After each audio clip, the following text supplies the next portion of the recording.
Okay, I think we have audio. Gotta do an audio check. Okay, I think we have audio. Gotta do an audio check. Okay, so I think we're good. Let me move this. Put this here. I guess I'll put the expo window over there. I think the audio is a little bit too loud, isn't it?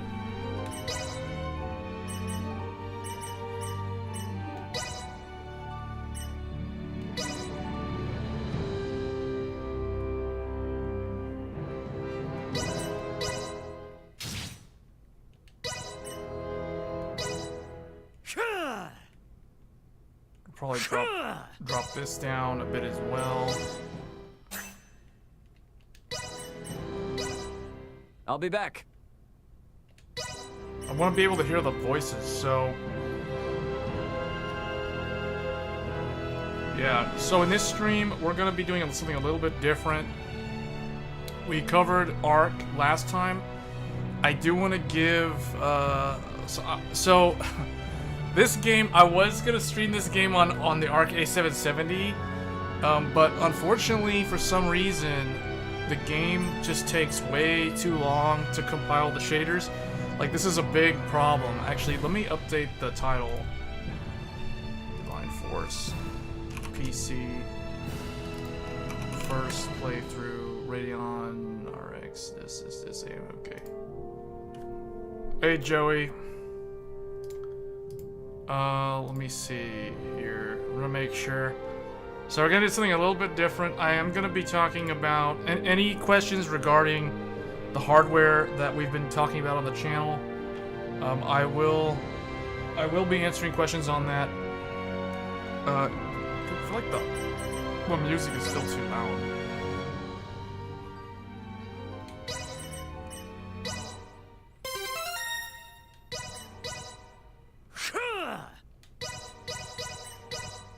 I'll be back. I'll be back. Okay, that might be better. Because I don't want my voice audio to be drowned out. Is this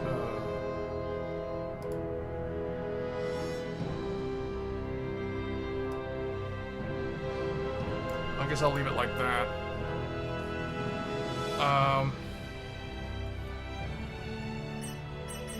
Now it seems like it's a little bit too quiet.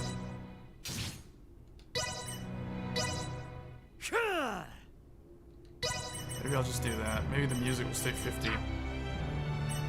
Language, English. Oh wow, can VRAM usage be shown? It says in the top left so this game has a 60 FPS cap. There's no way around that without mods, and this is literally the first day the game's been out. So the reason why we're using the Radeon card instead of the Intel GPU is because when I went to install the game, I got it installed on my main system to test to make sure there wasn't any like game-breaking bugs, and it took a long time to compile the shaders. So then I was trying to compile the shaders on the other PC, but that's just going to take too long. So we'll have to evaluate Ark on a different stream. But I think this is a good opportunity to showcase the Radeon encoding. So we are encoding. Let me pull up. Man, it's really okay. There's really the borderless window in this game is weird because there's no way to see anything in front of the screen. Like the game just kind of covers the entire thing. Let me just see here. So we're using about I want to say, well, for the GPU it only says it's taking up like 3 gigs of RAM, but the thing is the game is taking up like 3 gigs of RAM on the actual PC itself, the actual desktop memory. So this game is actually, I don't know how well optimized it is. We're gonna find out. So just like with most Star Ocean games in the past, you get, well, like particularly the second ones. This is Star Ocean 6 for those wondering. So you can either play as, there's 2 characters. You can either experience the story from the perspective of somebody that's from the space age, essentially, like far into the future, or someone who's You know, Type 0 civilization. It looks like to me medieval knights and that sort of thing. I was watching a couple of the reviews. I haven't really watched that many, but a lot of them say they recommend playing from the viewpoint of, I forget her name. Basically from the viewpoint of the people on the planet, as opposed to the guy in the spaceship. But I'm probably gonna go with the guy in the spaceship. I did playtest the demo on the PlayStation 5, but obviously here we're gonna be covering this PC version of the game. We're gonna see how it runs on a Radeon 6700 XT. I guess we'll go with him, and we'll go with Galaxy. And we'll go with English, I guess, for now.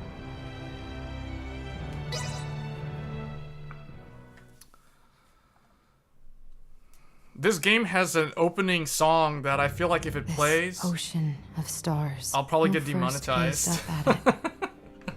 Dreamt that it held the key to humanity's future. How vast the universe must have seemed to them. Unending and eternal, filled with infinite possibility. But if only those dreamers knew what I know now. That humankind harbors a voracious hunger. One not even the limitless cosmos can sate.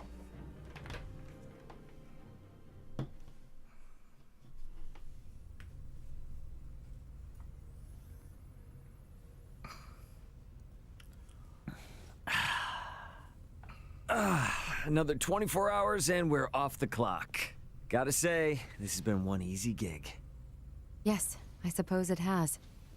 Would you care for more coffee, Ray? Sure. Don't get ahead of yourself, Ray. Captain. Seriously, something's up today. I can feel it. Your sixth sense again. I'll take your word for it. Human's intuition. I remember this from the demo. I kind of think maybe I should have actually tried the other tends to rear its ugly story. head when you least expect it. But we'll see. I think this one's gonna be a little bit more sneaking faster up on us paced. as we speak. Oh, ha ha. Laugh it up, you guys. For real though, you've gotta relax. Look how quiet it is out there. Huh? See? This is what you get for ignoring me. Probably just some What random headset? asteroid field This or is something. the Sennheiser HD 558. So they don't make it anymore, as far as I know. Scanning craft. I don't know what the current Pan-Galactic equivalent Federation is. battleship, the Astoria. But I've had these for It's probably in their 10 latest years and now. greatest. I heard it also has a Kenny on board. What's it doing so far outside of Fed space? Maybe a little bit longer, actually. Yeah, they're a very good headset. Sennheiser is what I recommend. Warning. Phase cannon fired. Distance 350,000 clicks. Take evasive action. Starboard thrusters to full power. There's no time. Everyone brace for impact.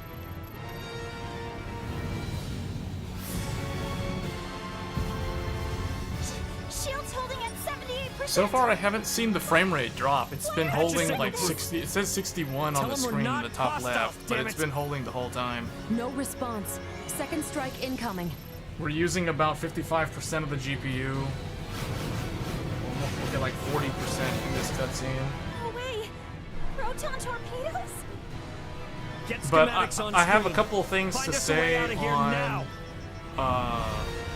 in regards to the platform No good. stability for both Cannons the fired Intel at our platform projected that I course. did a video about recently, as well as the AMD platform that we are streaming on right now.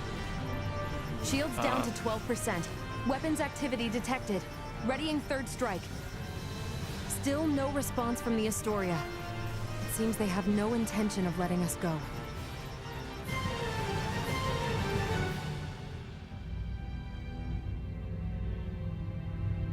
Nothing? Ray, they've ceased fire. Your orders. Abandon ship. All crew members, get to an escape pod. Wait. We must consider the cargo. Is evacuating the correct course of action? These are feds we're dealing with here. If we don't clear out now, we're goddamn space dust. This job isn't worth our lives. Captain's orders. Evacuate immediately. Ray? So what do they do? They're like space pirates or something? The feds are after them. That's that's not good. They're gonna have to like throw all their stuff overboard. Don't worry. I'll be right behind you. I'll be fine.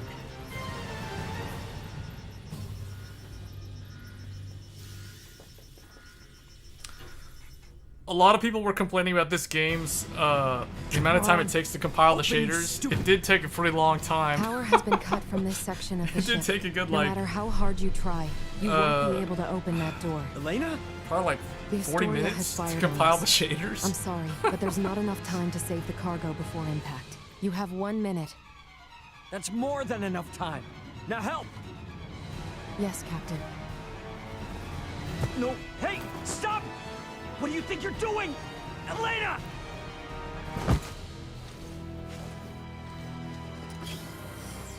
Elena! The crew of the Aegis needs you. Good luck, Ray. And goodbye. No!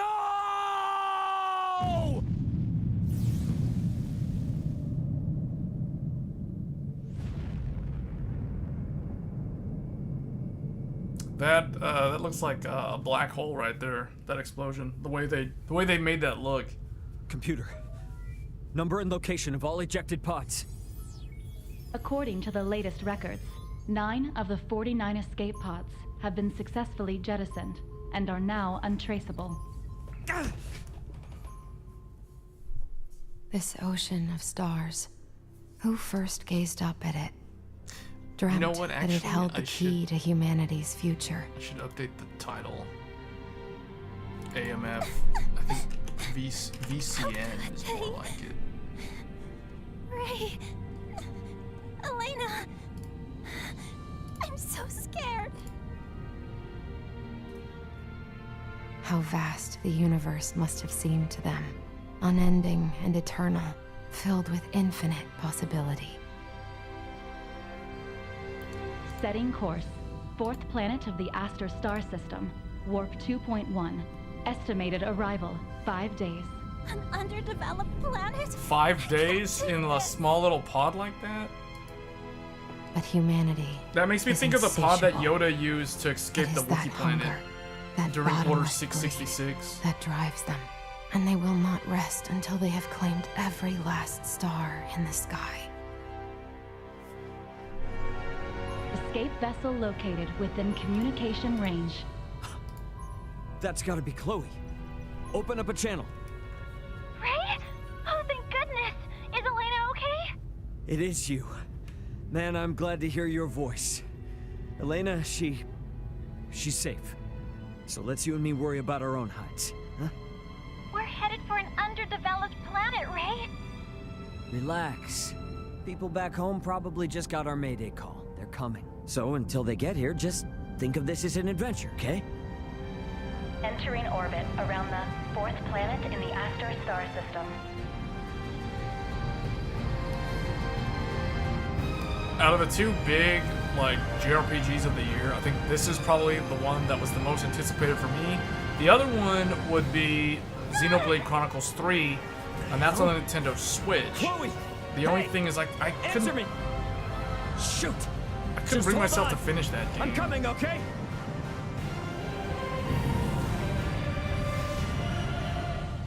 Mainly because it's only on the Switch, and I'm too used to playing on a high-end PC, or even the If only PS5, those that dreamers I just couldn't bring knew myself to what play I that know game now, on the Switch. They that you can really only need a new push the Switch. universe so far before it starts to push back. Arriving on Aster 4. Planetary surface found to be sufficient for all life forms aboard craft. Initiating emergency protocol. Distress signal activated. All right. Let's hope someone picks that up. Otherwise, we are SOL.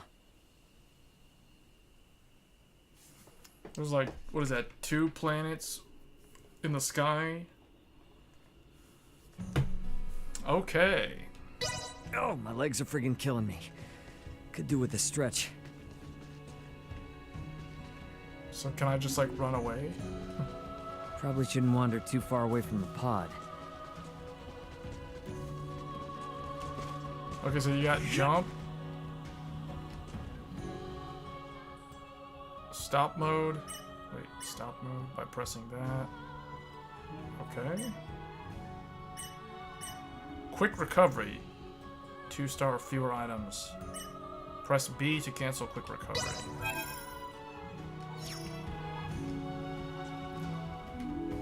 Well, the pod's electronics seem to be working just fine. It is just for emergency escape, though, so useless now.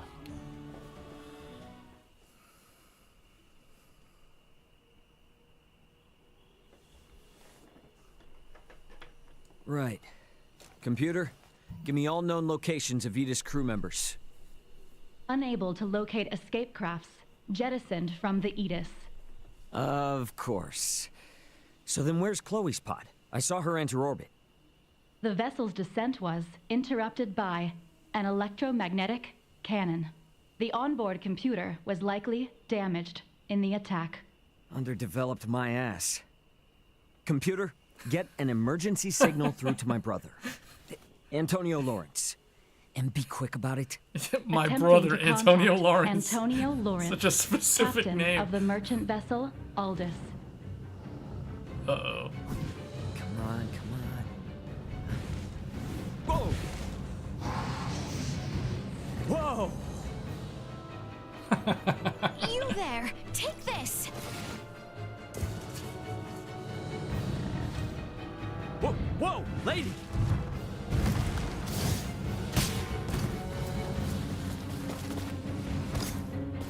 You've a death wish. 2 arms. What? He's gonna fight with this, like, he's from the space age, No and he's idea gonna what's fight with going some, on, like, but not gonna look a gift horse in the mouth. old Buster Sword from Let's rumble. the Middle Ages. He crash lands on the planet, doesn't even have, like, a blaster or anything. That's pretty hilarious.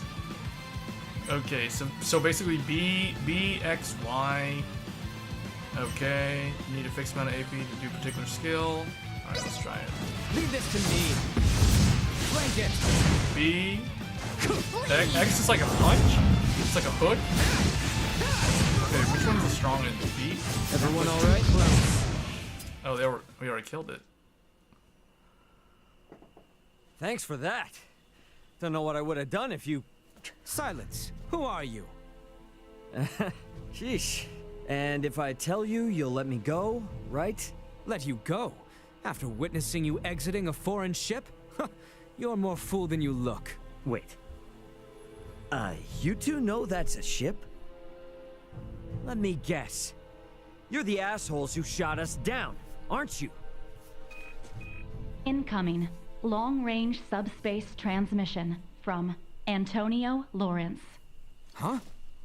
I'm using a It's Xbox.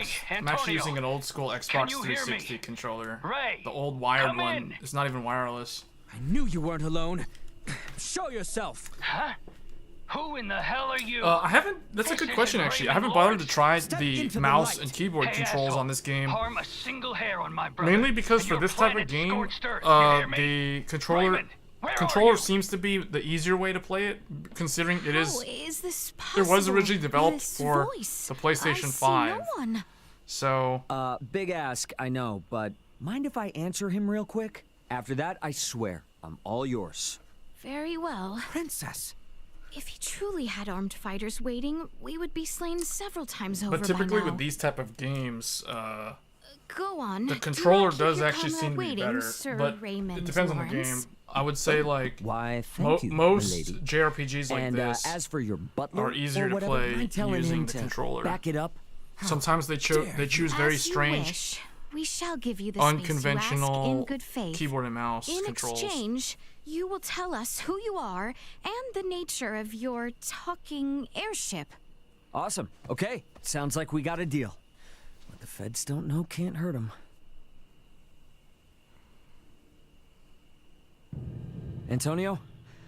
It's me, Raymond. Ray, are you okay?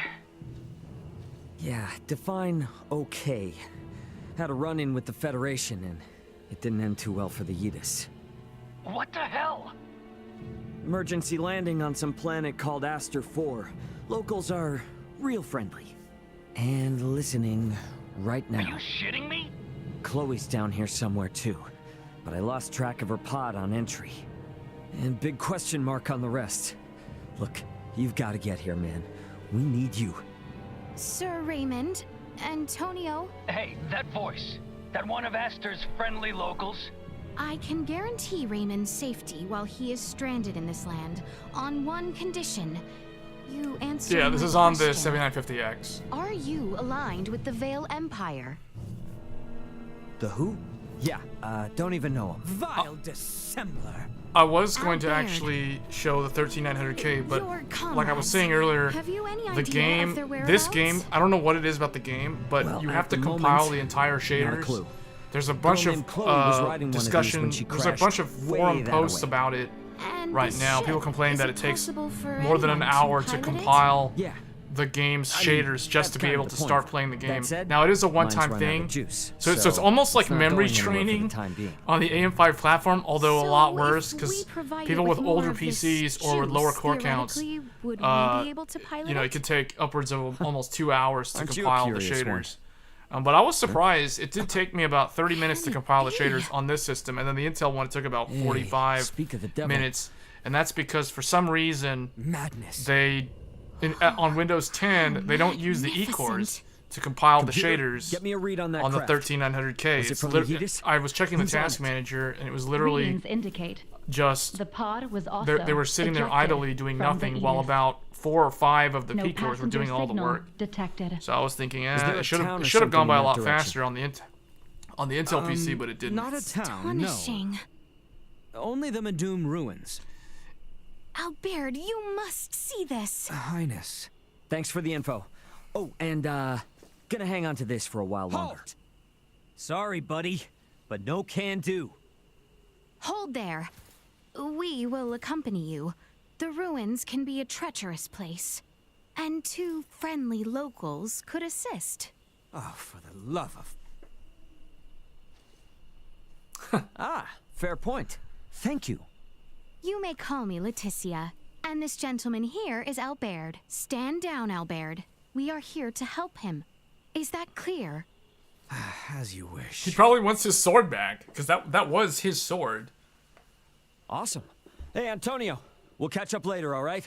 Wish us The luck. big Buster sword belongs to Albert. Roger that. Stay safe down there.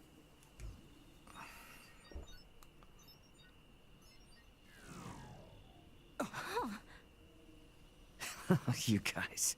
I'll explain the ins and outs of all this junk once I know my crew's safe. So, we got a deal? Yes, we do. Shall we then, Raymond? Wait. No more full name stuff. Just Ray is good. The other thing too about this game in particular, I don't know what it is, but if you change Okay, the let's graphics move. card, like if I was to swap out this GPU for the Intel Arc GPU, I'd have to recompile the shaders. At least that's what it says. Oh, there's all this random stuff. That was weird. EXP. Wait, what's guts? Okay, elemental resist. You can switch the order of the party members pressing Y to select change party. Okay. It does the same thing. Basically, you have to compile the shaders. The first time you load up the game, here, it's in the settings. It's right here. Wait, no, I mean it was. Hold on. Game? No, it's supposed to be in graphics. It's probably not going to show it. Oh, it doesn't show it while we're in the game. It will show it while we're on the main menu, though. But basically, you know, right now we're running everything on high. There is no ultra. There's literally just high. And that's as far as it goes. But there's a setting at the bottom here. It's not shown here, but in the main menu, it'll say something along the lines of shader compilation or shader compile. And for some reason, when you first load up this game, it has to compile the shaders. I don't know why in the year 2022 there's a game that actually still has to do that. But it takes a really, really long time to complete. So if I was gonna, because I was thinking of streaming this on the Intel Arc A770, but the thing is, when I realized I've compiled the shaders. If I change out the GPU, I'll have to recompile the shaders. That's going to be another 30 minutes of downtime, assuming it takes the same amount of time on the Intel GPU. So, I mean, the same thing would happen if I were to swap it to an NVIDIA GPU. So we're just kind of stuck. The reason why we're using the 6900 XT, although it does create a nice opportunity to showcase what the encoding quality looks like on the RDNA 2 GPU for reference, right? So it does present an opportunity to talk about that. But the thing with the reason why we're streaming this using the 6900 XT as opposed to the Intel Arc A770 is because of the shader compilation that I was talking about earlier. The other reason is because when I shot the video comparing the 13900K and the 7950X, I have two 6900 XTs. I don't have two of any other GPU. So if I was going to make it a fair comparison, I have to use a 6900 XT. Because I have two 6900 XTs, I have a 6700 XT, an Arc A770, a 5700 XT, a Vega, a GTX 1080, an RTX 3090 Ti, and an RTX 3080 Ti. So there's no way for me to make that comparison as apples to apples as possible unless I use the 6900 XT, since I do have two of them. So and I left the GPU in the machine. So, and then that's the reason why, and then I compiled the game shaders. So that's why we ended up in this situation here. But like I said, it does create an interesting opportunity where you can kind of showcase streaming on AMD's AMF, also known as the it used to be called VCE, Video Coding Engine. But now I think they call it VCN, Video Coding Next, I forgot. Yeah, and the thing is, like, the main reason why I can't really buy the Ace motherboard anymore is because when I went and bought the 13900K, I would have been able to afford the Ace motherboard for the AMD system, but then I would have to run the 13th gen on the old Z690 motherboard with DDR4 memory. So, you know, because I ended up buying a Z790 board, that kind of eliminated the ability to buy the Ace. It should come into view. So, the other thing too is I am looking forward to the RDNA 3. I do want to see what they're going to do with that. I got this. So LB to dodge attacks, you can roll away, quickly put distance between you. Since you're invincible, you can dodge, okay. This is the sort of stuff where it's just, yeah, I can read the thing. Correct. It's probably going to be one of those, like, on this path. let's say LB plus L. Oh. So you press LB while you're holding down the left trigger. Press on. So let me see real quick, if I use the mouse and keyboard, then what happens? Okay, so right now, okay, WASD, the mouse is controlling the camera, but how do I, like, okay, so it's kind of like playing an MMO. The controls are pretty standard so far. Been a while since I've swung a sword around, but I guess I still got it. Will I be getting the AMD GPU? I don't know yet. It depends. It depends on how much it's going to cost. I think it's going to be $1,000 for the highest end one. Enemies up ahead. Might even be $1,100. I'm well aware. Press up or down to change the character you're controlling. You can switch characters while it's stop mode. Cut them to ribbons. Okay, let's try this guy.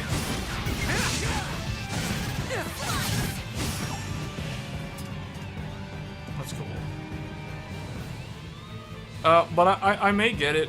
Honestly, I don't really feel like I need. So the forest is full of monsters. I don't really need a GPU. I feel like I have enough right now. Some people out here. Unless I really want to make Even content on the newer GPUs. eccentric. So in order for me to justify buying either an RDNA 3 or an RTX 40 series GPU, I need to have a use case where I can actually benefit from that GPU. Like, Hear ya.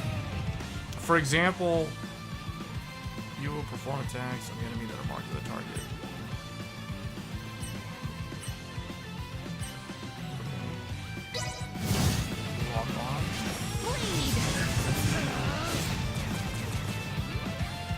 Oh, I see.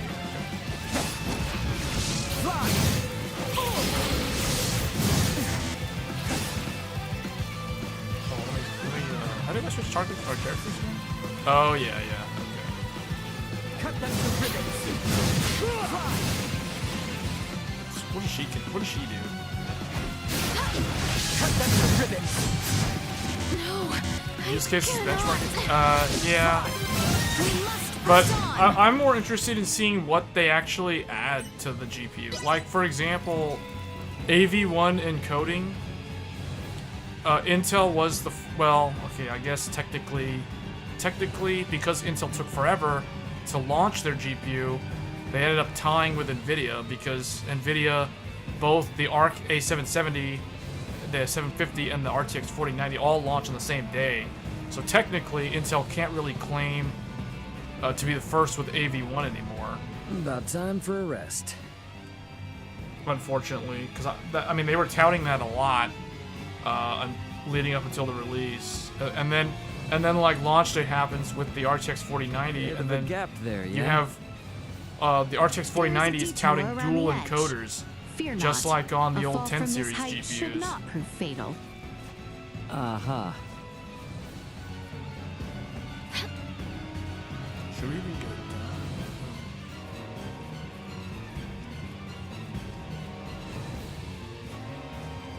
But I expect the AMD, so the RDNA 3 GPUs sound like they're going to be pretty interesting.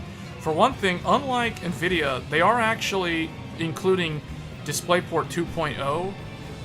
They're also claiming they're not going to use the 12 volt high power connector. That connector that's been very controversial recently. Got it. With all the whole like burnt connectors on the 4090 and that sort of thing. Cut them to ribbons. Follow my lead. So they claim they're not going to use that, which to me, if they're not using that, that means that their GPU is going to be more energy efficient than NVIDIA, which is a good thing, because I think that alone might be a huge selling point, considering where we're at now with power consumption being as bad as it is with pretty much every single new release this year.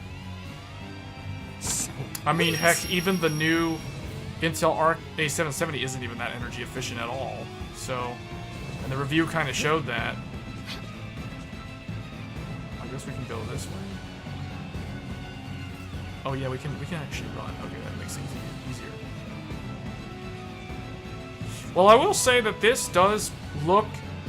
It doesn't look that much better than the PS5, but I think that's just the way the game's art style is. But I will say that I did opt for the image quality setting. So in here, you know, you can prioritize image quality or you can prioritize frame rate.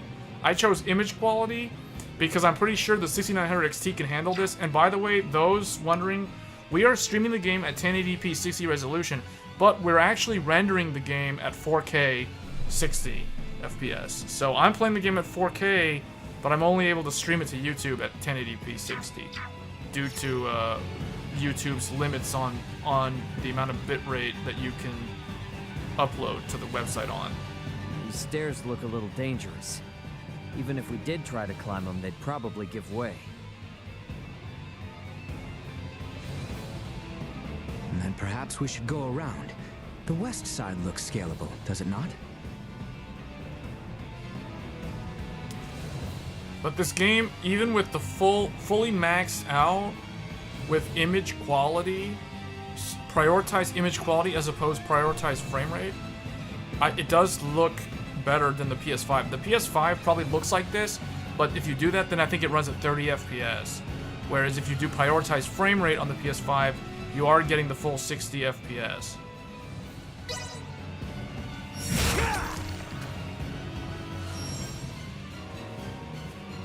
What is this stuff? Sweet! Oh. Ooh, items. Treasure chest. Sweet! Attack objects with the X button. Trees? No. Sweet. Actually, let's go fight these weird mushroom things over here. We have company. Prepare for the worst. No more than you deserve. Battle Chain 1. Live to fight another day. See if there's anything over here. Sometimes they've got like treasure chests in areas where you don't expect. It's very typical of these type of games. But yeah, I would say I'm more interested to see like what are the sort of features that they add with the RDNA 3. Like for example, are they going to have some kind of true machine learn, AI based upscaling, like what NVIDIA has with DLSS and what Intel has with XESS. Oh, we're gonna fall. We're falling. Oh boy, that wasn't good. Because yes, AMD does have RSR, but it's not. It's a temporal upscaling, right? It's not like, Visibility is poor in such darkness. Pray, mind your footing. it's an algorithm-based temporal So long upscaling, as so it's whatever not we like just saw doesn't show its ugly face. AI Close dominion over this area. accelerated Rarely should upscaling it appear the way alone. DLSS is. Well, that So I think they really need that, just at the very least, to just check that off. I mean, they have FSR and RSR and FSR 2.0, but people just still want to see some kind of AI-based You two have some upscaling killer technique. moves. So they kind of need that.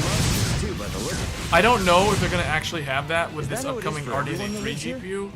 But if they don't have it this generation, they Well, definitely need to more or have it less. like next generation. Whoa. I think if they don't have something that's the same as DLSS, meaning AI based, then I think that they'll be okay if they can like sell on power efficiency, because the fact that they're not going to use the 12 volt high power cable that you see on the RTX 4090, that to me indicates that they're either only going to have a dual 8-pin like the current 6950 XT, or they're gonna go with like dual 8-pin plus a single 6-pin. I think I can see them doing something like that.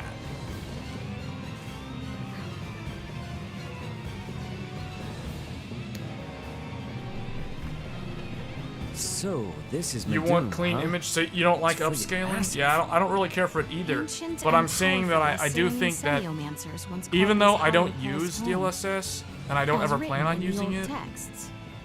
they Okay, gotta didn't get all appease that, but the I'll people save the Q&A who for later.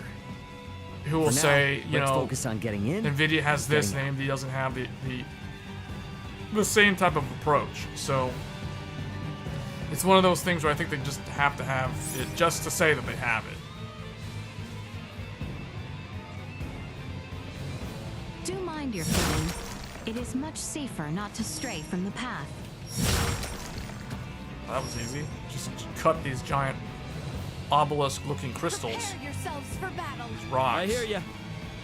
About time for a rest. But yeah, I prefer native image over any kind of upscaling method. Doesn't matter what it is. And then the other thing too is the ray tracing, right? Like people are gonna want to see like, oh, it's got to be so much better with ray tracing.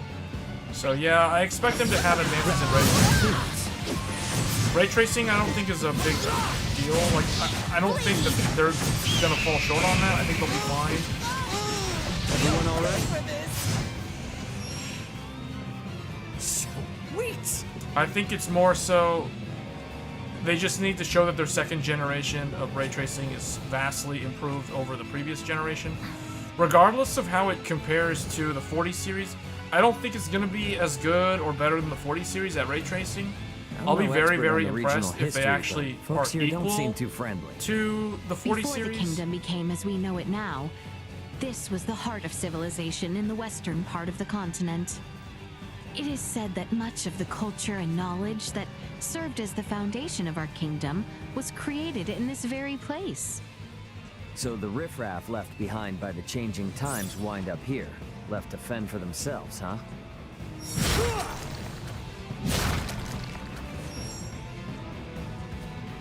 Oh, there's some stuff over there that I didn't get.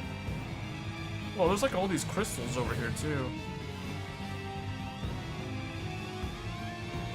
I don't even know if I can even go back and get that. But yeah, I think RDNA 3 will probably be really good rasterization-wise. But you know, I don't know, the fact that the power draw on the 4090 can be pushed really, really hard, and it actually scales. I can see why they're called ruins. It doesn't even look like we can get through. Long has it been since this place received visitors. Traversal here will undoubtedly be treacherous. Good thing I've got you two here to show me the way. Though we are familiar with the area, this is our first time actually being here. Okay, okay, so that's what happens when you fall off the cliff. That's good to know.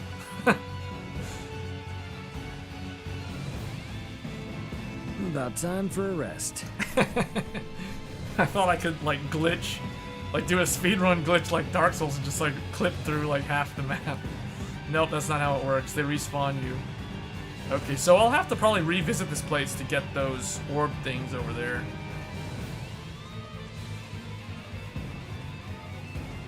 But yeah, so far, I mean, this game doesn't even really use the GPU fully. Like, at least the GPU that we're using in the video. Like, I have Task Manager pulled up on the monitor over here, and I'm looking at it. It's using 15% of the CPU and 66% of the GPU. So the GPU isn't even at, like, max load, which means we're not CPU bound and we're not GPU bound, because obviously this is not an MMO, so we're never going to be CPU bound.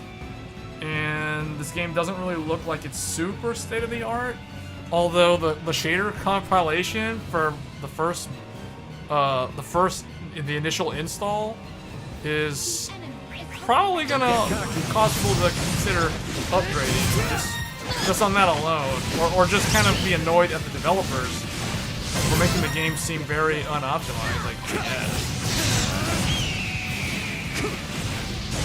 Man, this guy only has like 2 moves. Is there any other thing he can do? He always does the overhead slash. We're done here. To try. How exquisite. Distance is too great for us to vault across. It seems we must find a detour around to enter the ruins proper. Is that... No, that's where we were. Can we go around here? No. Oh, there's a building? We can go inside this building. Well, at least they fixed the camera. I couldn't bring myself to play the previous title in this series because the camera had too much of this, like, the head bobbing. Like, I couldn't do that. That just caused me to get motion sickness playing the game. I just couldn't finish the game because of that. At least this game doesn't have that problem. Prepare yourselves for battle. Copy that. Right. Destroying target areas. You can destroy specific parts. We'll see how this game compares to last year's JRPG of the year, which was Tales of Arise. What's funny is Tri-Ace and Namco. Another day. Basically, Star Ocean, this game, and the Tales series. So Tales of Arise, Tales of Symphonia, Tales of Langetia, Tales of Exilia. That series is the rival of this, like the development studio, because this Tri-Ace is made from like a bunch of ex-employees of the team that made the Tales series. I must. Wait, where's let's try this guy. Trust this to me. Cut them to slivers. There is no time yet to learn. I just leveled up. No AP. Okay. This will prove most useful.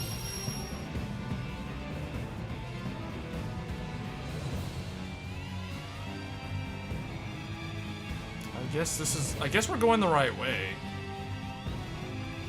Yeah, wait. No, what's over here?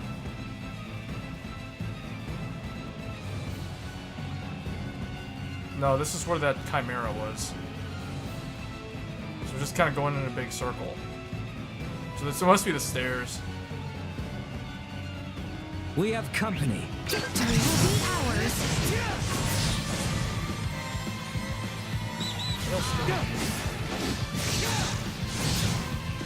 These are like dodo birds.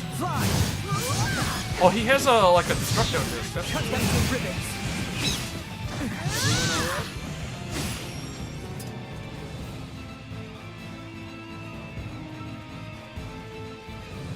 Enemies, dead ahead. Wow, I like his advance. His rush move is good. The B is good on this guy. It's like that slash, that rush closes the distance. Yeah, that's good. That's too much damage. So I feel like Raymond is the heavy hitter. Escape pod signal above. Current. Yeah, he's the heavy hitter, No and passenger then signal identified. Albeard is more of like Device the is range probably just busted. ranger type, and what I'm then gonna what's her tell name? myself. Alticia is, I guess, the knight or the tank. I'm not really sure what their roles are yet. Well, that's what it seems like so far.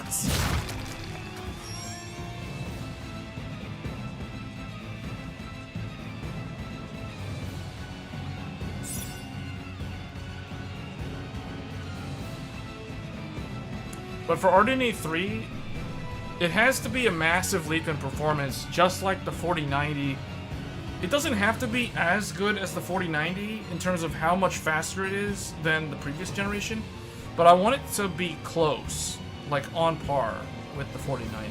Sweet. So if they can do that while consuming, you know, like if they make like, let's say, a 350 watt TDP card, so that's 100 watts less than 4090, because 4090 is 450 watt. Then, and if they price it around, you know, no higher than say $1,200, then I think it would be pretty good value, right? Because that would essentially be the same price as the 4080 16 gigabyte, the true 4080, and while it outperforms that card. Although I don't know, we don't know if it's going to outperform that card, if it's going to fall between that and the 4090, or if it's going to rival the 4090 directly and be very close to it in Finally made it to the rasterization. ruins. Now let's head inside.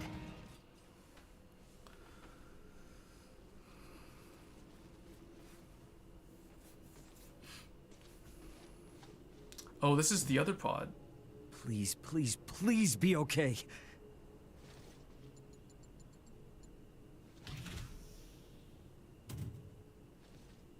You gotta be kidding me. What is it?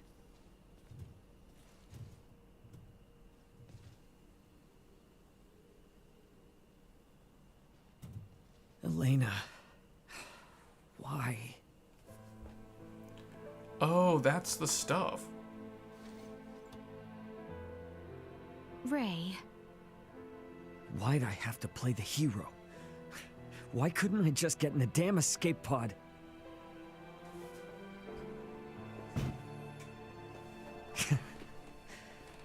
Some captain I am. Oh, I think I know what that is.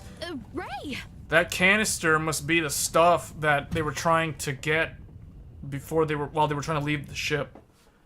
And I guess the android girl probably threw it in the pod and I guess sacrificed herself. 004213 activating. Confirmed. Life forms in need of protection.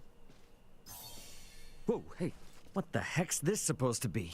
Warning. Warning. Hostile entities identified. Engaging defensive mode. Highness, are you all right? I believe so, but what is this? Later. Right now, we've got company.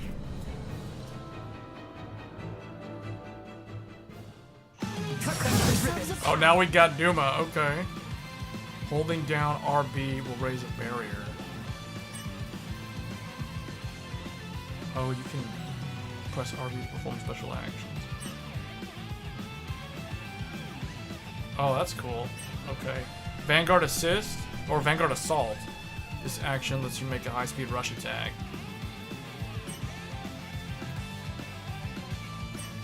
Blindside.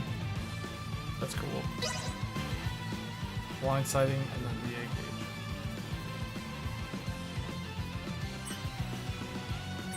Okay.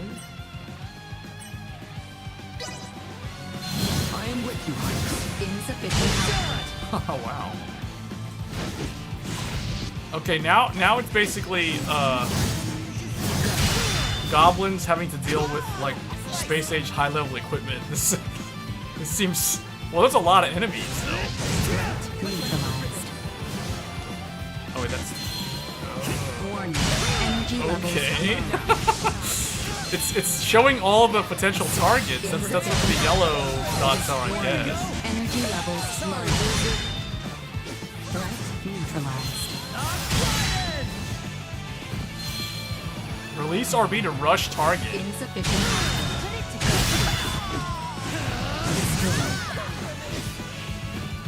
Threat neutralized. Destroy. More than you deserve. Neutralized. Are those thieves or those like goblins? Those look like... I'm coming for you guys. Deterred. Okay.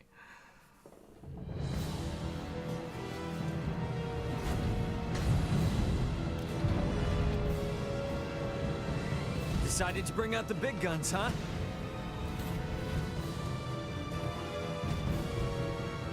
Careful now. Okay. This is kind of like the Tales game from last year. Insufficient output. 2X.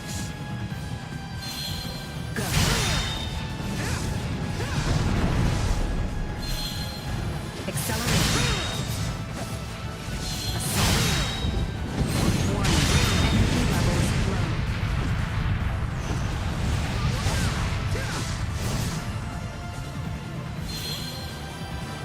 Acceleration. Go. Press this to strike enemies before Acceleration. Insufficient output. Does it just build up energy? I guess he builds up energy.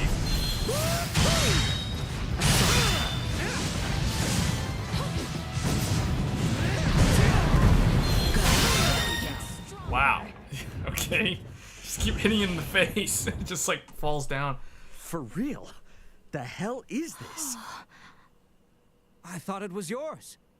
More like in my care than actually mine. Hey, Duma, was it? So, what's your deal?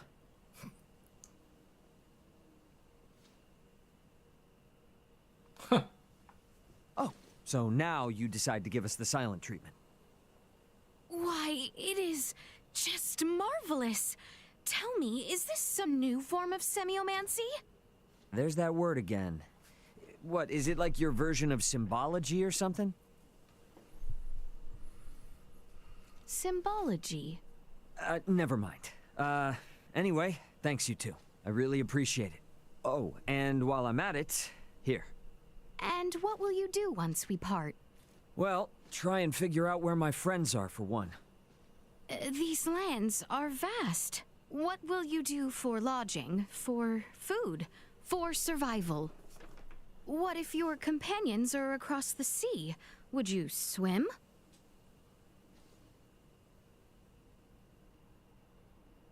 To that end, Ray, I have I have no proposition idea for what it you. stands for. Assist us in our journey, and we shall assist you in yours. Are you sure that's smart? Only thing you know about me is my name. I think we it's ought said in rectify the that at tutorial, but once, I don't For learning remember. more about the other is sure to benefit us both. Highness? Albert, should Raymond agree, he will be in our care. Whatever comes of this, I shall bear the consequences. Allow me to properly introduce myself. I am Leticia Asarius, Crown Princess of Asarius. And this is Albert Bergholm, my royal retainer. Oh, shoot. I thought he was kidding when he called you Highness. Oh, you think us liars? Put yourself in my shoes.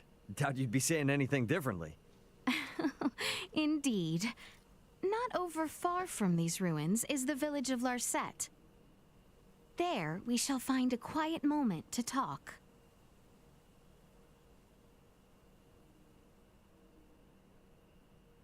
I, might have to hold on to this for a while. Please do. Consider it a symbol of the trust we have placed in you. That's so classic of all these Star Ocean games. The main character always gets... already?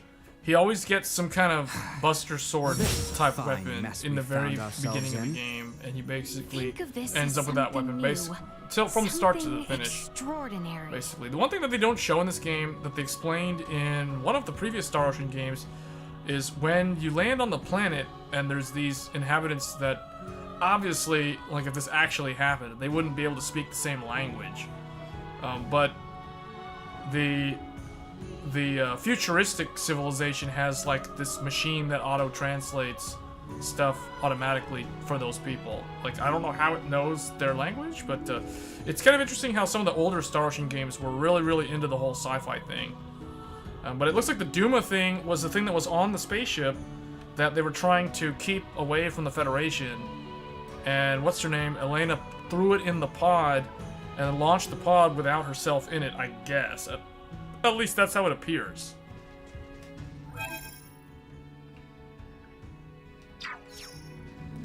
So let me see. There's a way, I think, can we... Well,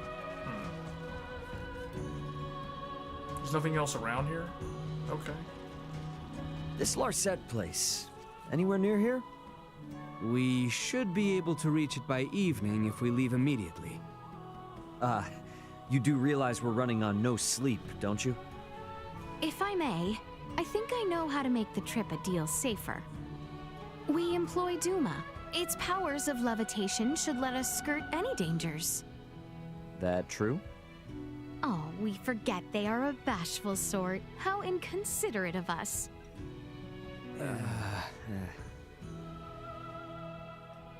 Okay, so we can actually use it to fly. So you use RB, and then release RB to rush in the direction the camera is facing, then when in the air, A to glide and descend slowly. That's cool. Let's go here.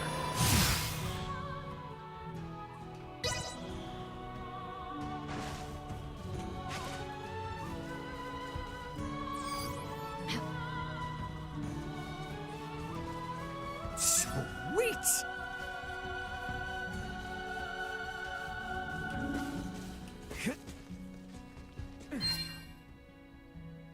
What is this? Duma points. By collecting gems, you need Duma points to learn and strengthen Duma skills.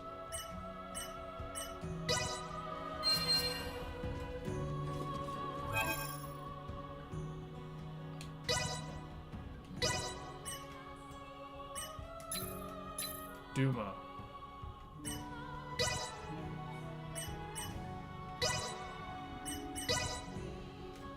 We don't have any Duma skills? No, none. Oh wait, there's, you can strengthen them? I don't have them. Oh, okay, so that's what those are for. But I think the characters also have their own skill tree, though. Or maybe it's all Duma based?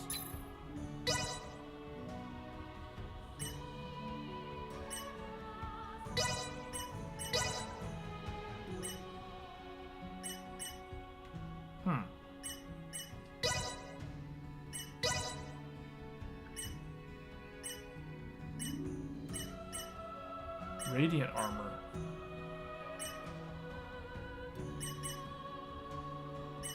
What does this do?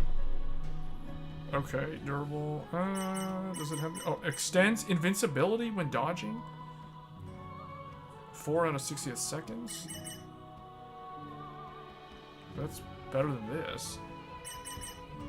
Wait, this thing's defense is 29? This thing's defense is 96? I guess we got some really good drops.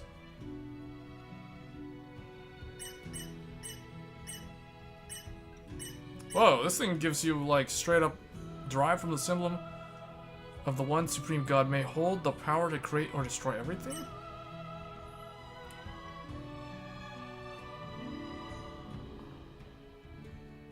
Wow.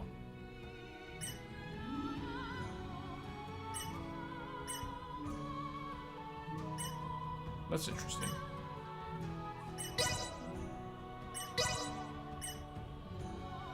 Oh, these are like these are characters from the older games?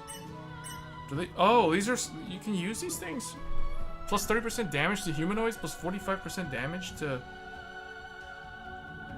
This is really good.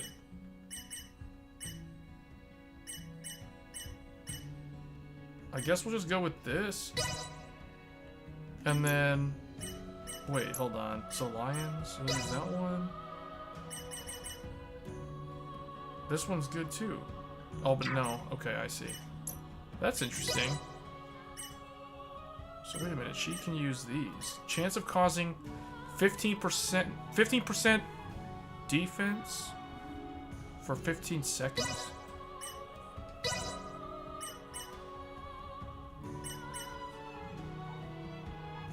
Restores 1% HP when chaining combos. Huh. That's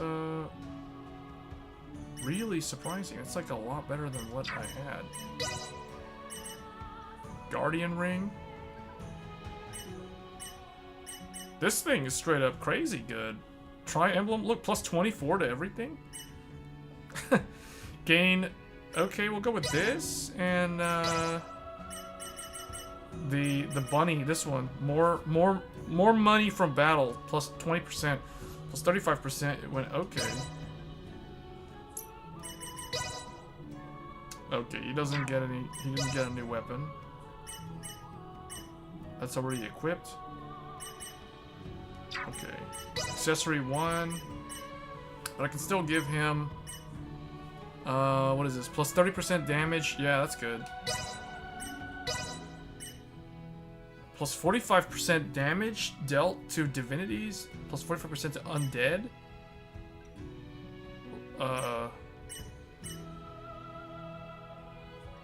Wait, its sharp point will not harm. What does this do? Bloister's defenses plus 4. That's very little. Okay, we'll just go with this one. Intelligence plus 10%. Okay.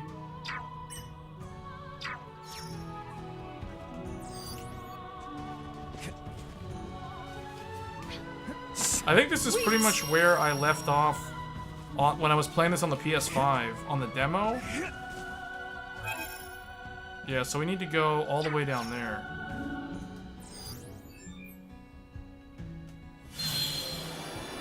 Let's go this way.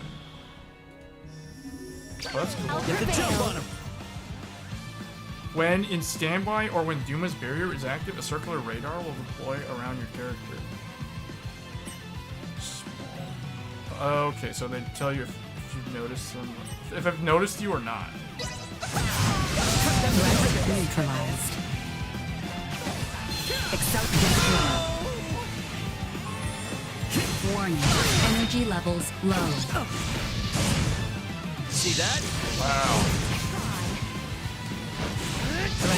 He has like only one strong move though. It's like he has this, and then the other move. Sweet. I just realized that I'm low on health too. Like I need to find a camp somewhere. Is there one over there? Or is that where we were? Oh, I think we need to actually go down there. So hold on. Whoops, I keep pressing the wrong button.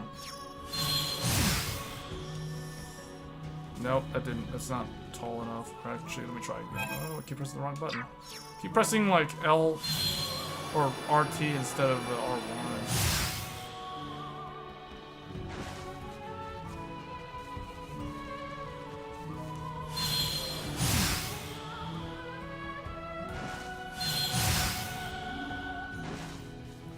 Okay, we'll just run.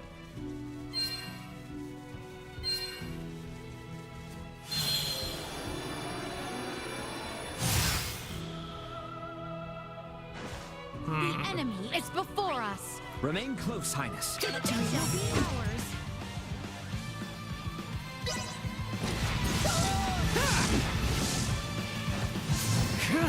Destroyed. Neutralized. He just targeted something that's so far away from him. Destroyed. Hold on, let's see what she does. Insufficient output. Usefulness low. Warning. Energy lab threat eliminated. He got to use the Duma, but like all the enemies are already dead. I want to be able to get the thing that's up on the cliff, though.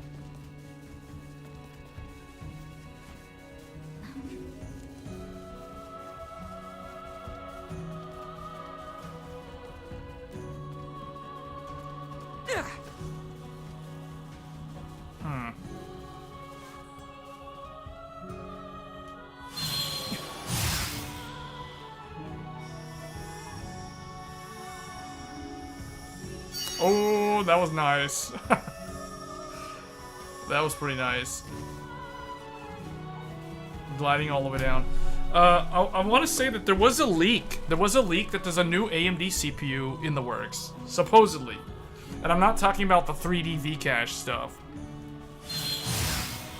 Enemies, dead ahead. Insufficient output.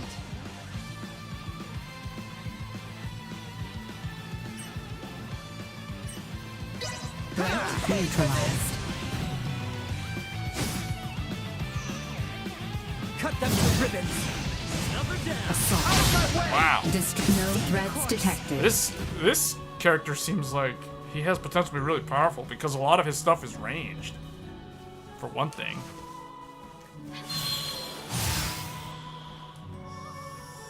This will prove most useful.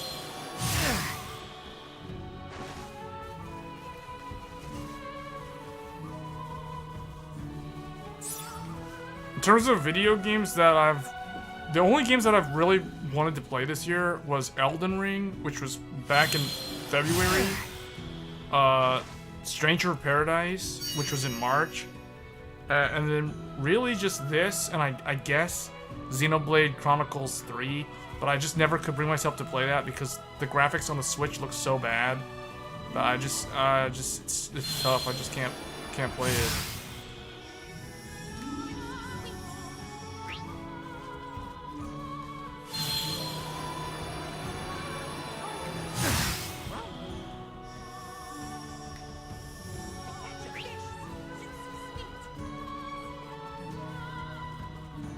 Enemies up ahead. Steady, everyone.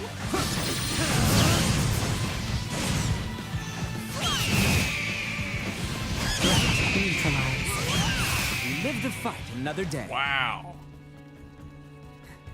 We must Hey pass through Kevin, this building, can't wait no? for Blue Protocol and Ashes of Creation. Indeed. Yeah, The I interior really may be have been wanting to play complicated, Blue Protocol so for a take very care not to long lose your time, way. Yes. but I have no idea when the game's coming out. Like, at this point, I've just kind of given up on it.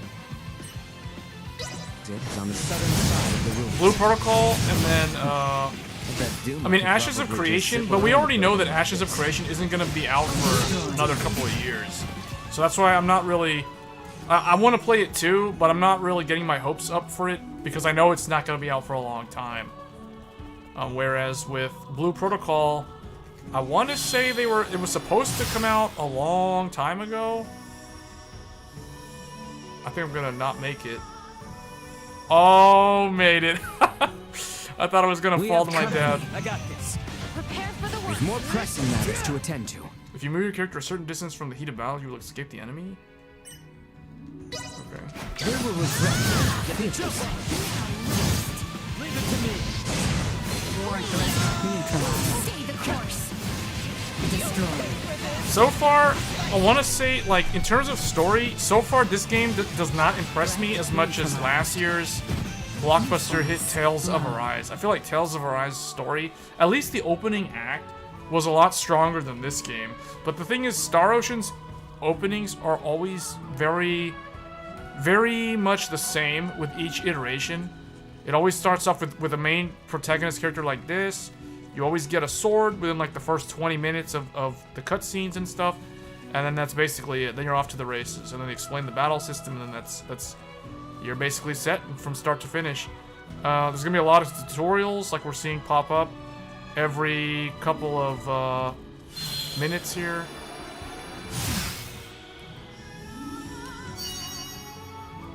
I do like this little flight mechanic though. This is pretty cool. This is a pretty fun little system that they've added. It makes me think of Xenoblade Chronicles X. I don't know why. But it's kind of reminiscent of that game. Prep for engagement. Well aware.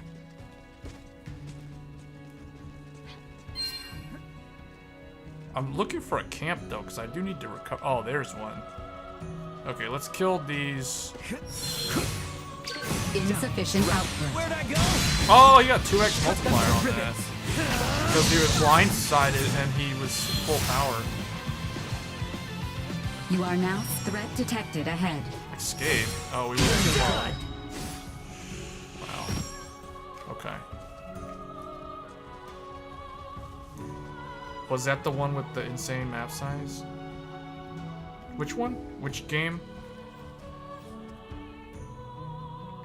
Are you talking about Elden Ring? Or Tales of Arise? About time for a rest. But those are pretty... I haven't really played that many new games this year. Oh, you mean Xenoblade Chronicles 3, I think was the one with the huge map.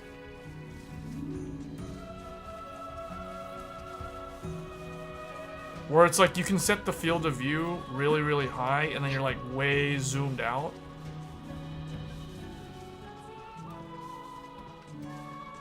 I think there's a boss fight coming up. The fact that there was a camp... Hold on, one thing I forgot to check. Does this game autosave? Because Star Ocean is one of those old school games that doesn't really... Okay, here's a save. Okay, so that's the save. It probably does autosave though. Yeah, yeah. Xenoblade Chronicles X was the one with the huge map with the grid. Warning. Energy levels low. I'm coming for you guys. Destroyed. No threats detected. We are nearing the exit of the ruins. Yeah, that was on the Wii U. I really want them to bring that game to the Switch. But it's gotten to the point where the Switch seems so, like, the visuals on Switch games must we not? look so outdated that they really need a Switch 2. And the Switch is, they really need DLSS on the Switch. That's so. Like, the Switch if it's on needs the way, mind DLSS if we stop? more than the PC will ever need DLSS. In my mind. Buy my pod for a sec? You want to talk about Of upscaling? course. Let us be off then. Mobile consoles is where the benefit from upscaling is going to come from, not from like high fidelity hardware like this. Enemies up ahead. Acceleration. I don't know why he like jumped in the air like twice. He did like a air dash. You know, the other big game that just came out today, I think, is Bayonetta 3, but again, it's on the Switch. As far as I know, it's only on the Switch. I gotta look if it's on Steam, but that's a game that I would play. I would play that because I like action games. I like Neo 2, Ninja Gaiden, Devil May Cry. Like those are like my favorite type of games to play. Besides JRPGs and open world RPGs. Oh yeah, these obelisk things can be broken too. I don't know if they have anything in them though.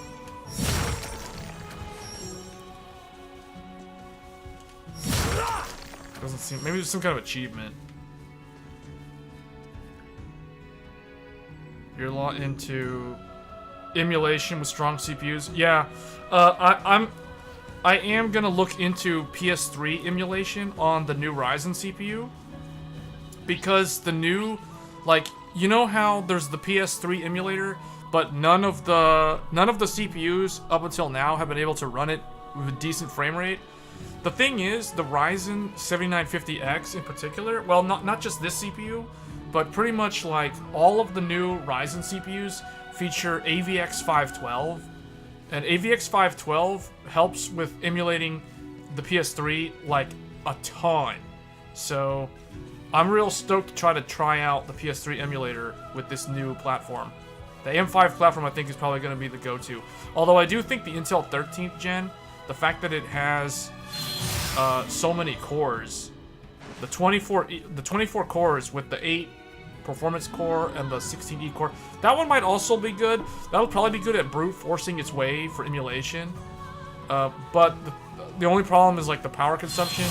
And as I pointed out in the video that I did comparing these two platforms, I don't like it's not so much the power consumption that I don't like about the Intel CPU. The thing I really don't like about that CPU is the operating temperature. You know, when this CPU, when the 7900 series came out, people were complaining about the 95 Celsius. The thing is, the 95 Celsius only happens if you're doing a very, very long render. Like if you're rendering something in Blender, or if you're rendering something in DaVinci Resolve and it takes a long time to render, like 10 minutes or more, or an hour plus, then you'll see the 95C. You won't really see the 95C in typical everyday use. And for Intel, the thing is, Intel will get up to like boiling water, basically 100C, pretty often, to be honest. Like, I've been using both CPUs now. I've had the Intel for a week. I've been using that one for like doing dailies, like Genshin Impact and all that stuff. But I'm surprised how hot that thing can get very, very quickly, and it's very concerning because I don't know. Yes, they say that it's okay, but your thermal throttling and the fact that it's running up to like 102 Celsius makes me feel like what's the longevity on that sort of product? Like how many years is it going to be able to last due to all those heat cycles? That's my biggest concern with the 13th gen. And the thing is, even with exotic cooling, like even with like a 360 millimeter all-in-one radiator, emergency protocols. It's not enough to. It's still gonna run really, really hot. So it's kind of disappointing. And that's why I don't know. If I had to choose one system over the other, I would go with the Ryzen because it supports AVX 512. Intel took that away. Alder Lake did have support for it, at least the first batch last year. But they got rid of it, and then now, like, you literally don't have access to it at all on 13th gen. If you want AVX 512 for PS3 emulation, you have to buy Intel's 11th gen CPU, which, you know, a lot of the reviewers call that a waste of sand, because the single-thread performance is actually worse than Ryzen, like the 5900 and stuff like that.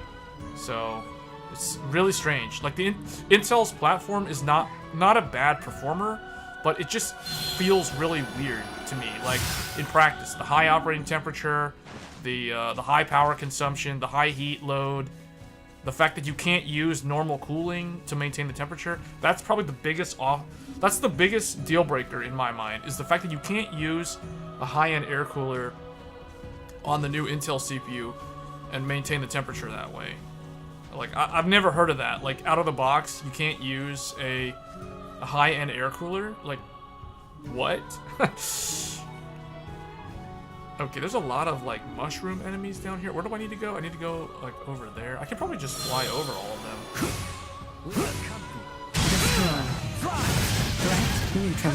Wow.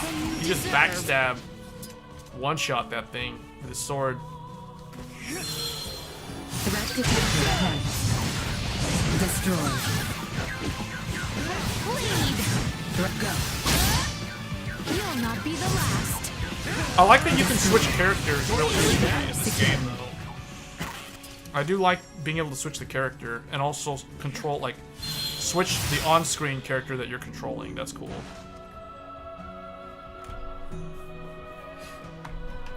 Am I going the wrong way? No, I think... This is the wrong way, isn't it? No, that's the way we came from, I think. Yeah, we gotta go this way. So wait.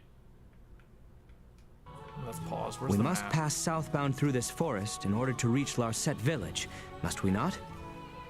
Yes. If we continue southeast from here, we should be near the place where we first met. Ah, that's so. Well, if it's on the way, mind if we stop by my pod for a sec? Of course. Let us be off then. Oh, we gotta go back to his pod. Destroy. Threat neutralized. Wow, she has like big Destroy. AoE cleave. Threat She just goes right across and like slashes all of them. Keep up. Threat neutralized. No more than you deserve. Destroy. Everyone all right? To try. I assume that we'll get more moves. So far the moves are very basic. It's like 2 slash, 1 slash. How exquisite.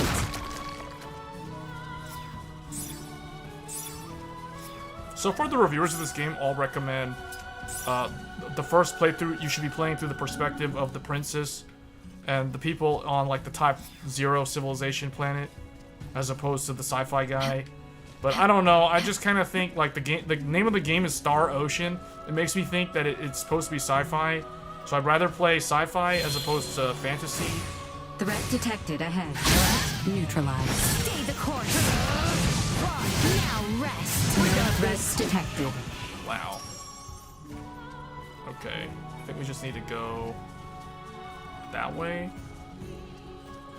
Oh, there's still something over here. What era did I get into gaming? Technically the PS2, but I was too young to really like build up any kind of PS2 collection. So it's really more PS3. PS3 was when I really like was able to build an actual gaming collection. So I would say PS3 is realistically the generation where I actually got into gaming. So basically from the time frame of you know, 2000, well, the PS3 launched in like the end of 2006, but I didn't really get one until 2008. So from like 2008 till now, so basically what is that, 10 plus 4, like 14 years 14 years ago, I guess, was when I started. How exquisite. But the PS3 that I have, or that I used to have, it Yellow Light of Death on me, it died on me. I have the slim one now, but I used to have the original 60 gigabyte one that could play PS2 games. So I was able to play like games like Final Fantasy X, you know, Fatal Frame 2 and 3, basically some classics, the Kingdom Hearts games on my PS3, the Xenosaga trilogy, you know, those classic PS2 RPGs. Those are games that I'm familiar with, although they're a little bit before my time in terms of when they were brand new. But the company. Yes, we're in for MGS4 on launch. Yeah, actually that's the one I got. I got the 500. What was it? It was like $500. It was $500. It was $4.99 at Best Buy, and it was the 80. Oh yeah. It was the 80 gigabyte PS3. So it wasn't the one with the full backwards compatibility. It was the one with the. It was the 80 gigabyte PS3 that could still play PS2 games, but it didn't have the emotion engine. It had the graphics synthesizer, I think, or maybe it had. I forgot which one it had. It either had the PS2 CPU, but not the PS2 GPU, or it had the GPU, but not the I forget. But anyway, it was the same exact one. The MGS4 bundle. That was the one. That was the PS3 that I had, and it died on me in like 2014. It died via Yellow Light of Death. So I had to replace it with time for a rest. A PS3 Slim. But then, you know, that was 2014. And I didn't get the PS4 at release. I got the PS4 around, I think it had been out for like a year or two or something like that. I want to say I got it in like, because it was end of 2013 was when PS4 came out. I think I got PS4, I'm trying to remember, maybe it was like late 2014, early 2015 was when I bought the PS4. And then I got the PS5 at launch, though. That was one that I did manage to get at launch. If we drop down here... Prep for engagement. Oh, that's cool. I'm well aware. How exquisite. Please. Wow. That dude with the destructo disc. Neutralized. Wow.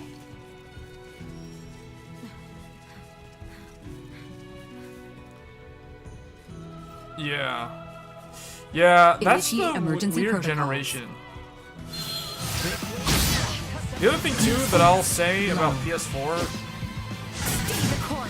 if you look at the games, if you look at PS2, Live to fight another day. PS2 era games, and you compare the PS2 from the jump from the PS2 to the PS3 was a bigger jump in graphics fidelity than from the PS3 to the PS4. At least from what I noticed. Because I think PS3 was the first.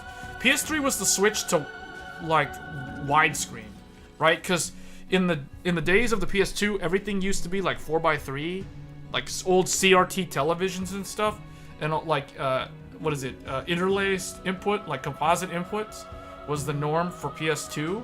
Then with PS3 shipped with the composite cables, but you could run an HDMI cable, and I think that was the biggest change, right? Like the biggest change during the PS3 era was the PS3 was, I think that was when we went through a big transition. People went from like 480i square TVs to like 1080p and 720p widescreen flat screen TVs during the course of the PS3's lifespan. So that's why I feel like you saw a massive change in terms of graphics output for a lot of the Wait, am I going the right way? The PS3 era games. I think I'm going in a circle. Wait, what's the button? Oh, is this button? No. What's the button? Use the map? Oh, right. This is the map. Am I supposed to go south? Wait, because that's where we came. I guess we just go south.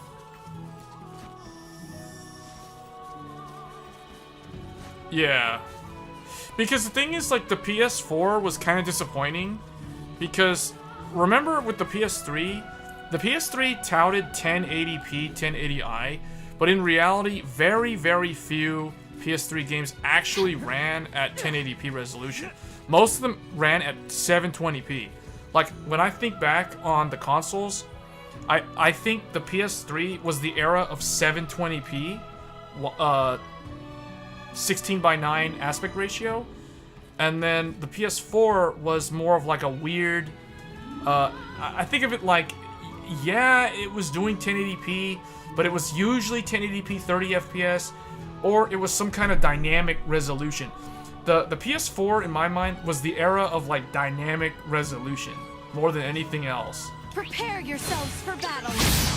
Bleed. Because most of the videos from like Digital Foundry talking about like frame rate analysis and resolution analysis, whenever they do those videos and they compare like the consoles, it's always something like 1900p down to 720p, then back up to 18 or 1080p, but with checkerboard rendering and all that kind of stuff. And then like they even tried to advertise the PS4 as being able to do 4K, but in reality it could never actually do 4K. It was doing like checkerboard rendering all the time, and at most it was a 30 FPS max. The first Xbox One, right? But then the thing that was interesting about the PS4 and the Xbox One era was they had that like the PS4 Pro and the Xbox Series, or the Xbox One X. They had those like half-step upgrades for those two, and I do think that for the most part the Pro was a 1080p 30 FPS, or I'll say like a 1080p unlocked FPS, but typically it could not really always maintain 60 FPS in most titles, and the same is true for the Xbox One X. So it wasn't until the PS5. It's interesting because the PS5, I want to say that the jump from the PS4 to the PS5 is the same sort of jump that we saw from the PS2 to the PS3. Like, the PS5 can actually do 4K, but it's, you know, in a few years, it's not going to be able to do 4K 60 on most titles. It'll be like 4K 30 for the second half of its lifespan. And it'll also be making use of checkerboard rendering and dynamic resolution scaling and that sort of thing as it gets older. So that is something about the PS5, although I will say the PS5 has very, very good load times. The load times, the fact that it's NVMe, it's PCI Gen 4, that's very, very good. For long term, it'll be good. Yeah, that's because it's been really hard to get one. I mean, I got lucky enough to get one on launch day. I'll never forget the PS5 launch. Like, that was the craziest launch ever. Like, the only way to get one was to watch Jake Randall's live stream on YouTube. That's the way I got one. I was thinking, is this the world we live in today? But you gotta watch people like Jake Randall live streaming, helping people out, trying to get PS5 drops. And everybody's like swarming Best Buy alongside all the scalpers and all the bots. Man, the last 2 years have been ridiculous. If you're trying to buy hardware, it's crazy.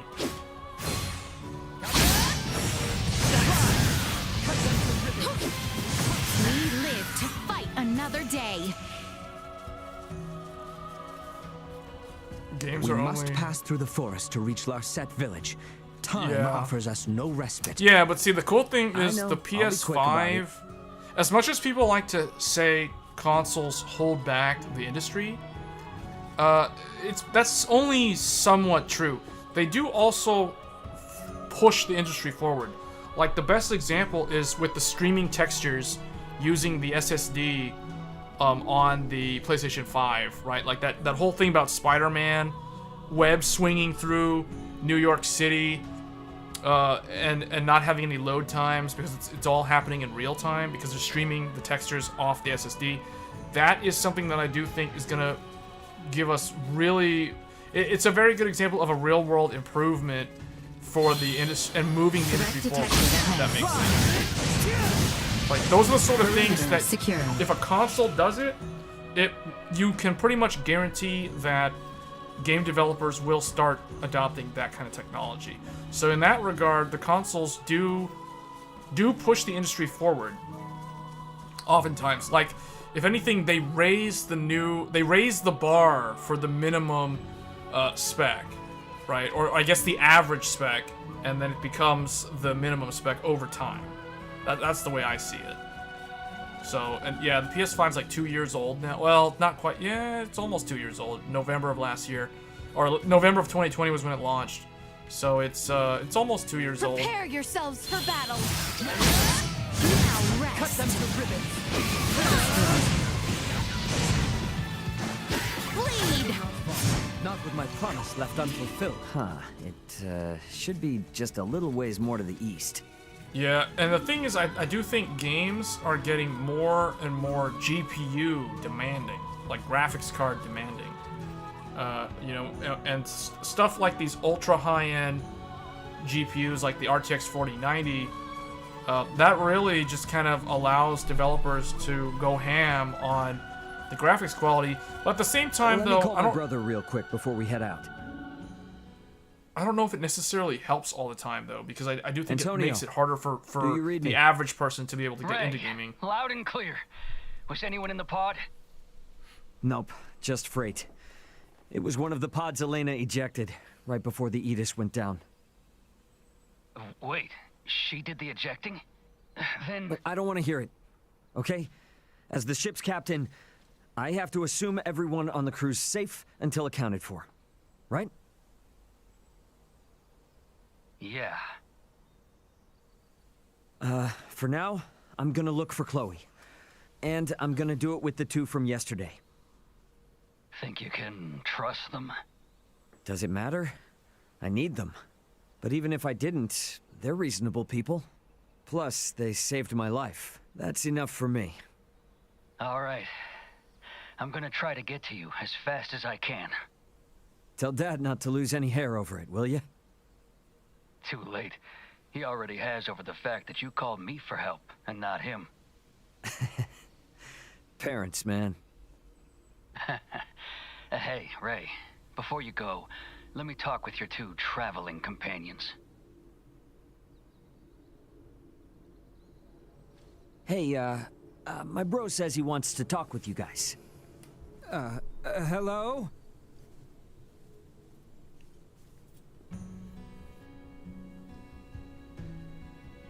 Yes? Yesterday, I was pretty upset and said some pretty rude things to you. Apologies for not doing this face-to-face. I'd like to make a fresh start.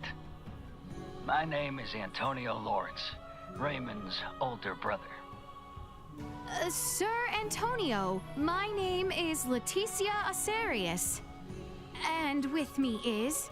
Albert Bergholm, sir. Miss Acerius, Mr. Bergholm. I'm sure Raymond here comes off as a strange and weird man. But please, look after my little brother for me. The Lawrence family comes from a long line of well-known merchants. We always pay our debts. Nothing to fear, sir. We shall do our utmost to ensure the safety of your brother. I appreciate it. Ray, try not to be too much of an annoyance to your new friends. Good luck. Over and out. So I think... You are loved. I wish. I think it's... I think they're gonna price them similar to the 6000 series. So probably like $1,000 for the highest tier. But I can't wait. Maybe even $1,200 or maybe $1,100 for the highest end, like the 7900 XT. For the mid-range, that's a good question. Let's make our way to that. It's hard to say because we don't know Nvidia's mid-range. Village is to But the I do south. think that's gonna price. They're gonna be priced very similar to last generation. So, like for example, if we look at the 6700 XT. The MSRP on that at launch was $479, if I'm not mistaken.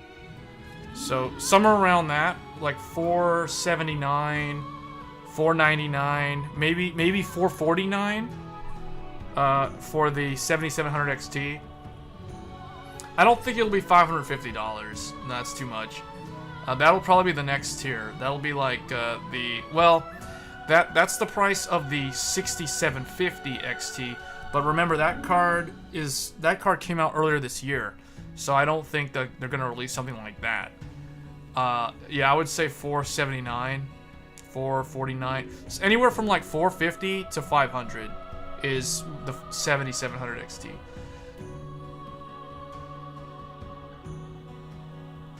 Oh, really? Well, I mean, I can see that, but it'll be interesting if they do it that way, because you got to remember, like the 6800 XT was the XT of the biggest big Navi was basically the 6800 XT. That was the XT, and then the 6900 XT was actually the XTX. So the 6900 XT was the full die. You know, the XTX is typically the full die. So if they do that, yeah, I can see them doing that. I don't know if they're gonna call. Typically, the way they name their products, if we go by history, it's like the XT. Internally, if it's XT, it would be 60 or 7800 XT, and then the XTX internally, that would be the 7900 XT. So something like that, unless they want to bring back their old school naming from like the mid 2000s, where they actually use the XTX in the brand name or in the product name. So yeah, I'm actually pretty interested in that. I mean, I gave up trying to get the 4090 because I wasn't able to get one on launch day, and I did manage to get the ARC A770. So I was happy that I got one of those. I'm probably actually more happy that I got the Intel GPU than the 4090 because the Intel GPU is probably going to be more like a collector's item at the end of the day, right? At least the first generation Intel Arc GPU. So I'm actually pretty glad that I have that one. But I am interested to see what the AMD next gen GPU is. I don't know if I'm gonna really get one though. Honestly, I don't really play any games that I feel would really need to require me to upgrade my GPU. So I don't know. If it's priced around, like you're saying, like 1,200, I'll consider it. It's gonna be a tough consideration though, because $1,200 is like very, very expensive.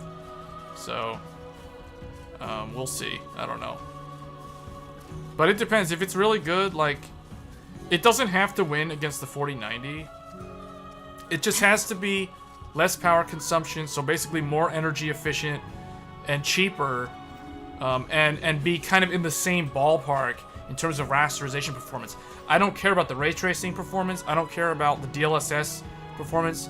I just want it to be somewhat similar to NVIDIA's top end for rasterization, like pure FPS. That's what matters to me, while consuming less power. No annoying power cable that could potentially burn up. You know, that's a big deal right now with the NVIDIA GPUs. Arc has insane 81 encoding, could be useful for transcoding movie series.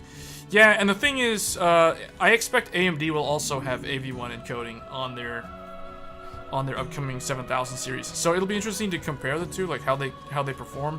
Because yeah, right now Intel's AV1 encoder is actually better than NVIDIA's AV1 encoder. With the one caveat being that the NVIDIA, at least on the 4090, the 4090 comes with dual encoders. So, but that's not really that useful for the average person. The enemy is before us. Remain close. Be a hero. We'll see how that pans out. Live to fight another day. Man, we are just like slaughtering these things. Basically one-shot almost every enemy that I come across, unless it's a boss fight. But people were worried that this game was going to run horribly on most systems. I guess I'll definitely have to try this game on Intel Arc to see how well it runs. Although I probably don't want to run it at 4K, because right now I'm playing this game at 4K resolution, just to kind of show people the settings who are interested. So we're running the game at 4K. You can see right here, 4K borderless. VSync is off. Maximum frame rate, there is a cap. You can't exceed 60. I mean, in a game like this, I don't really care. 60 is enough.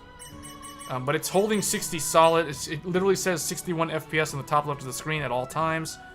In terms of the graphics settings, we have everything custom.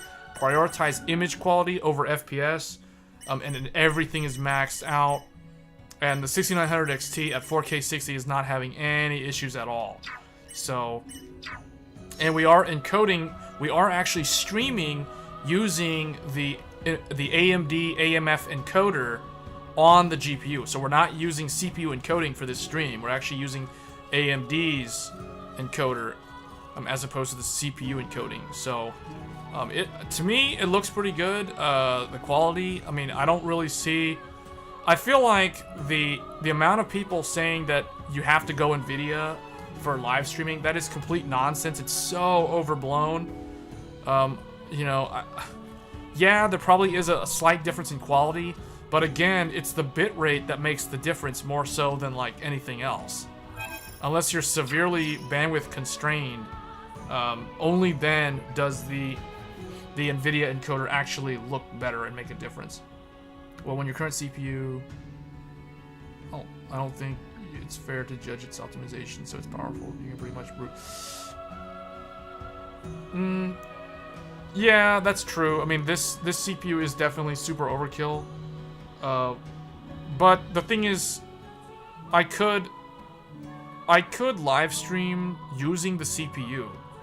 And the CPU literally in Windows has 32 threads, right? 16 core, 32 threads. So it's definitely going to be able to brute force render or stream the game off the CPU with no problem. But I did want to showcase AMD's actual encoder, like on the GPU. You know, the funny thing is you can actually encode using the integrated graphics on the Ryzen CPU. it does show up in OBS and in XSplit.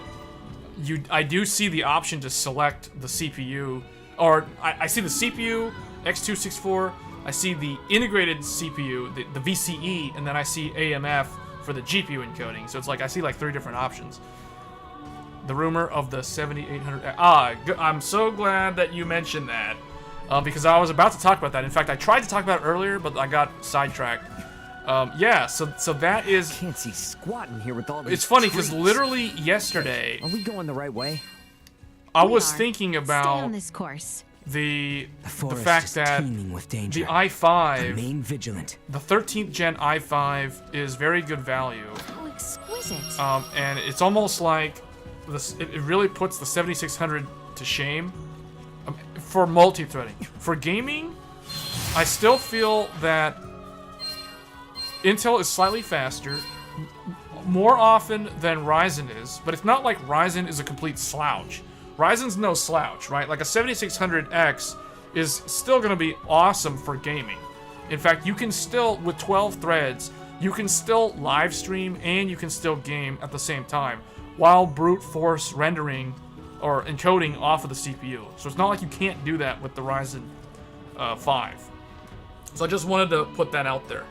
But I do think that when you start looking at the product stack, you know, 14 core, even though, now granted 8 of those are E-cores, the fact that Intel can advertise the product, the i5, as a 14 core, 20 thread, that compared to a 6 core, 12 thread, you know, those 8 extra threads at the end of the day, for $50 more, you know, MSRP, like $350 versus $300 on AMD, it's kind of tough to, or I mean, it's not a tough sell for Intel, right? Like all things considered, in terms of like platform costs, in terms of just the MSRP of the CPU, what would be?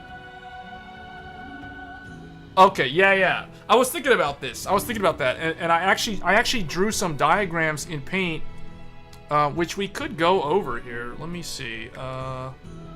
Hold on, let me share that. We'll kind of go over that because I do think that's something that I do want to talk about on the stream, since people are interested in it. So let me go ahead and bring up Paint. Let's hold on. The game's still running. Let me pause the game. In fact, let's mute the game. So this is what I think is going to happen for the CPU, for the Ryzen 7810 core. So, you know, you have your, we'll just draw it like this. This is a CCD, and this is the IO, and then this is where another CCD would go. So what I think they're gonna do, here's the thing. There was another CPU that was rumored. There was here, let's do this first. Let me zoom out. We're gonna make this larger. I want to talk about another CPU first. Let's talk about the other rumored CPU. There is the rumor of a Ryzen 370, was it 7400X? I think it's 7400X. Let's talk about this CPU first, so you guys can follow my train of thought in terms of what that 10 core is going to look like. So with this one, this is going to be a single CCD with the IO. So this IO is 6 nanometer on core, you know, with the IGP and all that stuff. Then in here, what I think is going to happen is this is the CCD, right? This is going to be a quad core. So it's going to be 1, 2, 3, 4. Right? It's a quad core, 8 thread, Ryzen 3. So here's what I think is going to happen with the 7800. So knowing that this CPU is also rumored to be in the works.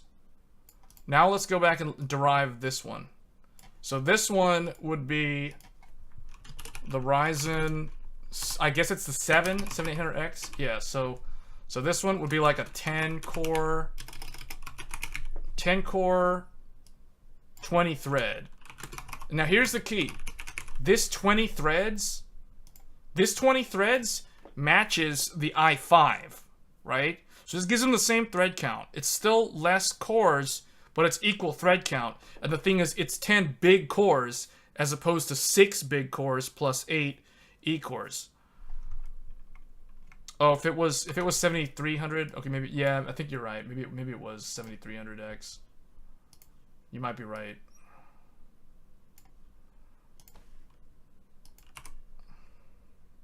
That's a rather strange looking 7300X. But anyway, regardless of what it's called, this is the main thing I want to draw your attention to, because the way they're gonna have to do that CCD is gonna be like that. So now let's come back over here. So the way that they're gonna make this work, you gotta think about it, it's 10 cores, right? AMD has never done a 10 core CPU. But here's the thing. The Ryzen 9, the 7900 is a 12 core. And how do they achieve that? They do, essentially they do 6 cores. They do 6 cores per CCD. Right?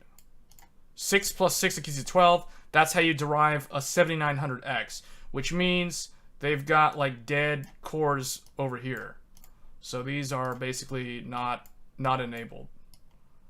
So what I think they're gonna do for this CPU, knowing what we know about this rumored 7300X, the fact that the configuration is like this, I think what they're going to do is they're gonna take one of the CCDs that's supposed to go to this CPU, and they're gonna bolt that on over here as the second CCD for this 10-core chip, right? Because now you've got essentially what, 6 on one CCD and 4 on another CCD. I can see them doing that. I mean, the other option is what, 5 cores on both CCDs.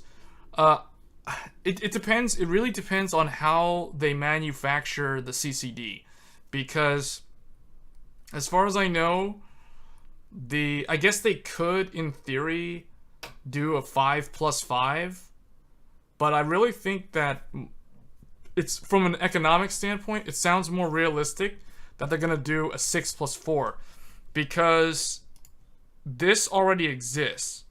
They already do this for the, well, for instance, they do this for the 7600X, don't they? It's a 6-core, right? It's a 6-core single CCD. So yeah, this is what they have on the 7600X. And if they're going to do a 7300X, that's going to be a quad core. So that means they're going to have a 4-core CCD. So basically, what they could do, they can't. That would require. It's not a new mask. How is it? Oh, you mean the? If you're talking about the 5+5, yeah, that would probably be a new mask. But I think that the 6 plus the 4, this is feasible. That's feasible. Why is it feasible? Because this is a 7600X, and this is a 7300X. So literally, they just take an extra CCD that was gonna go to a 7600X. Joe's idea on one 10-core CCD. Oh, yeah. That's what you're talking about? Yeah, I don't think they're going to do that. They can't do that because the CCD is fixed, right? This is the same problem for Intel. Intel's architecture, they can't do more than 8 P-cores. Intel's stuck at 8 P-cores. And a lot of people don't realize that for Intel, the Rocket Lake 11th gen was the new architecture. In fact, 12th gen, I didn't really talk too much about this, but 12th gen was 11th gen on 10 nanometer, and 13th gen is the same thing, is the same as 12, with new improvements. So a lot of people don't know this. A lot of people like to say that Rocket Lake 11th gen Intel was garbage. It was a waste of silicon. It was trash. Basically, 11th gen was the talk. It was the new architecture, but it was stuck on 14 nanometer, you know, whatever, like plus times 5 or whatever. So that's the reason why 11th gen, the 11900K, this is the reason why 11900K, or I guess i9 11900K was 8-core 16-thread. Like, a lot of people don't understand why that is, but that's the reason why. Versus the 10th gen, this, if you guys look this one up, this is a 10-core. This is a 10-core 20-thread.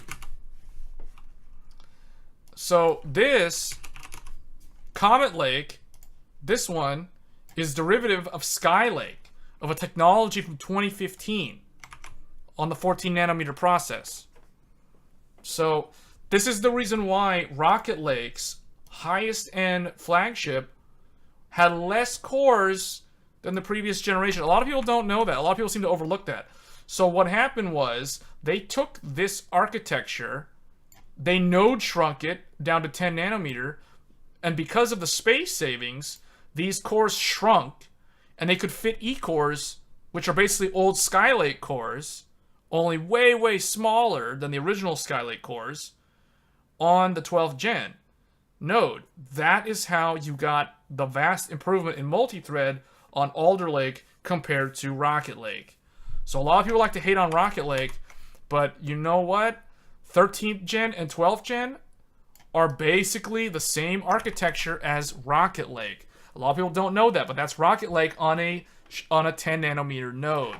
So it's not like Intel is bound by their photolithography and all that stuff too. So Intel's stuck on 8 P cores, and they've managed to somehow bolt like 16 E cores on the new 13th gen flagship.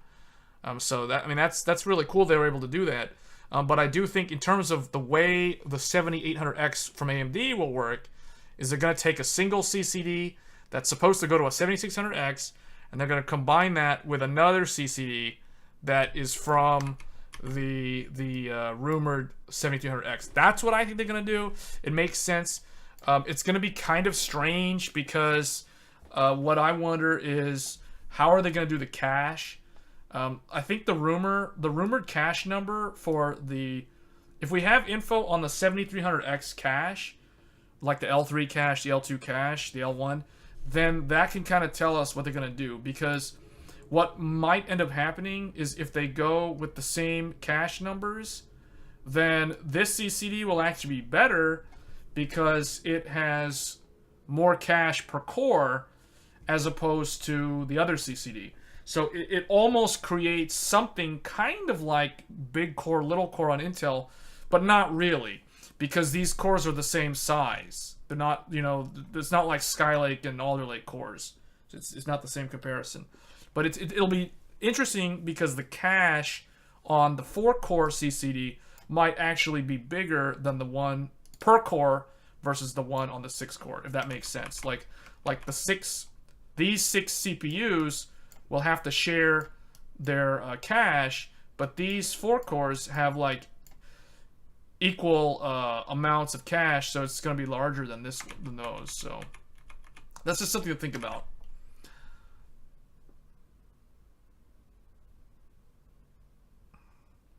Yeah, but it is something that I think could come up. Like this one, like if this one has the one that clocks higher versus the other one, and the fact that these have on average larger cache sizes because there's less cores per cache as opposed to the 6-core one.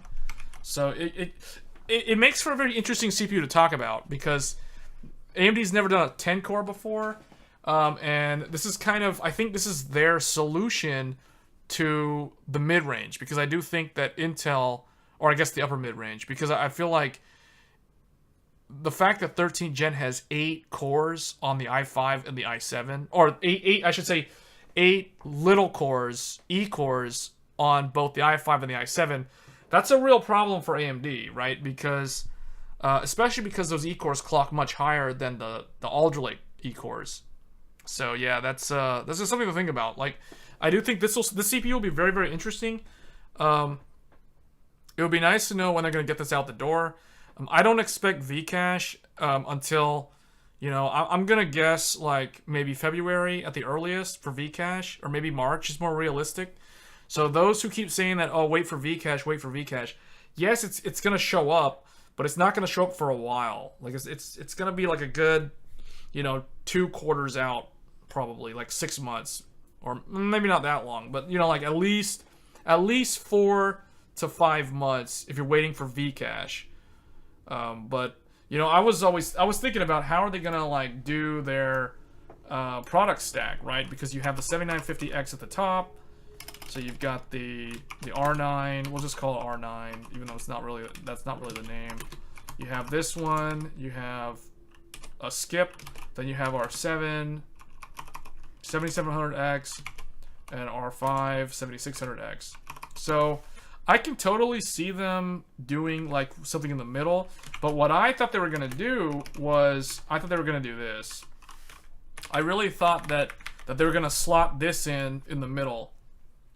I wasn't expecting a 10 core.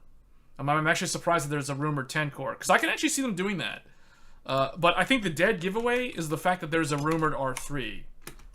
This being a 4 core, I think is the key. That tells us that they can do this. And then they combine that with this, and you get the 10 core. So I think that's how they're going to do it. I don't really see any other way for them to do that. I will say this, if this didn't exist, or if there was no rumor of this, I would probably guess 5 plus 5. But I don't know how they would manufacture that. So, I mean, they could. But in my mind, I think that the way that they have built the 7900X and the 7600X kind of makes me not really think that they would do a 5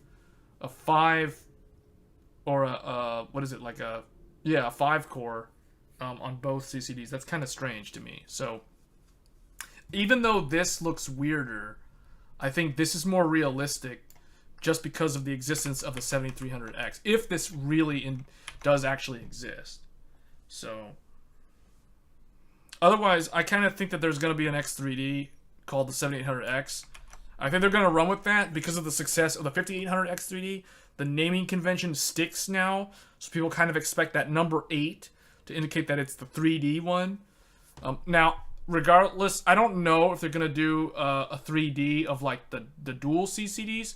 I don't know if they can do that. I'd be surprised if they could, although it wouldn't be that surprising, because if they're able to do that, that just means that they've improved their process technology. Because the main problem with the 5800X3D is the essentially you have like a skyscraper, right? You have the cores, then you have this cache stacked on top of it like a skyscraper, and the heat has to go through all of that to get up to the IHS and then to get out of the cooler. So that creates a problem. And when you have 2 of those, I think it just makes the problem even harder to overcome. So have I started trying to make a video of ray tracing performance? Not yet. I'm still trying to gather the type of games and benchmarks that I want to actually showcase for it. But I do plan to start work on that soon for the Arc GPU. It's just I haven't really figured out exactly which titles I want to showcase. I don't want to just do things that you've already seen on other YouTube channels. I do kind of want to change it up. In terms of ray tracing, I want to show that. I don't know if I'm going to show other GPUs, because obviously I would not compare the Arc GPU to a 3080 Ti, because those two, the performance tier isn't even the same. And then so obviously that's not going to show a valid comparison. I mean, I could compare it with the 6700 XT, and that's probably really the only realistic GPU that I would compare it with when it comes to ray tracing, because I don't even think you can run ray tracing on the older GPUs that I've already shown in the review video. So, but yeah, that's kind of the plan. I want to show AV1. I want to show ray tracing. Although I'm not really sure. I was thinking about AV1 the other day. Like, how do I want to showcase that in a video? And it's not something that I can easily show in a video, because I can record an AV1, but the fact that if I upload the clip to YouTube will still compress it down anyway. So it's gonna be very, very hard to kind of show how how that compares, right? Unless we're doing like really, really low bit rate, and then even then it won't look that good. So I don't know, it's weird. Yeah, I think the 6700 XT is really the only GPU that I have that's similar to it, though, in terms of the performance tier. So that's probably going to be the one that I do. It would just be those two. I don't have any NVIDIA GPUs that are in that performance tier that have ray tracing support. But yeah, I mean, I can list for you the GPUs that I have on hand for the testing. But basically, this is what I have available right now. So I've got the 6950 XT. I have two 6900 XTs. One of them is the one we're streaming on right now. And that's how I was able to do the 13th gen versus the Ryzen CPU. I have a 6800 XT reference card. I've got the 6700 XT, which I've shown in the review video. I have a 5700 XT. And then what else? I have Vega 64. I think those are my AMD GPUs. I do have the Fury, R9 Fury. And this is actually, well, whatever. You guys know it's Vega. And then we have this. What's my, I have the RX 480. And I think that's it. I think those are my AMD GPUs. And then for NVIDIA, I have RTX 3090 Ti, RTX 3080 Ti, and GTX 1080 and GTX 970. Those are the only NVIDIA GPUs that I have. So yes, that looks very weird because you have a massive performance gap between these two.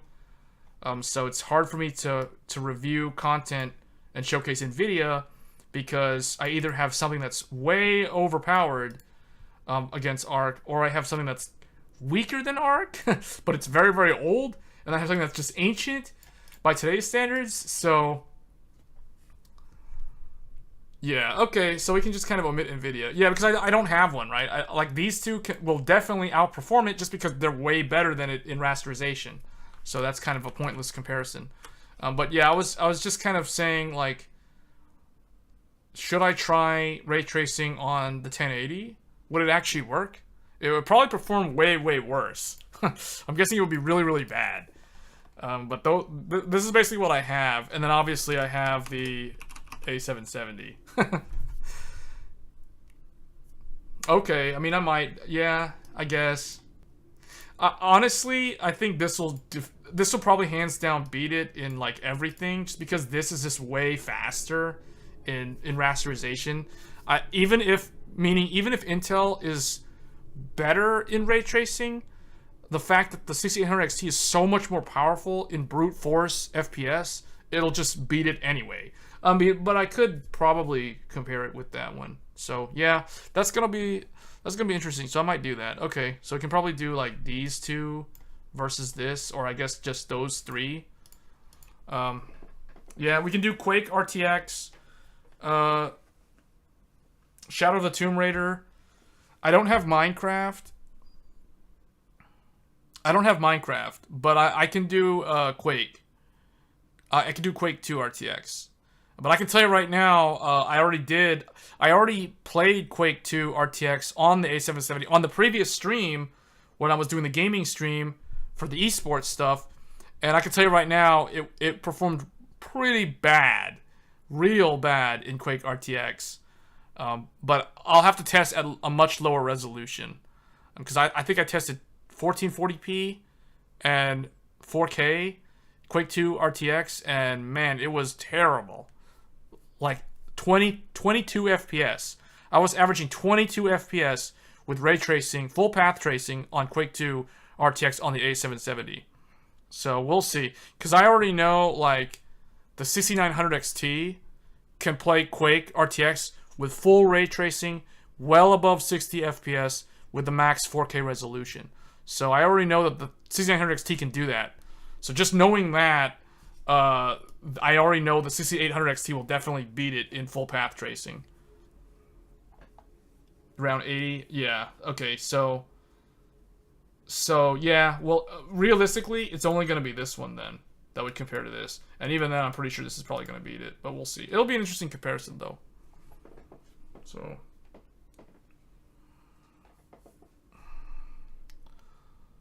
Trying to think. Actually, I do have older. Yeah, I've got more. I've got I have 7970. The HD 7970. I have videos on the covering some of these GPUs. Remember, I did a video earlier this year on this one, and this one. Basically, the question in the video was HD 7970 gigahertz edition, should you upgrade? R9 Fury, should you upgrade? And Vega 64, should you upgrade in 2022? I did these videos over in the summer to try to show people like how they still perform.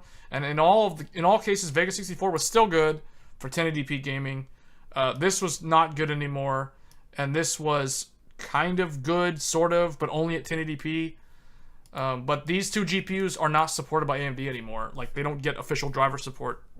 They're considered legacy. So, in fact, I should probably move this one above the Fury because it's newer. And then NVIDIA, I think, goes as far back as Maxwell, but I think they're about to kill off Maxwell early next year in terms of their driver stack, because it is currently 8 years old, this GPU. So next year it'll be 9 years old. So yeah, it's pretty much, it might be around for another year, who knows? Because a lot of people still have these, surprisingly. But yeah, I'll most likely compare this to this. It depends. What I'll probably do is I'll benchmark this, and then this, and then if I don't know, I'll probably benchmark one ray tracing title with this just to see if it's actually worth showing, because this is probably gonna be like way better than this. I mean, I could be wrong, but I've already tested ray tracing with my C900 XT, and it's really, really good compared to what I've seen in this. So I don't know if it's worth it, considering these two are not that different. You build an office computer with 2600 and GTX 970 for $400 for my parents since they don't use it for gaming. Yeah. Yeah, the 970 is, I mean, it's still not that bad, actually. I mean, it's, well, I guess for most modern titles it can't really do anything anymore, but I mean, you can still play like Battlefield 5 at 1080p with a GTX 970. Now you're gonna be playing on like medium settings, but I mean, it's still playable. 10 series didn't get good drivers for 2 years now. NVIDIA optimizes for current gen. Yeah, I'll agree there. Yeah, I completely skipped the 20 series for that reason, because I knew it would be short-lived. The Pascal, the 10 series lasted for a very long time, but the you know, ever since RTX 30 stuff came out, like, this is kind of fell by the wayside. Which is unfortunate, because this is still my favorite NVIDIA GPU. Even though I have these, like, super tier, performance tier compared to this, I still like this GPU more than these two.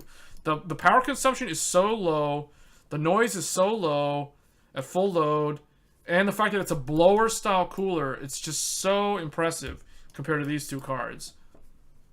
1080 Ti, 1070 Ti were the best GPU in that generation. I guess I don't like the 1070 Ti. The 1070 Ti used more power than a 1080 because the RAM, because the 1070 Ti had GDDR5 memory, whereas this has the GDDR5.6. So this was more energy efficient, and it performed faster than 1070 Ti. So I think this was better than the 1070 Ti myself. Yeah, GDDR5X is for the 1080 and the 1080 Ti. The 1080 Ti was just special, but I never got one because I wanted to get the Founders Edition, but the Founders Edition 1080 Ti is loud because it's 250 watts. So it's just like this card in terms of how loud it is.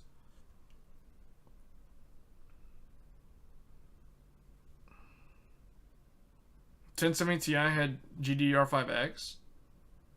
Really? Well, what I understand is, why does it use more power than the 1080? Because if you look at the power consumption numbers, it was oftentimes higher than that card while performing lower. It was like they were... It's like they were increasing the voltage on that card to get more... To try to get more performance out of it.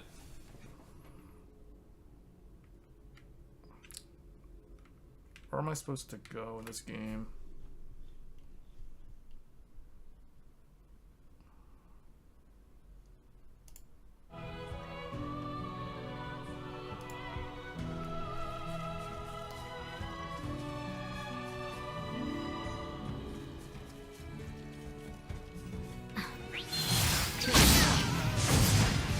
Stay the Oh, we're course. gonna fight a boss or a mini boss? Acceleration.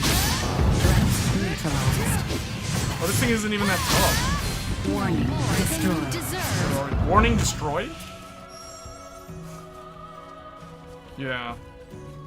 I remember doing a discussion video on why the 10 series was very exquisite. special. Why can't I get these? Oh, because we're fully healed? Why am I able to pick that one up? Is that bug? Did we find a bug? Oh no, unable to acquire. Okay. How exquisite. Oh, I see.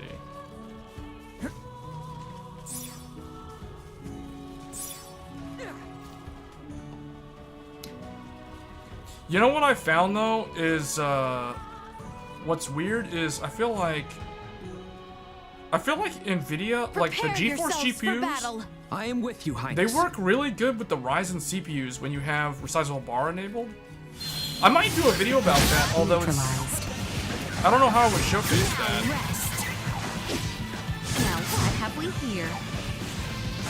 Like, I think what I can do, the way I would do that sort of video is I would show a game with resizable bar turned off on the AMD platform, and then I would turn it on and then show like what is the performance gain for a GeForce GPU when you turn resizable bar on a Ryzen CPU, and then do the same thing with Intel, because I really think that Intel, when you turn resizable bar on Intel platforms, the scaling on the GeForce cards is not as good as the Radeon cards, which is really weird.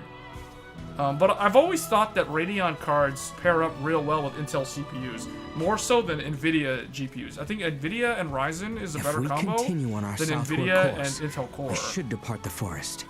And then, like, the Excellent. Radeon The GPUs village is just beyond pair it up, then? like today, they pair up well with Unfortunately either not. one. It will take Like, us there's not some that much of a time to difference pass if you through the pair them Larkus up region. with one or the other. No, it does. It does if you pair it up with a Ryzen CPU. And that's what I kind of wanted to show in the video. Like for example, I want to do like Final Fantasy 14 with resizable bar off. Basically, like take either the 7950X, pair it up with a 3080 Ti or some whatever, like 3090 Ti. Run the game benchmark with resizable bar off, then on. Compare the performance delta, then do the same thing with an Intel CPU. And compare the performance delta and see what you get. Because I think that when you take a GeForce GPU and you pair it up with a Ryzen CPU and you turn a resizable bar on, you get a bigger gain than if you pair it up with an Intel CPU. I think the reason why people say that resizable bar doesn't help NVIDIA GPUs very much is because they're probably looking at it when it's on an Intel CPU platform. They haven't tested it with a Ryzen. Maybe they do. But I kind of think that it's when you pair it up with Ryzen, you get a better performance uplift if you're on GeForce. And what is this? What the heck?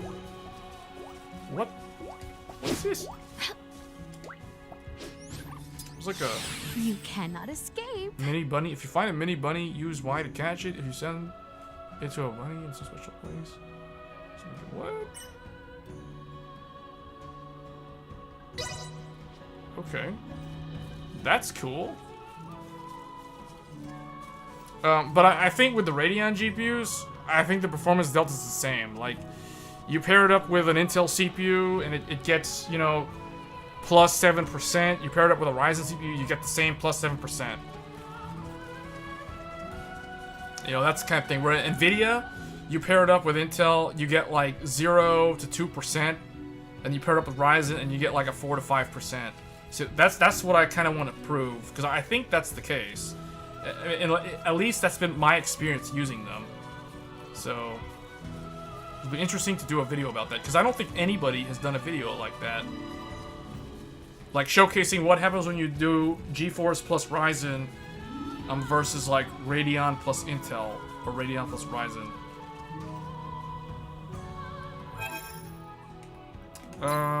These are the graphic settings.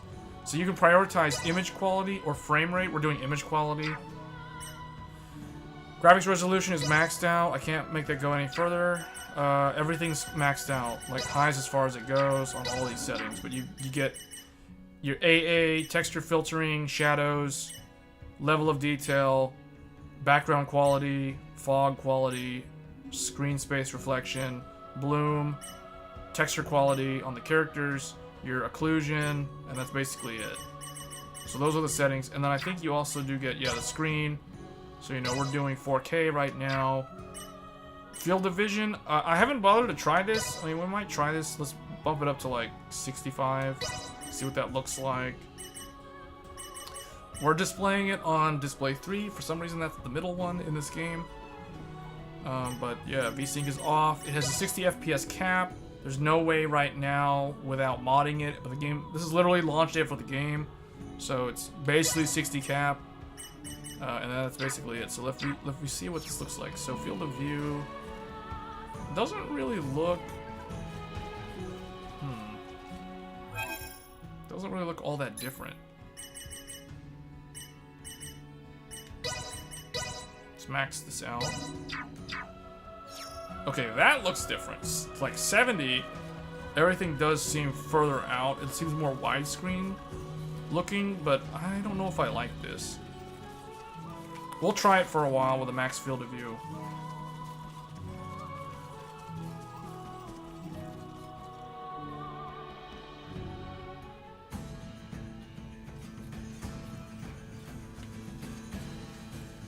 We are now entering the Loftus region. Come, let us continue to the south. Right, let's go. Much easier without all the trees, too. Agreed. This is the ideal terrain for walking. Yeah, that's what I was gonna say. It looks kind of stretched. I actually like the default 5. Cut them to ribbons. Probably gonna change it to 60 to see how that looks. Cut them to ribbons. Go. Warning. Energy levels low. Insufficient output. Threat neutralized. Cut them to ribbons. Destroyed. Assault. Still playing out weird.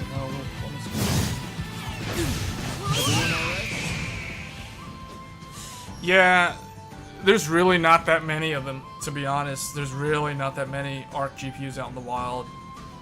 The next time I stream, it's gonna be on ARC, but I'm probably gonna make like an AV1 encoding video. Although I don't really know how much there is to show about that. I might just do like an overview of how to record in AV1. Maybe that's what I'll end up doing. I don't know, because there's not a whole lot there, to be honest.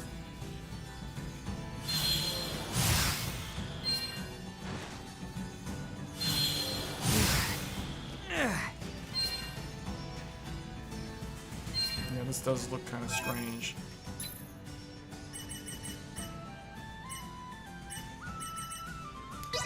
I've been considering making ARC my daily driver with this Ryzen 7950X CPU, but my only reservations with doing that, and I said this in a previous stream. Oh, now I got used to it being so far away. Now the character seems too close, but it does look more natural this way. Like things don't look stretched. Like the trees look correct now. So. This will prove most useful.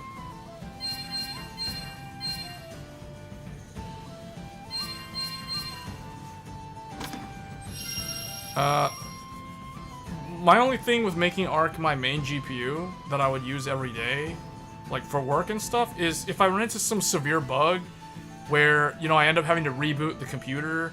Your Highness, that might be a little bit much to deal with, depending on how often that happens. But so far, it seems in games, ARC seems pretty much okay. Keep my feet up. I'm more concerned with like it doing weird things, like while using the computer in a normal setting.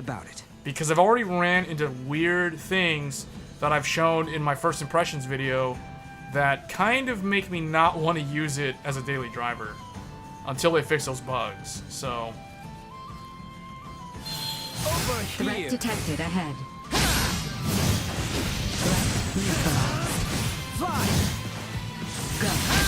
yeah, I do like the aesthetic in these type of games. Warning. Energy levels low. Was that like a floating chicken? What was that? I don't know what that animal was. That was the weirdest looking thing. This is like a flower. It's like a flower enemy with arms and legs. Yeah, this game has, it comes across almost like a Xenoblade Chronicles vibe to it, like with the sharp looking mountains and the sky. And the background music makes me think more of Xenoblade compared to a typical Star Ocean game, which is really weird. I have not tested any overclocking on it yet. So that is probably something that I could also do in a video, but I don't, again, like, other than it just being me, like, testing for stability, I don't know how entertaining that is to watch. I guess what I could do is I could test it and then kind of go over the results and talk about, like, how it actually scales. But from my experience with Ark so far, and I guess this holds true for pretty much all of the major new hardware that's released in the last couple of months, I feel like the manufacturers like Intel, AMD, and Nvidia have already basically overclocked all this gear out of the box. Like, you're pretty much running close to the maximum, or you're already running outside of, in some cases, you're already outside of the efficiency curve. Like in the prime example is Intel 13th Gen, because that thing is just clocked through the roof in terms of the power consumption at stock. That I feel like that CPU in particular really needs like an OEM power limit if those are going to be sold in like a Dell or HP pre-build. Yeah, but see, then you run into the realm of the power cable melting. Because that's the thing that I'm concerned about. Because that tiny little 12-pin connector, running 600 watts through that little connector is a little concerning to me. I don't know how I feel about that. I don't feel comfortable doing that. So, in my mind, like, in terms of what is actually overclockable for a 24/7 daily driver, I personally would not overclock the 4090 beyond stock. Like, no way. Not with that little rinky-dink power connector that it's got on there. No way. I mean, there's already been, like, the whole Reddit thread about cables getting burned. I don't want to have anything to do with that. Our set village is not far and now. then, so, that's a no-go. And then, 13th gen already is too hot, too loud, too much power, so that needs a power limit. And then Ryzen with the 95C, but the 95C only happens when you're, like, fully loading all 32 threads, and it has to be running for, like, several minutes. Then you'll actually see it. So, I don't know. Out of all of them, in terms of thermals and power, the new Ryzen CPUs behave the best. Nvidia, too much, like, you can't really overclock it. It's just a lot of power already.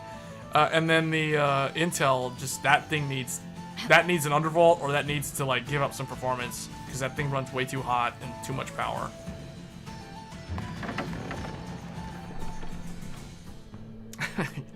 It probably should. Alright, so we reached the first village in the game.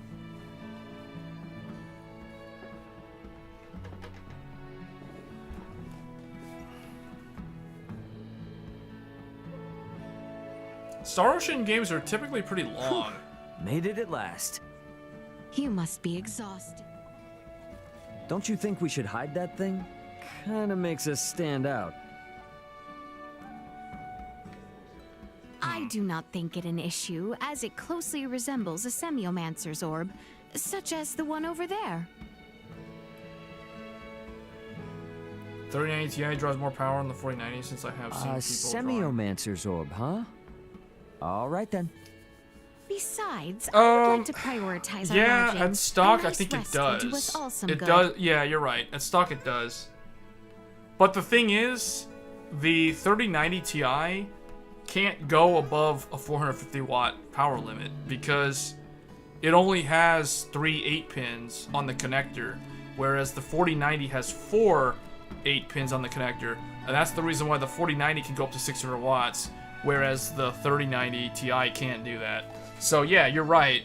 At stock, the 3090 Ti does draw a little bit more power than the 4090, but as soon as you start overclocking the 4090, that thing goes way above what the 3090 Ti could possibly do, right? Without it becoming a fire hazard, because it's only using 3 8-pins as opposed to 4 8-pins on the 4090. So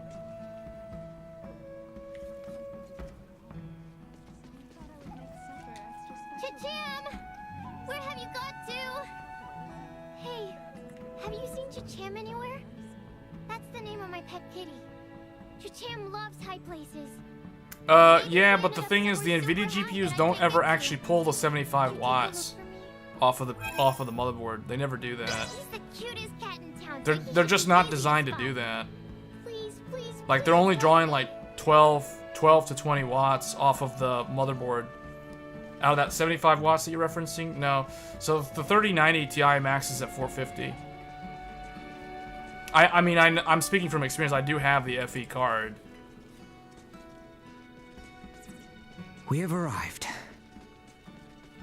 I mean, yeah, you can exceed the PCI spec on the PEG connector, but I wouldn't do that, especially now with, well, I really wouldn't do it with the 3090 Ti.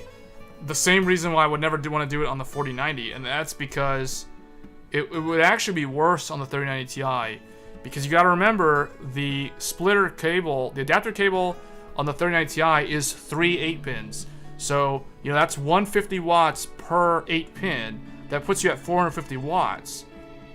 This is the reason why in Gamers Nexus video, you can, Steve showed that you can actually run the 4090 with only 3 of the adapter breakout connectors. You could leave the 4th one disconnected and it would still work. And that's because the 3 connectors is 450 watts. That's equal to the 3090 Ti's cable.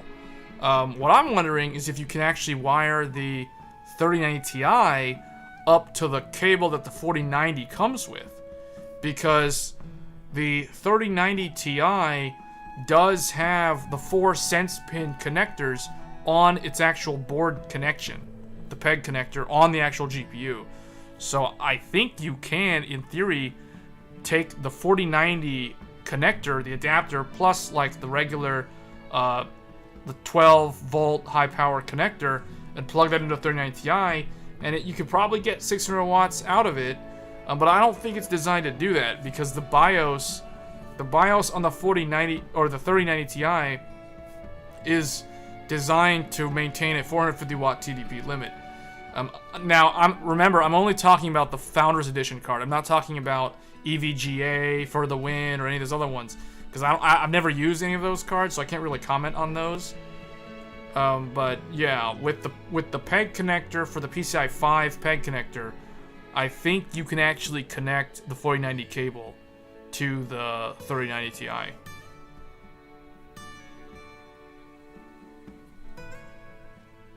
Yeah, I guess for 3090 Ti, but I would never do it because I don't like. I'm not Buildzoid, guys. Unlike him, Buildzoid loves to run things way out of spec and like overclocked, and then like just to see how much power you can get out of the silicon. I'm not the type of person that does that. I don't like fire hazards in my room. I don't like burning up. I don't like the potential of burning up my power connectors. I don't want to have to buy a new power supply or change the cables, or worse, buy a new graphics card.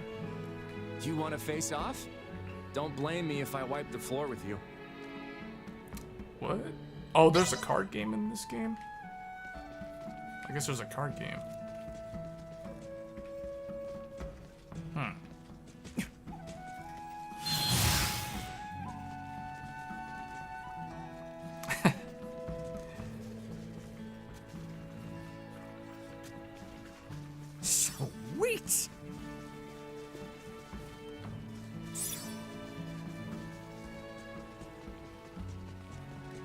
Yeah, I've been working with Gigabyte, though, on BIOS updates for the new Ryzen 7000 series.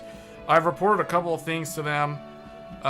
They told me the other day, just yesterday, that well, I have to follow up with them again, because I've been trying to get them to confirm whether or not S3 mode, basically standby, or like legacy sleep mode, is actually supported on the 7000 series, because it seems like so far it's kind of broken.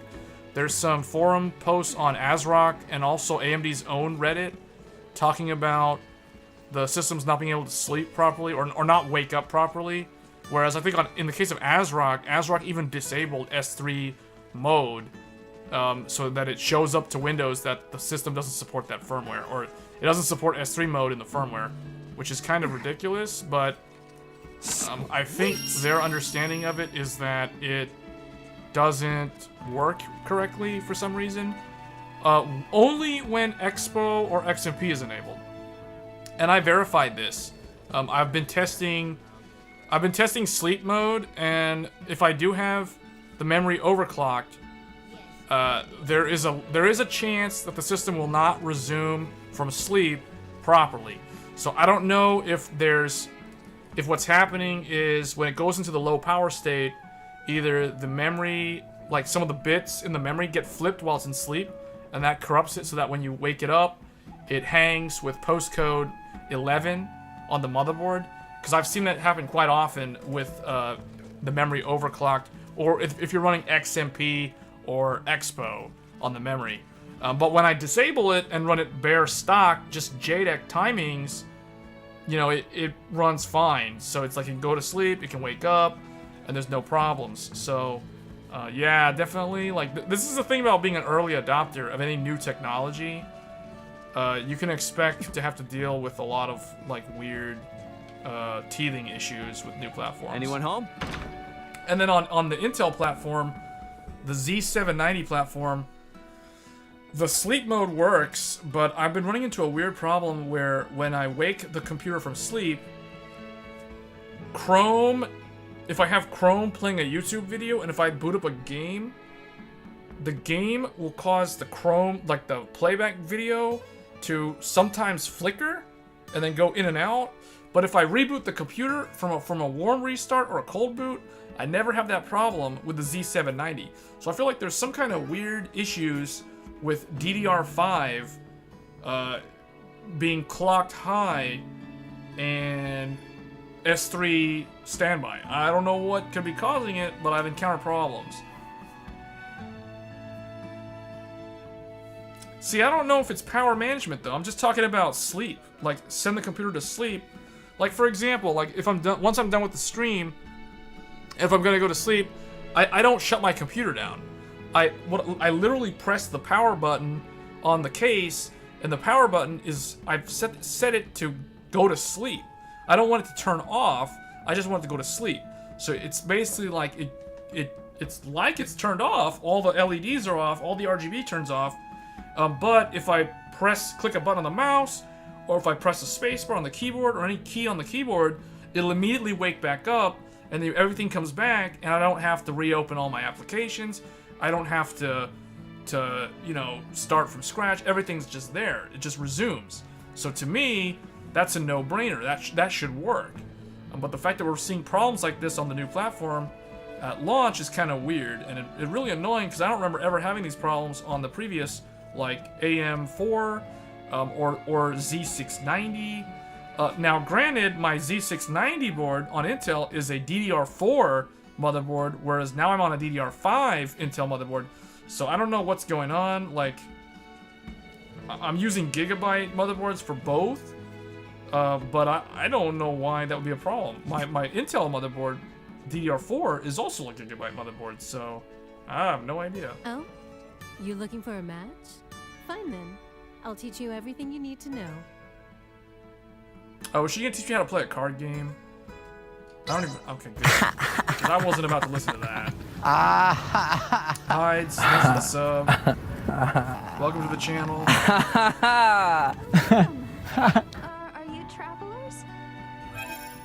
Oh, now we can actually do something here. Cancel, leave in, stay at in. Where do we need to go?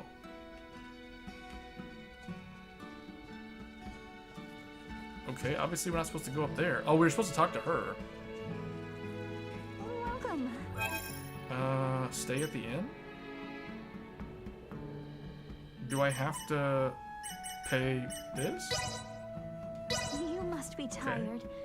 Please, feel free to Spider-Man rest Remastered and Forza Horizon are the best performing games on Intel Arc so far. You know why that's probably the case? I don't know about Spider-Man because I don't have the Spider-Man game on PC, but I will say that Forza Horizon That's the kind of meal that scales makes you glad to be amazingly alive. well with going from PCI Alright, 3 so, to PCI 4, where do you want to begin? as well as turning resizable bar First, on. would you mind telling And we us already whence know you that hail? Intel Arc scales If you massively thought I with said some resizable weird bar. stuff before, brace yourself.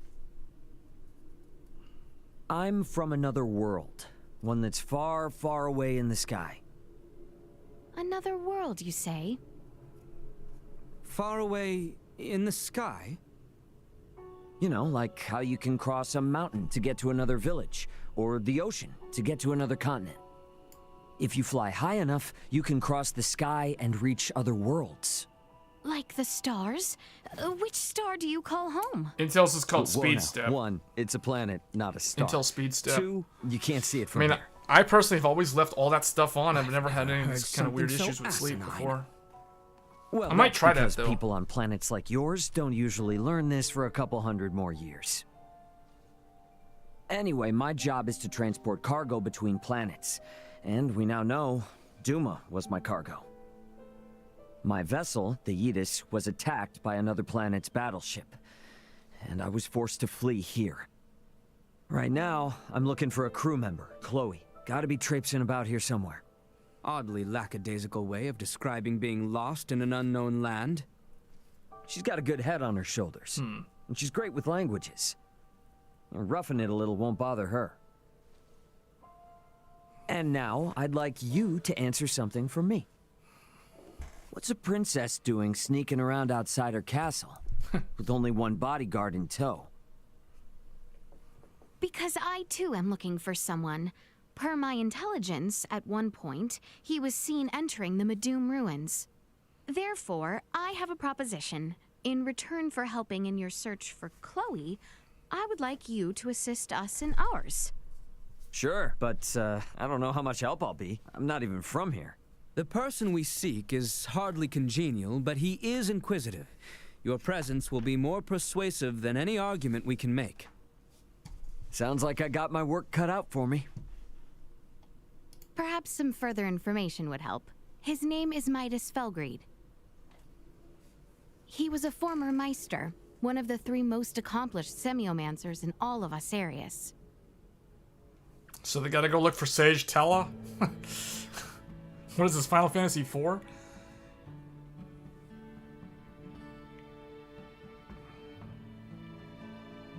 I don't really want to run around looking for a semiomancer.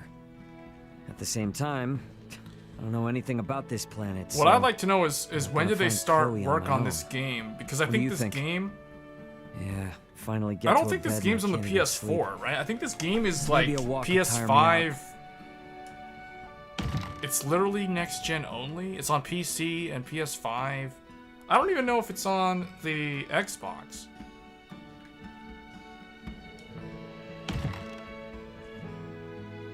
That's funny. You can like open other doors, but you can't open. You can open some of the other doors, but you can't open all of them. That's weird. It's funny how the door, like, the door to my room, like, opens into the hallway, but this other door opens like this way. I don't know why it does that.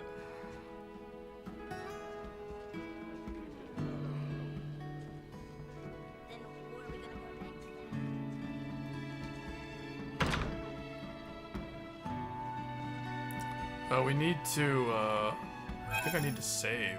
Although I think it auto-saves, but I'm just gonna save anyway.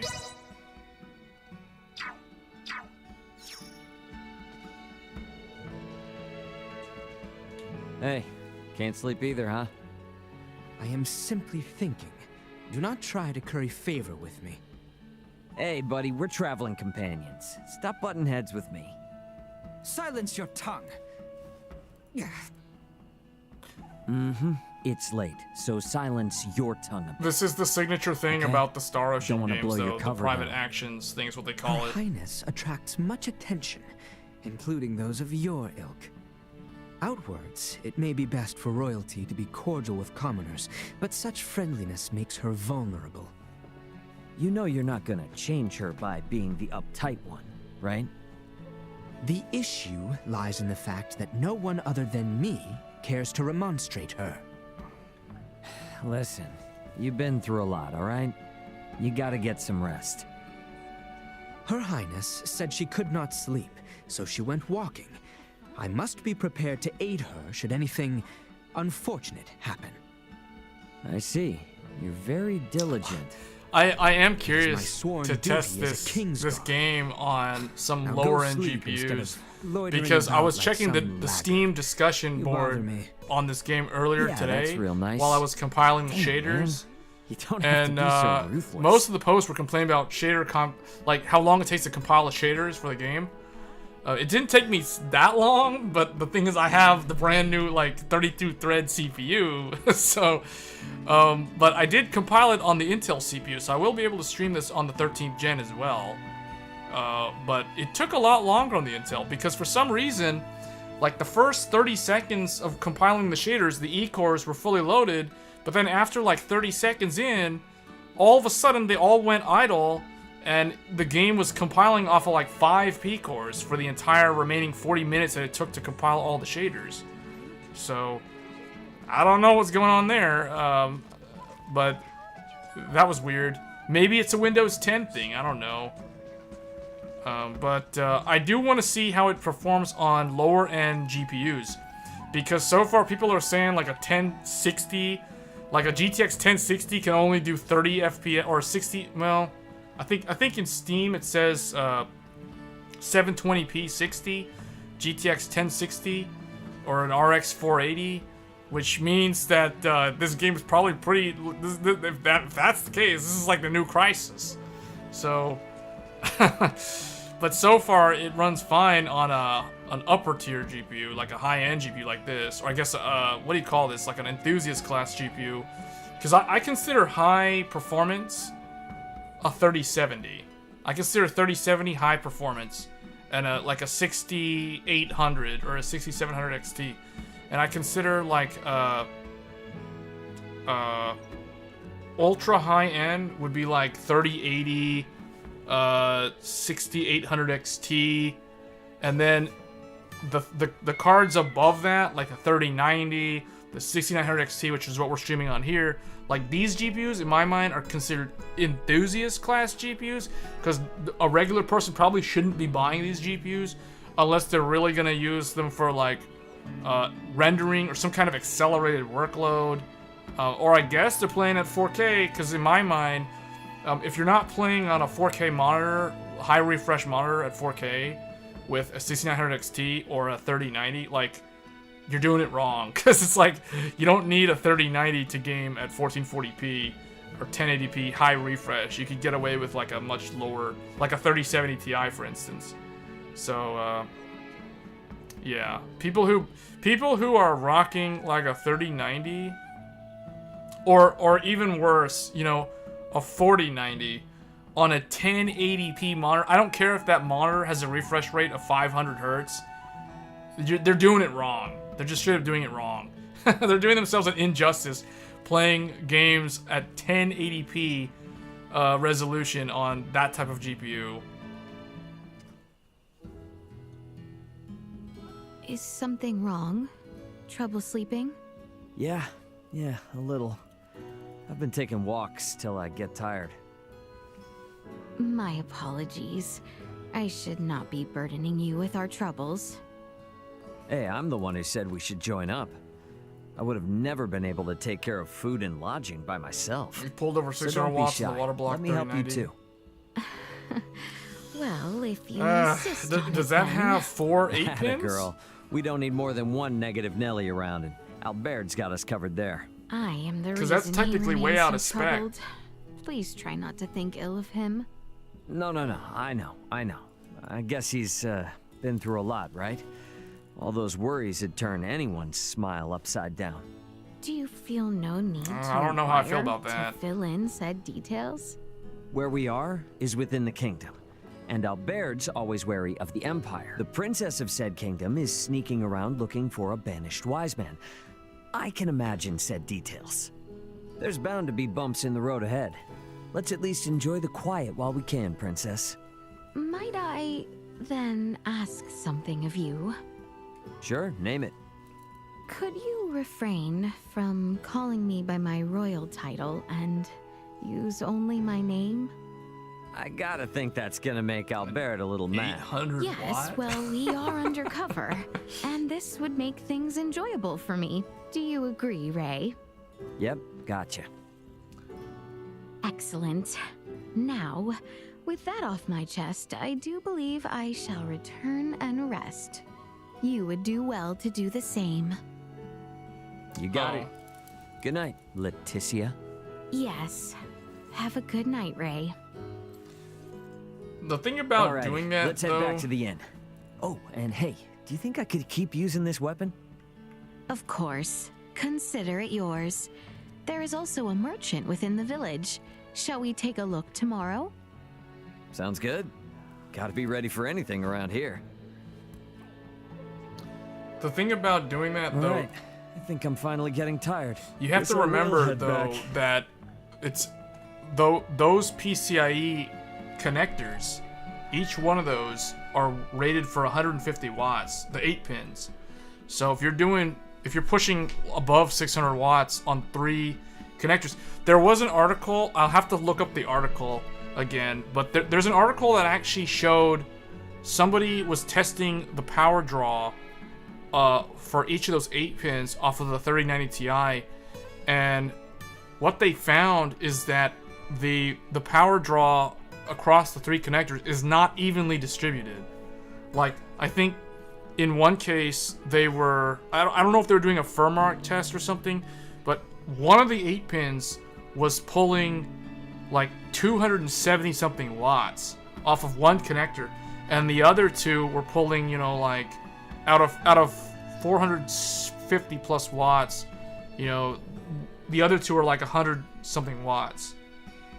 So that's just something to keep in mind, because yeah, 2 of them were within spec, but the first 8 pin was way over spec.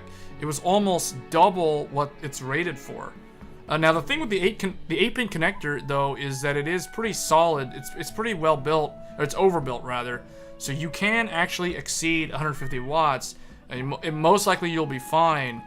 But the thing is, the 3090 Ti uses that little 12-pin connector, and it doesn't use the sense wires. So yeah, you're only waiting for a couple minutes. I was gonna say, because you know, I don't know how I'd feel trying to run a game long term, like what we're doing here, right? Like if I was pulling 600 plus watts off of a 3090 Ti while playing this game for hours on end, I don't know if I would ever do that. You know, that's kind of outside the realm of safety right there in my mind. So, but yeah, for a few months, I mean, a few minutes is probably fine. Like just for a benchmarking run, it shouldn't be a problem. But that is something to keep in mind. Like the 3090 Ti doesn't actually regulate the power it draws across each 8 connector. It doesn't have the sense wires on its adapter cable. You'd have to use the 4090 cable to get that capability out of the 3090 Ti. But I think the 3090 Ti supports it, but it needs a different cable. It needs the correct cable. It's very hard to pull over 500 watts. Yeah. Well, it depends on the game. Should probably stop wandering and get back to the inn. Is there something there? Yeah, that's cool. You can like climb on rooftops. There's actually stuff up here. Oh, I didn't want to do that.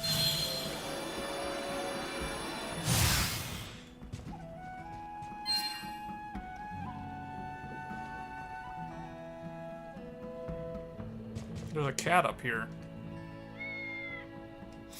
Oh, I took the cat. Oh, that's probably for a side quest. I bet that was for that little girl that was sad that she was missing her cat or something. Maybe that's what that's for. This weather. Are you unable to sleep, Raymond? Okay, so... Oh, here to take me on, are you? All these people want to play this card game that I don't know about.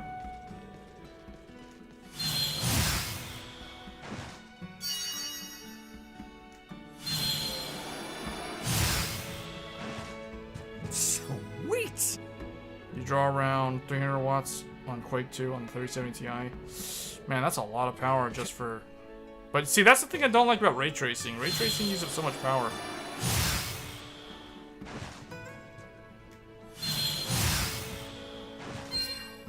What I'd like to see is AMD.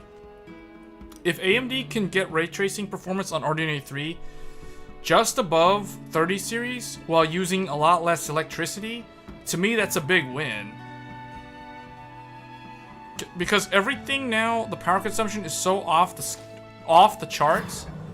Insane high power consumption everywhere now. Like, with every product that's released, the power consumption is so high that, what is this? What the? This is some kind of weird, like, raptor thing?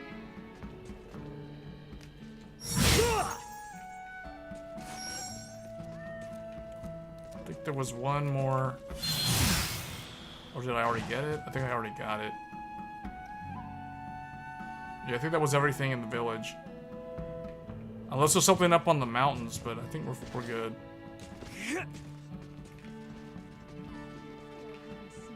Anyone home?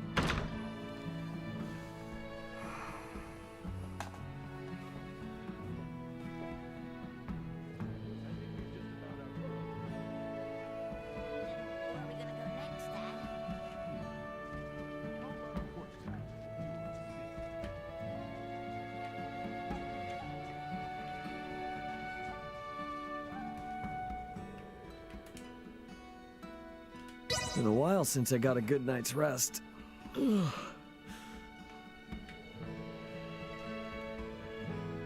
So we know that there's an evil empire on this planet, and we know that his brother is coming to get him, to pick him up from the planet, so he can go home.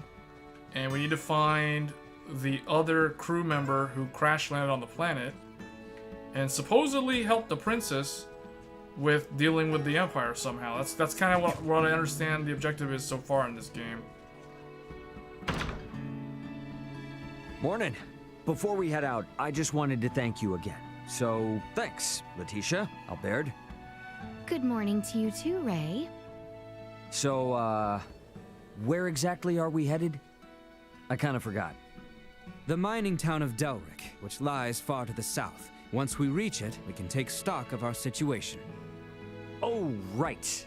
Sorry, this is the first time I've had a good night's sleep in a while. I'm still not quite with it yet. Then you'll have yourself to blame if you are attacked. Okay, I guess we just go? I don't think there's anything else for me to do here. Oh, I want to know... Oh, yeah, the cat. Cha-cham! Where were you? Huh? There's something attached to his collar. A piece of paper?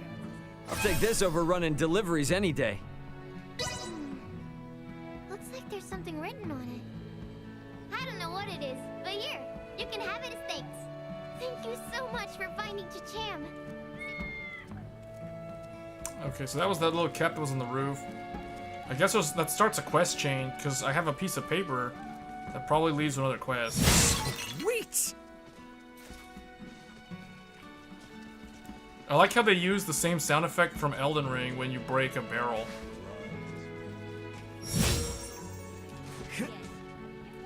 Alright, I guess we can leave this village now.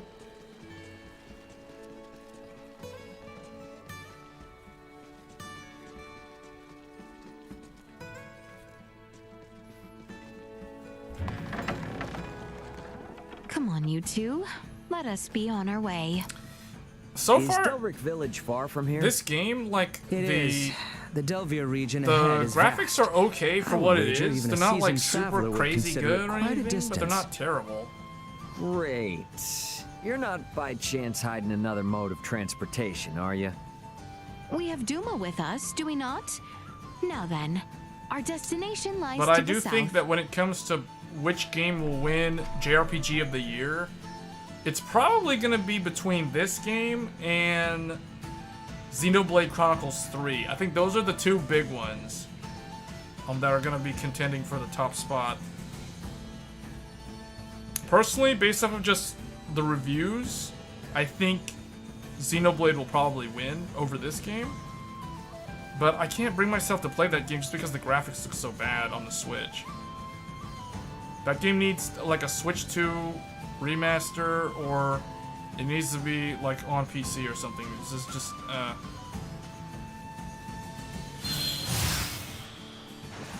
Come, we make for the region of Delvier. Southbound from our current position, I believe. Roger that. Very excited. wait, not this. What was the? Okay, I want to see the map. So this region's not that large. Is there like a world map though? I guess there's no world map.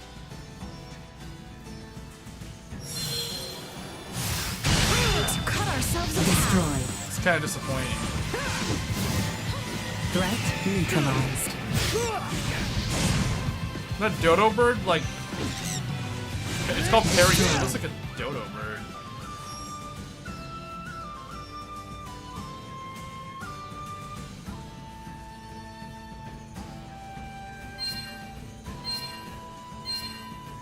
In third, is this considered third-person view?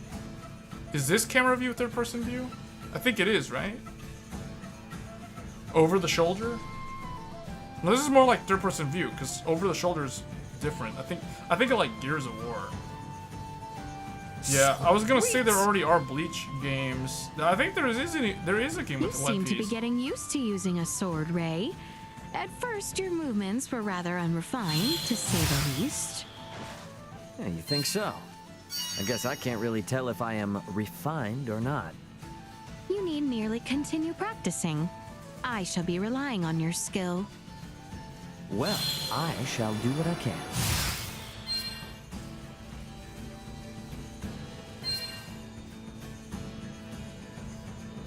Yeah, I think there's a couple of them actually, but they're probably old games, right? Oh, really? It did? Oh yeah, I think I heard that. I heard that like earlier this year that it was going to continue, and my only thing was like, why is it going to continue?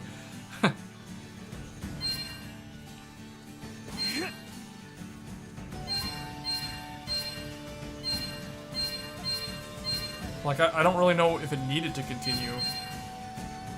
Sweet! Well, I need to figure out how to upgrade his stuff. Like, I think it's all based off of Duma. Nothing.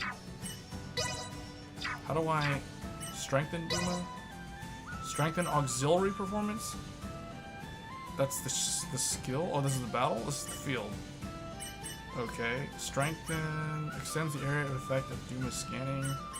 Reduces enemies' footsteps detection range by 25%. I don't know if you need to do that. Minus 20% VA gauge reduction when blocking with a shield. Plus 15% amount when landing on attack. Yeah, we'll do that. Improvements in general awareness confirmed.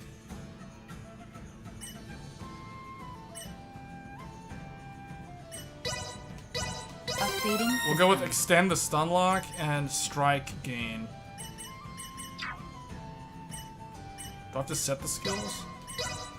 Yeah, we have to set the skills, I figured. Oh, we don't have a field skill though. I probably should have learned a field skill. Oh well.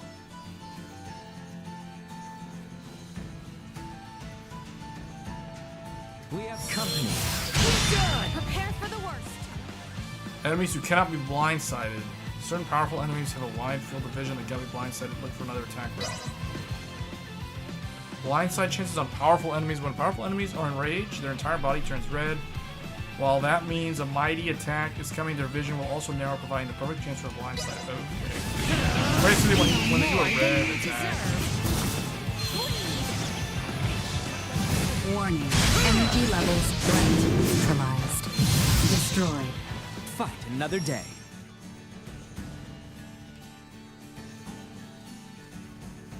Oh, they didn't finish it. I mean, I kind of lost interest in Bleach after the Espada. I didn't really pay much attention during the whole like Quincy arc and all that other stuff. Very well, I shall tell you.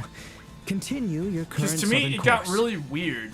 Okay, After the kinda Espada spooky. arc, How did you to know I me, was gonna Bleach ask just you for kind of went directions? way out there. I in left merely read field. the look of confusion written upon your face.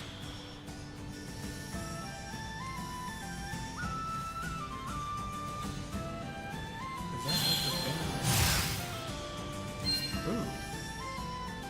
Okay, that's cool. This whole collecting these orbs on the map, this reminds me so much of Xenoblade Chronicles. They literally like took that right out of the Xenoblade playbook. Threat neutralized. Destroyed. Usefulness threat neutralized. Insufficient output. Wow. These things are getting destroyed so fast, so I don't Warning. even get a chance Energy levels low.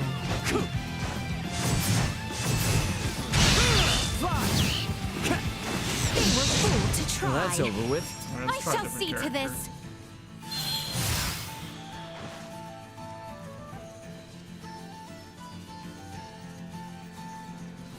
The Fullbring arc was weird. Okay. Yeah, because Not to be a I don't know, pain, it just but seems are so we out almost left to the field that I Delvere just kind of region? lost interest in it at that point. Dead ahead. Cut them to ribbons. Stronger. Duma, with me. You'll not be the last. We must press on.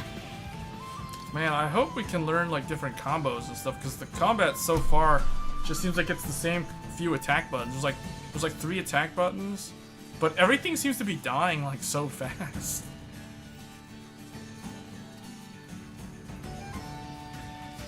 We shall prevail. Right. They were fooled to try. Destroyed. Cut the tail off. Freaking tail off. I don't know what that was. I don't know what I just did. I did some like ultimate combo right there and the thing died.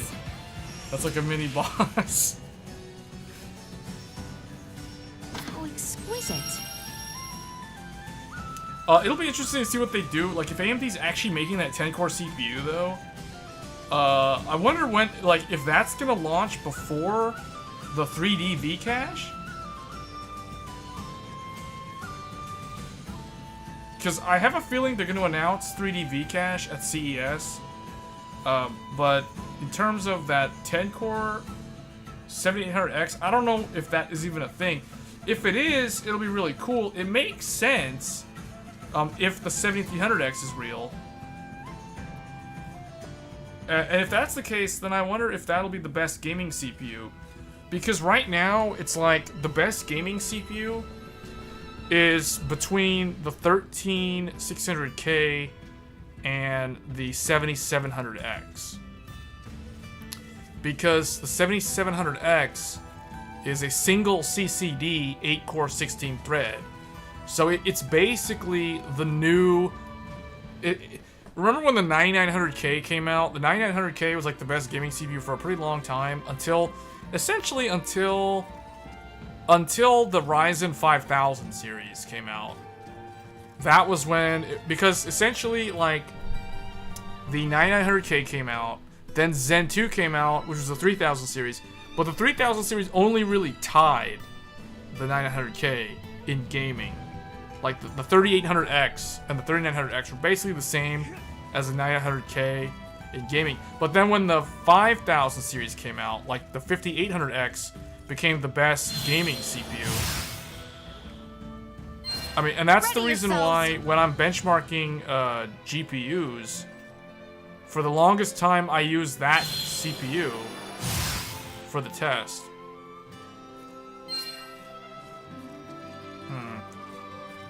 me see if I can like get. Oh no, that's not right. Oh, that's not what I wanted to do. Victory will be ours. Warning. Energy levels Whoa! Whoa! What is this? Albert almost died. insufficient output. Okay, these enemies are Destroyed.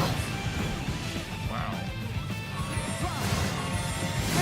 Warning. Energy levels threat neutralized. Albert's in trouble. I think we're in a higher level zone. So exquisite. Yeah, it is. That's why it wasn't worth upgrading to. 10th gen was kind of a waste. Was the only good CPU of the 9th gen. This, yeah, 9700K was bad. No hyper-threading on an i7 is pretty unacceptable. Into Delvier territory. But the thing is, like, they tried to upsell you to i9 because the 9900K was the very first i9 Let's keep brand. on keeping on, I guess. Like, they actually introduced that branding Delric on their Village processor lies line. to the southwest. The other thing I was going to say is basically, in my mind, farther south. the 7700X on the new Ryzen CPUs is basically the new 9900K. It's an 8-core, 16-thread, very, very good gaming CPU, very low latency, single CCD, you know, so less heat, less power compared to the Ryzen 9s. So there's really nothing bad about it on paper. So I think it compares really well with the i5 13th gen. It's just the i5, like, being able to get that increase in multi-thread is kind of useful. But if you look at the gaming benchmarks, the Ryzen 7700 is faster than the i5.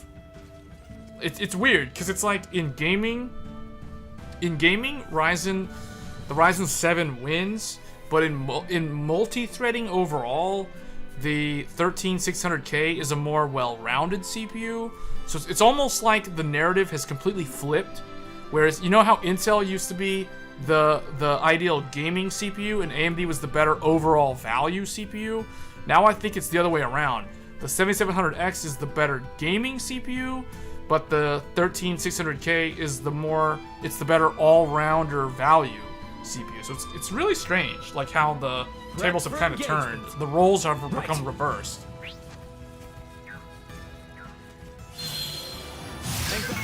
Is this gonna wake up a bunch of like weird mushrooms? Oh man. Well, that's terrifying. You see all that?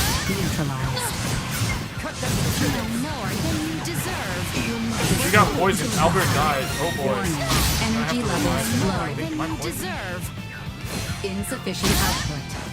Threat neutralized. Fight another day. Okay, he's back up again. I gotta figure out how to heal him though. Camp menu? Oh, quick HP recovery? Oh, that's cool. It automatically used the blueberries. It's kind of like an automated system that they have now. Okay, so now collecting the blueberries in the field, aka the green things, will be useful again. The only problem is the cost of motherboard and RAM. But it's the same problem for Intel, right? Because it's like, I mean, as we've shown in the stream talking about Z790, they cost the same amount of money. The Z790 and the X670E cost the same amount of money. If you want to save money, people are going to say, oh, buy Z690. Well, you can do the same thing with AMD. It's called buy B650E or B650. Or buy an X670 non-E. It is because of your right? predisposition so towards recklessness. The moment I turn away, you can buy Z690. Yeah, but you can buy B650E for AMD. I mean, it's the same thing. It costs the same amount of money as a discounted Z690 board. And you're still getting PCI Gen 5, 24 lanes, if you buy the B650E, not the B650. So, I mean, I don't understand the whole, like, Intel's cheaper. I don't think it's cheaper. The only thing that Intel's cheaper is the actual, well, I mean, at the i5 level, it's not cheaper. Okay, comparing it to the Ryzen 7, the i5 is cheaper. But that's the only thing that's cheaper. It's like $350 versus $400 for the Ryzen. But the motherboard cost is the same. Like, I don't see it. And then the other argument is DDR4. Well, like if you look at the reviews that show DDR4 performance, if you pair 13th gen with DDR4, it basically loses to Ryzen 7000 in all things. It's worse in multi-thread, it's worse in gaming if you're pairing it with DDR4 versus DDR5 on Ryzen. So it's like, okay, you're saving money by sticking with DDR4, but you're pairing it up with a worse motherboard that has a worse VRM, and you're sacrificing performance. So I don't know how I feel about that.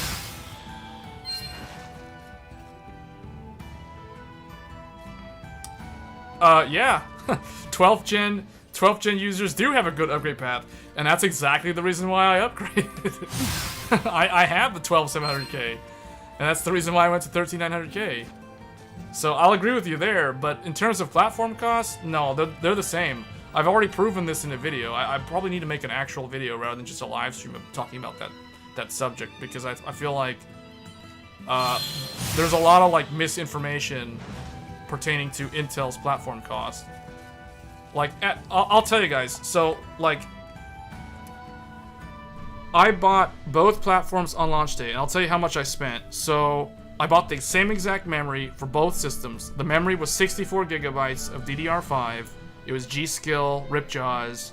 That RAM was like just under $400. It was like $389 or $379 or something for both AMD and Intel. So the RAM, DDR5 cancels out, same cost, no difference. The motherboard, I bought the Aorus Master from Gigabyte.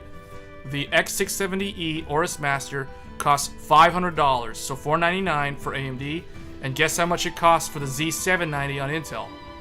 $499, exact same price. So in terms of the platform cost, the motherboards cost the same amount of money. The RAM, same amount of money. The only thing that was different was the fact that Micro Center, in particular Micro Center, has an exclusive deal with Intel right now to sell the processor way below the actual MSRP. So what I paid for the 13900K, I paid $559 on launch day for that processor. That was $140 less than the Ryzen 7950X. So I did spend $140 less to buy Intel compared to AMD, but that price savings was only because of the exclusive deal at Micro Center.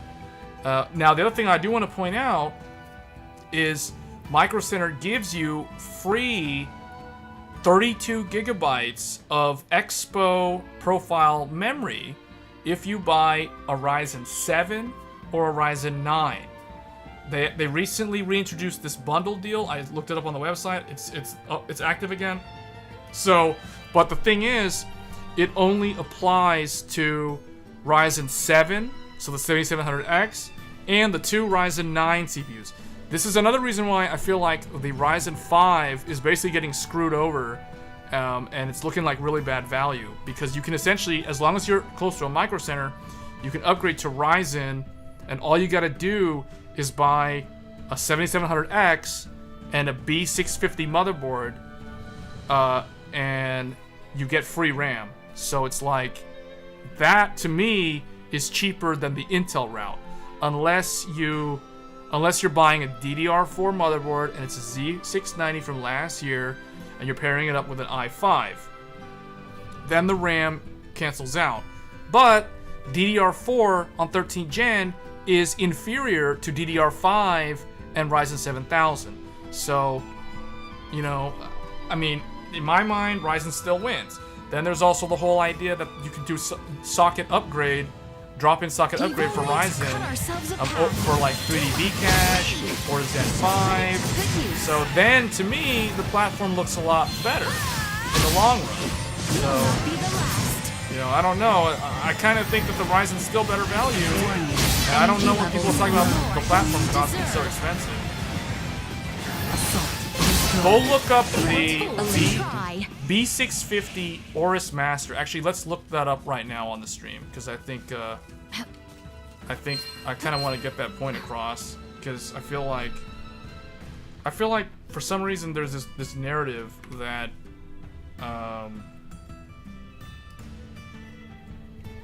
that you can't, like, AMD's way more expensive, because it's clearly not. Okay, this is the problem with this game. Like, the game... Oh boy, this is gonna be really annoying. Because this game, when it's in borderless, I'm gonna have to, like, change... Hold on. This game's borderless covers the screen, and my browser is behind the game, so I can't see the browser. We're gonna have to go to,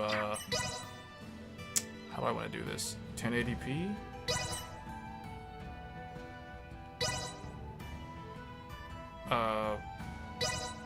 Off? Okay, now I can actually get the browser. Move that over here. And what I want to show you guys is the cost of these motherboards, because I feel like people... There's a lot of misinformation out there about this, the platform cost. So let's go to Newegg. And let's look up B650. I'm going to show you guys what I would consider a very good motherboard for a new Ryzen system. Like a gaming system. So... Hold on. Let me get the game. Hold on. Turn back borderless. 4K. Okay, we're back to 4K.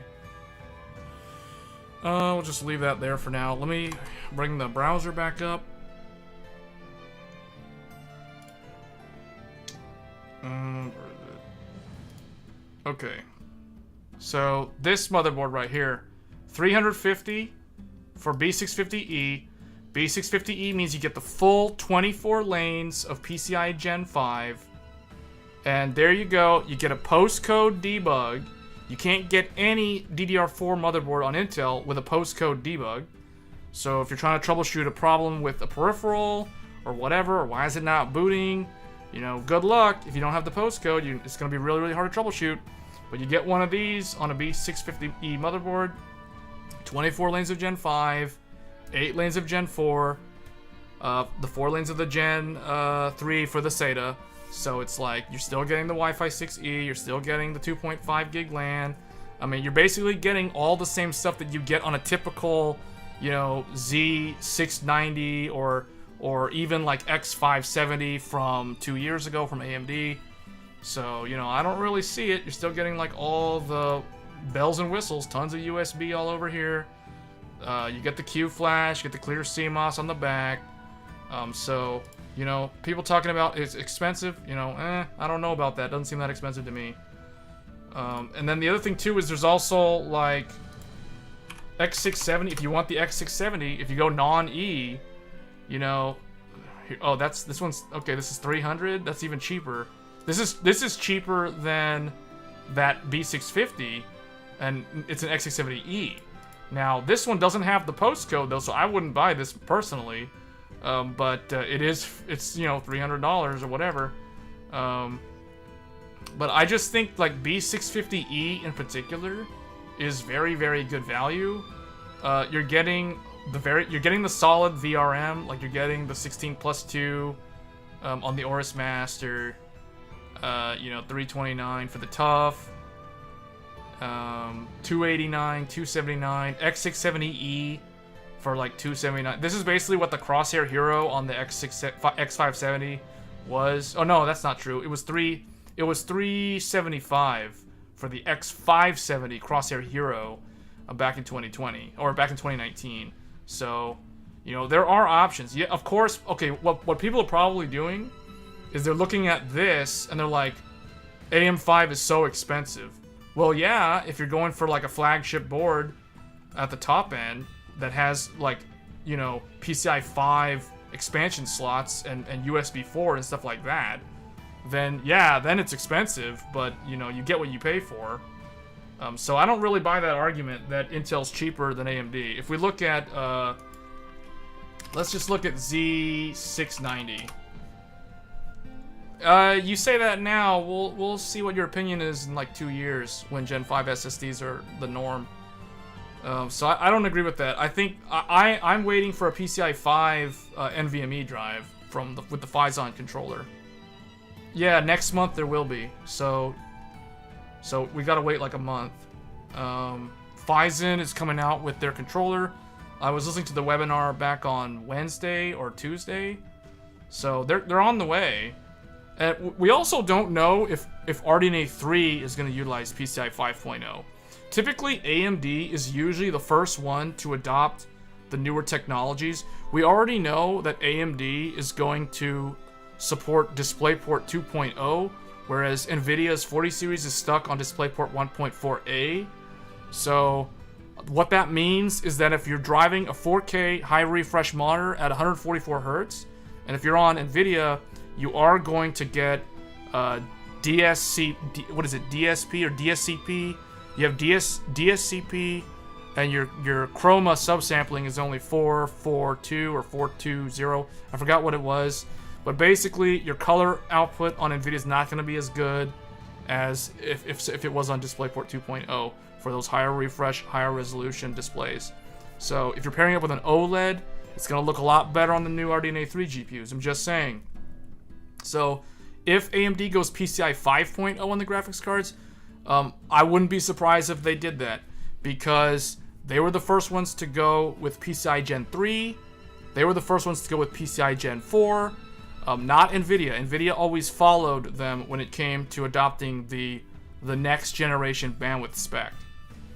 So like, and I can back up the claim. The first PCIe the first PCI 3.0 graphics card was the the Tahiti, the HD 7970 back in November of 2011. That was the first 3.0 GPU, and it was from AMD. NVIDIA was PCI 2.0 with the GTX 680, which came out like 3 or 4 months after the 7970. So AMD was first to PCI 3, and then AMD was also first to PCI 4. The very first PCI 4.0 GPU was 2019's RX 5700 XT. So I can totally see AMD going PCI Gen 5 with RDNA 3. I don't know if they're going to do it. I don't know if they really need to do it.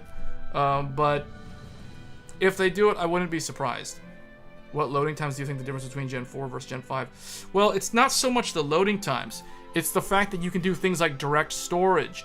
It's the fact that you can essentially turn a Gen 5 SSD into RAM. You can literally do what used to be done on a RAM disk back in like 2013 or 14, whenever that was a thing. Not many people used it, but yeah, totally direct storage. You're saying yet, but do you know what developers are doing in-house? Like, I'm just saying, like, I wouldn't just say, oh, technology's not going to be used, it's not needed. My philosophy on newer features is this: it's better to have it than to not have it when you actually want it and need it. That's my approach. So we already know Ryzen is coming out next month with the first PCI Gen 5 SSD. That's already like a confirmed thing. So we are going to have Gen 5 storage soon. I mean, there is a reason why all these high-end boards, these $700 motherboards, like that Ace board that we were looking at, has the big fat heatsink for the Gen 5 SSD. There's a reason why they do that. There's a reason why there's active cooling options from ASRock and Asus. But I mean, looking here at these prices, it's like, yeah, this one, okay, this one's cheap. You know, $189 for a Z690. Would I ever, and this is DDR, okay, this is DDR5. Would I ever buy this? Absolutely not. The VRM cooling looks like garbage, and there's no postcode debug, so I would never buy this. So it's like, okay, I don't have cooling for pretty much all my SSDs except for the top one, and that doesn't look like that's going to be able to handle anything above a decent or an average Gen 4 SSD. So it's like, no, I would never buy this. I don't care if it's $189, I'm not going to buy it. It's not worth it. So it's like, I don't see the value argument in favor of Intel. And I'm not trying to hit on Intel. Guys, dude, like, I'm just saying right here, 3900K, right? So it's not like I'm hitting on Intel. I just don't buy the argument that Intel's better value than AMD. The only difference is this. This is the difference. This is where the pricing is different. Because right there, this is it. 660 versus basically 700 on AMD. That's the difference. The $40 difference is the difference in favor of Intel. Not the motherboard, not the memory. Like, but until we see it using games. Yeah, but it's probably gonna be like 2-3 years out, right? So you already see it happening on the PS5. Now, granted, the PS5 is making use of that using PCIe Gen 4. But the streaming textures for the Spider-Man game, you know, all that kind of stuff where there's seamless, no load times, those are the sort of things that you're going to be able to see with a high-speed NVMe drive. I mean, most games now, like for example, this Star Ocean game that I've been live streaming, in the system specs on the Steam page, it literally says SSD recommended. Like, where is it at?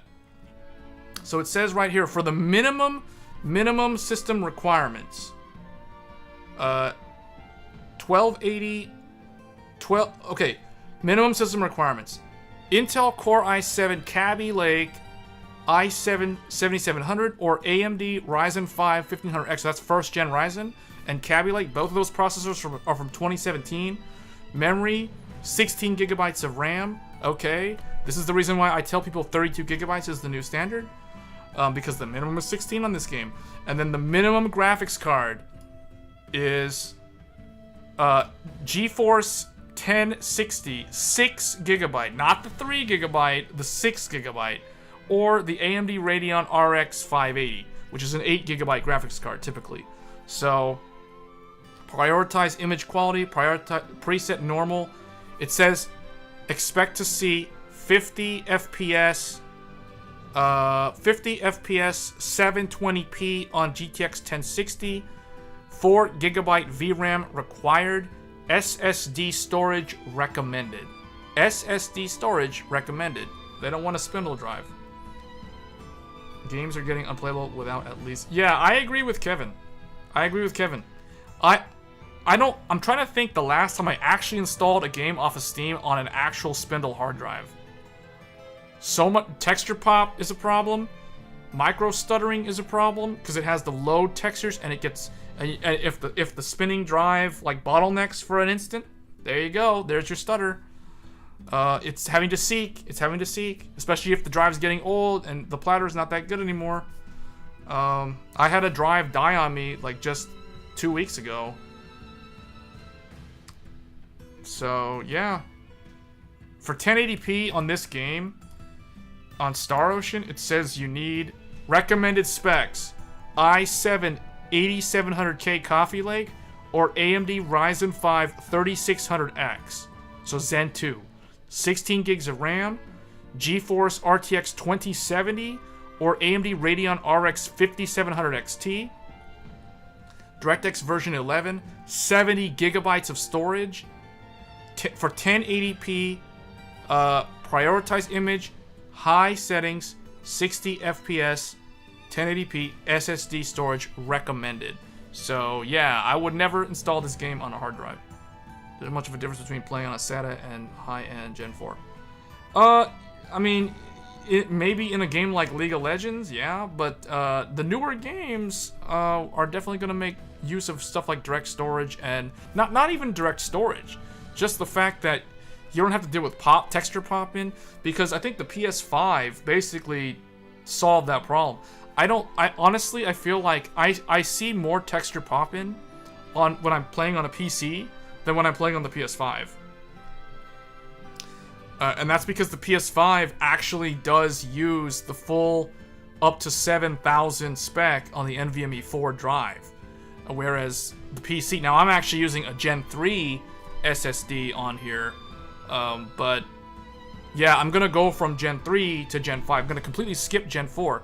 The only Gen 4 SSD that I've ever bought is the one that's in the PS5. I've never put a Gen 4 SSD in my actual PC. I've always used Gen 3 or the old SATA, the big 2.5-inch SATA. No, it's 7,000. It's 7. Well, the drive needs to be 7,000. It's actually 6,500. And the way I know this is because when I install the SSD, when it formats the SSD, it also does a speed test, a read and a write test to tell you. Well, actually, the read speed is actually 6,500.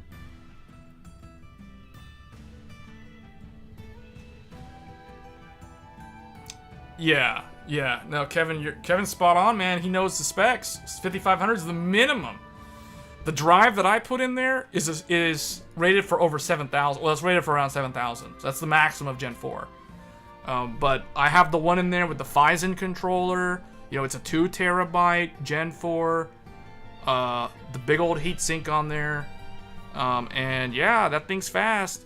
The speed test when I formatted it was about 6,800. 6,800 was the number. Oh, you're talking about the actual flash chips on the motherboard. Okay, those I don't know what those are. Yeah, you're right. You're right. I think the internal is 5,500, but well, you mean the soldered one. The soldered one's on the motherboard because the M.2 is also technically an internal SSD. The internal one, what they say is 7,000. I think 5,500 is the minimum, but recommended is 7,000. So, but Gen 5 is 14,000. It's double Gen 4. So you can just think like the I/O ops, the ops on that are like insane on a Gen 5 drive. So I'm curious to try that out. So, yeah, I definitely plan to get a Gen 5 SSD at some point within the next 6 months to a year. It depends on how much it costs. If it costs a whole lot of money, it probably will at launch. I'll probably not do it until later. You're talking about the internal SSD. That's it. That's if you add a SSD in the slot. The M.2 you can add is up to. Yes, and that's what I'm talking about. I'm talking about the one that you add. The one that I added is a 2 terabyte with up to 7,000 read speed. You're talking about the fixed. It's not an SSD. Well, okay, it is. It's NAND memory, but it's actually soldered onto the motherboard of the PS5. But yeah, the M.2 that you install has to exceed the speed of the one that's actually built in. So yeah, I think the one that's built in is like 5,500 or 6,000 or something, and then the one that you install is supposed to be recommended is 7,000. But the minimum I think you can install is actually lower than that. Yeah, that's what I'm saying. Like Gen 5 SSD will usher in the era of RAM disk, direct storage. It'll make those things a lot easier to implement. And the reason why they'll be easier to implement with Gen 5 than with Gen 4 and older generations is because it's all about throughput and it's all about latency. When you have hardware that can flip bits literally so fast, they can do 14,000 on the read speed. That makes it easier for the programmer who's working on the game engine to set up the streaming textures to make that actually work, because they don't have to worry about, oh, is my SSD gonna bottleneck? Like, is it gonna crash? Is there gonna be latency penalties? Do I have to set the timing for the driver to do this thing? They don't have to worry about it too much when the SSD is so fast. Right, so that's the reason why, yeah, definitely don't write off new technology. I mean, it's definitely a thing that everyone's going to benefit from over time. Especially in the enterprise world. I think really where it'll really make a lot of inroads is in the server world, in the data center. For things like accelerating, like machine learning, AI research, and that sort of thing, having IOPS that are that fast can really speed up like a lot of things, right? Because you got to store a lot of that data somewhere, and being able to write constantly at higher speeds just kind of accelerates that entire process. So,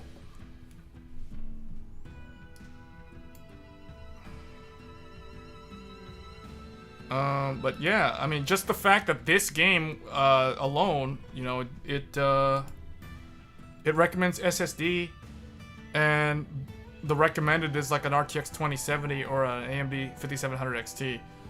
That's pretty insane. And basically, you need a Coffee Lake CPU or a Zen 2 CPU for recommended settings. That's pretty insane, actually, that this game, it doesn't even look that good, but man, talk about, like, optimization. Do you see the video that Prime did with the Intel NUC? With a laptop arc? No, I mean, a laptop arc. I've never actually, I didn't even know that there was an A770 in a laptop.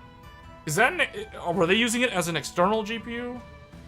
Or it was an actual laptop GPU, like a laptop with a mobile ARC GPU? I've never heard of that. I mean, I know they have the mobile, like the 380. I didn't even know they had a mobile A770 in a laptop yet. I thought that was next year.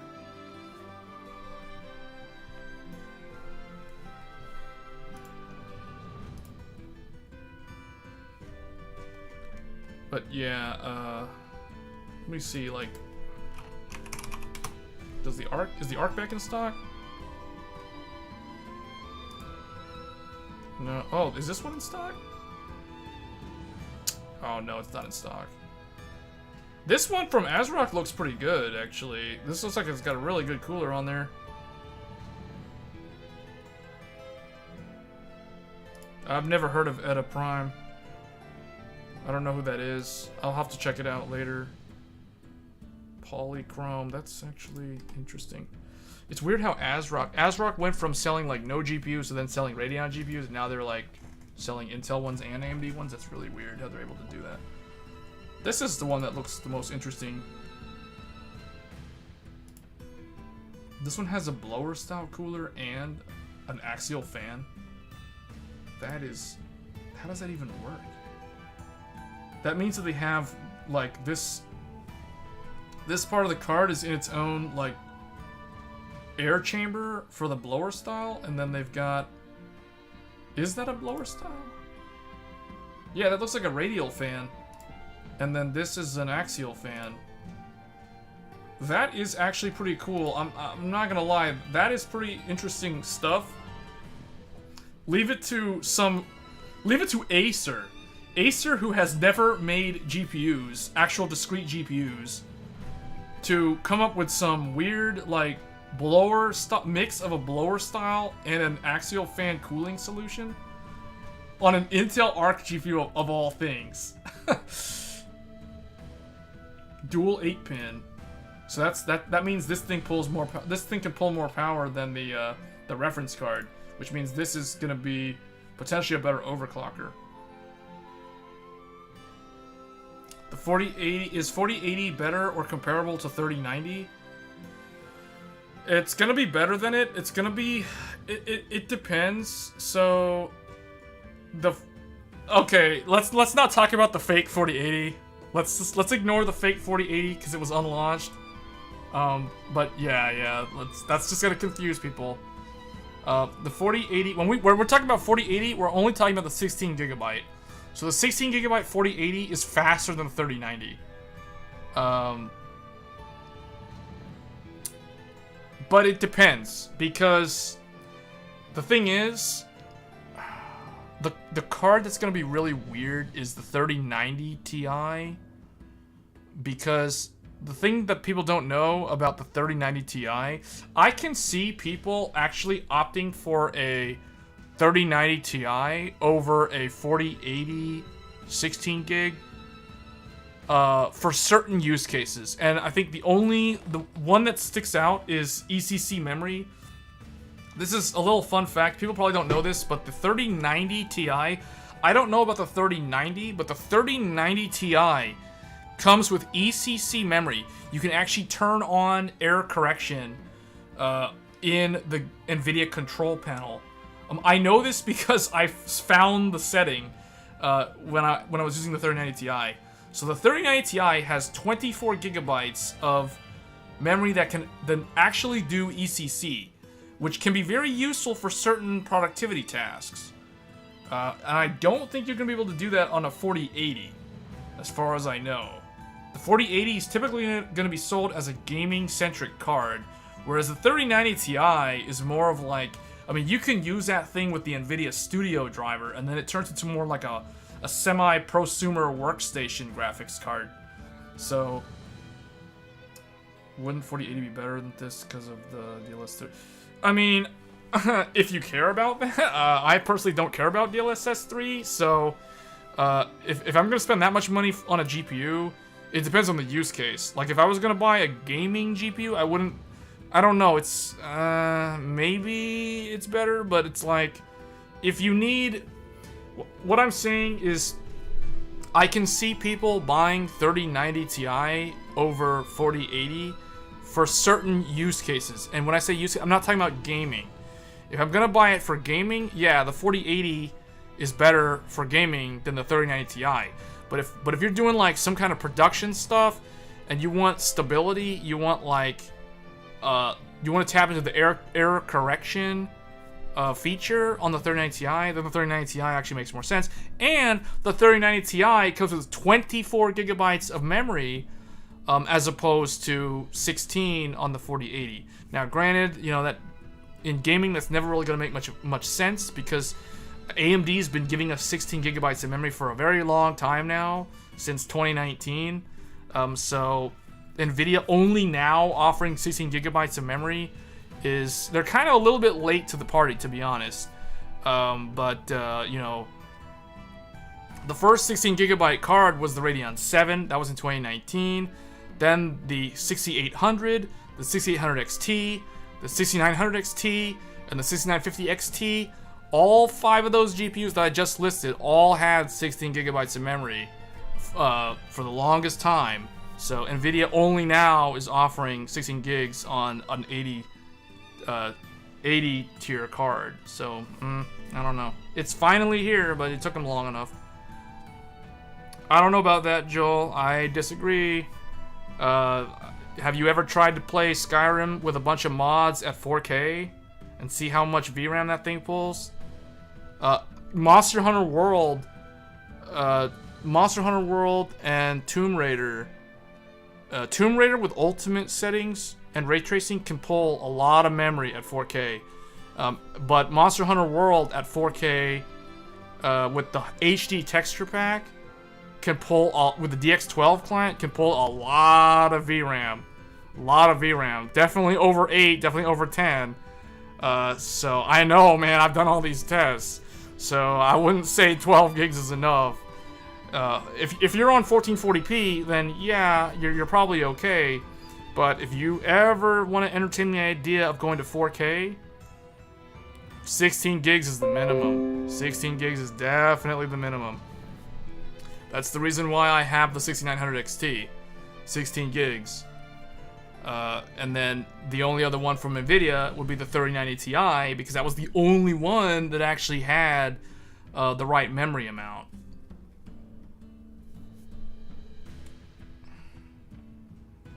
Well, did they actually do that? Like, why would they reduce the texture quality? I don't know. I don't know if the developer would agree to do that. That seems kind of lame. Reduce the quality just because your GPU can't handle the game. That's like if a GPU couldn't run Crysis, and NVIDIA goes and complains to the developers of Crysis to lower the tessellation. It's like, what? No. I didn't know about that. That's pretty bad. Wow, that's bad. If that really happened, that is pretty low.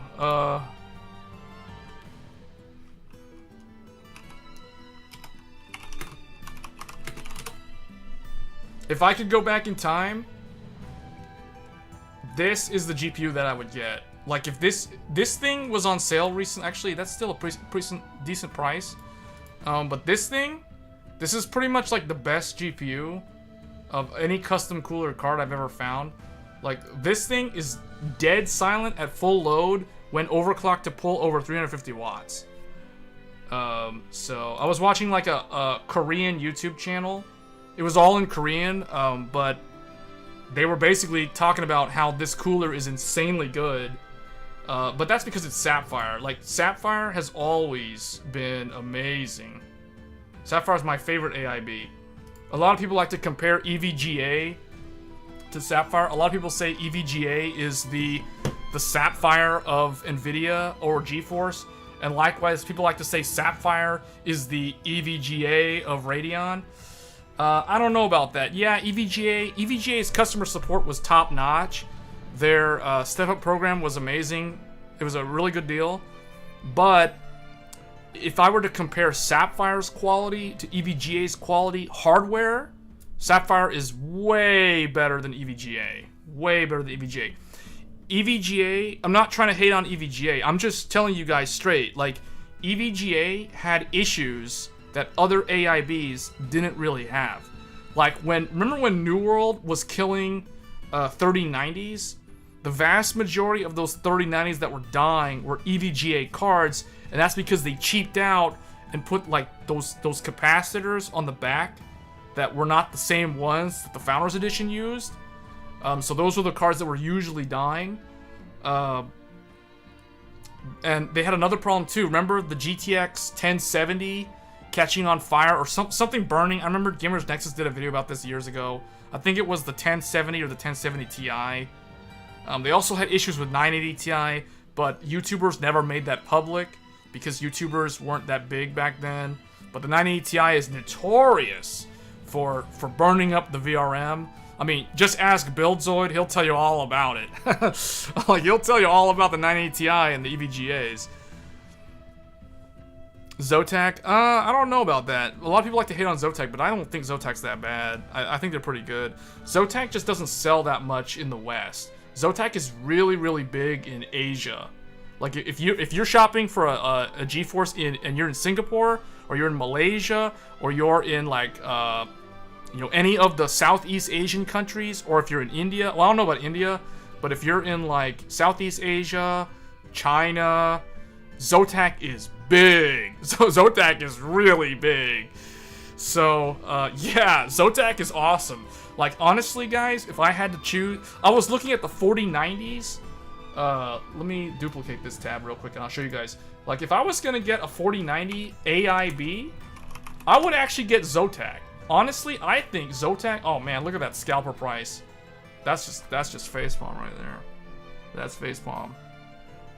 Oh, no. It's happening again. It's happening again. The memes. I can see it now. Where are the actual GPUs? What is this? What is all this pre-built garbage? But anyway, here's a Zotac. This thing looks so cool. This looks like a shoe. This is like the bottom of a shoe. Like a track shoe. But that looks slick. And they do it right. Because honestly, if I was buying a 4090, I would never buy an AIB card that only has 2 of the bracket. If the bracket is a 2 bracket, you guys know what I'm talking about? This thing's a 3 bracket. If I was buying a 4090, it has to be a triple slot behemoth. It has to have the 3 brackets. I'm never gonna buy a 4090 that has the double bracket. You know why? Because it is going to do this. It is going to do this. It's going to sag. It's gonna sag. Unless you put a big old support bracket. It is going to sag. I can guarantee you it will sag. So, this is the only one, well, okay, anything that has like a triple slot like this, they do it right. Cause like, man, these guys sell big in Asia, and in Asia, they take quality very, very seriously. So if it doesn't have the triple slot, that's a no go. Sorry, no go. Just saying. So I would get this. Like if I was gonna, okay, this price, no, obviously not. This is a scalper. But you know, this thing, Micro Center had these, and I was kind of tempted to get one of these, but I decided to say nope, I'm not gonna get it, and instead I'm gonna get 13th gen and a new Z790 motherboard, and boy do I regret it. Because that was my chance to get the Zotac 4090 at MSRP. They had it for $15.99, so it's exactly the same price. No markup, no AIB markup. But it was so stylish looking. It was so cool, man. I kind of regret it. My chance to get a 4090 gone until next year. Pretty much, it's all, the things are all gobbled up by scalpers now, so it's impossible to get them. 3 brackets. 3 brackets for the elves. Now we're gonna start throwing out Lord of the Rings references.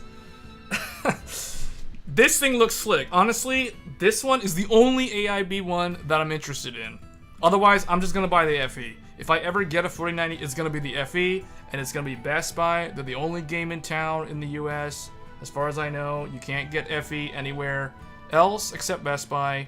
So, if I have to get one from Micro Center, it's probably gonna be Zotac. So, Zotac's good. But anyway, I just wanted to finish what I was saying earlier. So it's like, EVGA had amazing support, which does count for a lot. But in terms of the quality, they're not as good as Sapphire. Sapphire is superior. Oh man, people who have never owned a Sapphire card, they're just straight up missing out. That's all I gotta say. They're missing out because this thing is awesome. Like this. Oh man, I wish I had one of these. I'm waiting for the RDNA 3. If RDNA 3 is priced appropriately, and if Sapphire puts this pure, the Nitro Plus Pure, on the new like 7900 XT, oh man, I'm getting one of these as soon as I can, because this thing's gonna be amazing. They include the support bracket, everything, triple slot. It's got 3 Elven rings. It's got the 3 Elven rings, so it hits all the checkboxes. You can see it's not gonna sag. It's thick. It's got the plastic bracing. Everything. You know, everything's good, plus a support bracket and RGB, everything, you know, all the good stuff. So, looking for 4090. If I was gonna get 4090, and if I had to go AIB, I'm going Zotac. Just saying, they give you the triple, and it's the quad thickness. You know, that's the one. It looks like a shoe. It looks pretty cool though. Like, I'm not gonna lie, the Zotac is the best looking one. Yeah, that's the one. And then for me, if it's AMD, Sapphire, man. You can never go wrong with Sapphire. You know what I tell my friends about Sapphire? Sapphire, in my mind, is the Toyota of graphics cards. Like Sapphire. And anybody who ever was into Ethereum mining back in like 2016, 2017, back when Radeon was the preferred one to mine on over GeForce, because that was back before 30 series, they all know. It's like a thing that people who mine crypto, they all know the name Sapphire. They all know Sapphire is solid. It's in demand. The resale value in the crypto world for Sapphire is potentially 20-30% higher than like all the other AIBs. This is like a straight fact. I'm just telling you guys. So this is the Toyota. This thing doesn't die. Like these things last forever. These Sapphire cards. They were the first to introduce the quick disconnect for the fan. You know how like Steve on Gamers Nexus showed you that you could like take that screw out and pull that fan out? They were the first ones to innovate and add that. And then XFX followed them. Basically, the AMD AIBs were the first ones to implement that because back in the second crypto wave, which was the first Ethereum wave, this was 2016, 2017, the crypto world, people were buying up AMD Radeon cards in bulk. So people didn't suffer so much. Gamers didn't suffer so much back then because the mining crowd didn't really buy so much GeForce. They were buying certain models like the 1070 in particular. But other than that particular card, they weren't really mining so much on Nvidia. So what happened was you had mining taking Radeon and you had gamers taking GeForce. So you didn't have a problem with getting graphics cards if you were trying to build a gaming PC. You know, well, we all know what happened in 2020 with 30 series. Basically, Nvidia became the preferred go-to for mining, which is the reason why the cost of the Nvidia cards went up, because you had two demographics going for GeForce cards. You had mining people buying GeForce, and then you had gamers also trying to get GeForce. And you had Radeon just sitting over here, and people were just kind of ignoring them for the most part, unless people were actually smart enough to pick one of them up. Oh, okay, you want me to turn that off? Alright, let's turn that off. Okay. Yeah, so... yeah, Sapphire is so solid. Man, these cards. I have a Sapphire Nitro Vega 64. I have a Sapphire R9 Fury. I have videos showing these graphics cards on my YouTube channel, by the way. And then I have the graphics card that we are streaming on right now. The graphics card that we are streaming on right now is right here. There it goes. Sapphire RX. Whoops, sorry about that. 6900 XT from Sapphire. I bought this card used during the crypto craze last year. I picked up this card at Micro Center. This was a refurbished, or not refurbished. It was like a return. It was a return. It was an open box. I bought this open box back when crypto was at its height and you couldn't buy GPUs. This was when like 3080s were going for $2,000 on eBay, and 3090s were like over $3,000 on eBay. And this card on eBay was going for like $1,700 on eBay, or maybe $1,800. But I got this open box for like, I think I paid $980 something for this particular GPU, which was just below the MSRP, because the MSRP is like $1,000. So probably the best money I've ever spent on a GPU, because this card is so quiet. It runs at idle with a 4K 144 hertz and dual 144 hertz 1440p monitors on the sides, because I have triple monitors right here. Idling, the idle temps 36C, even if you clock the memory all the way up. And the reason why that is because Sapphire, if you ever watch Gamers Nexus's teardown, I encourage anyone who doesn't believe me, go watch Steve from Gamers Nexus do a teardown of the Sapphire cards. He almost never has anything bad to say about Sapphire cards. And I think that is proof enough that I'm right. And when I say the Sapphire is the Toyota brand of graphics cards, these things don't die. They're built like tanks. They have a very innovative design. In fact, a lot of people like to give credit to NVIDIA for being the first to create the flow-through design on the 30 series. They are not the first. Sapphire is the first. If I can show you guys. If I can find a picture of it. Let's see. Sapphire R9 Fury Tri-Ace. This is the first card to feature the flow-through design. And this card was back in 2015. 2015. HBM memory. Dead silent. 250 watt TDP, or maybe 275 watt TDP. Competed with the GTX 980 and 980 Ti. Probably one of the best graphics cards I ever owned was the Fury Tri-Ace from Sapphire. I'll never forget that card. It was so quiet. It had this cool little, I call it the GPU tachometer. It had like a set of LEDs that would light up depending on how much the GPU was loaded. At 100% load, you had the full LED bar lighting up. You could change the color. It was like the default was red. You could change it to blue. You could change it to purple. You could turn it off. Oh man, I miss that card. This card was so good. I'll never forget that card. Probably the best, probably my favorite Sapphire card. But the one I'm running right now, for those who want to know what it looks like, R9 6900 XT Nitro Plus. Yeah, this is the card. So I do not have the special edition. I have the one with the non-RGB. So this is the one that I'm running. This is the one that we're streaming on right now for those curious. And we are encoding this stream using the AMD encoder on the Sapphire GPU. So, you know, a lot of this stuff about, oh, the quality's not good, I don't really believe it, because it's like, yeah, if you're streaming at like 3 kilobit per second, but who actually is going to do that? Who realistically is actually going to do that? And who's actually going to watch a stream at 3 kilobit per second? Or, I mean, 3 megabit per second, right? So this is the GPU that we're streaming on right now. There's that flow-through design. But they were the innovators. They were the first ones, not NVIDIA. 2015 GPU. That was the first one to introduce the flow-through design. This was an awesome graphics card. The R9 Fury, I have the Nitro. I don't have this one anymore, but I have the Nitro, the newer one. But the Nitro one was not as good. This one was just straight up better. It was quieter. And, oh man, it was smaller and it could fit. It was so good.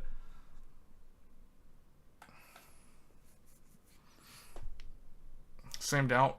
Wait, same doubt. Will the new AMD GPU be better in ray tracing? Yeah, it'll be better. It'll be better, but I don't know if it'll be as good as like 4090 levels of ray tracing. I think it'll be kind of like the 30 series in ray tracing.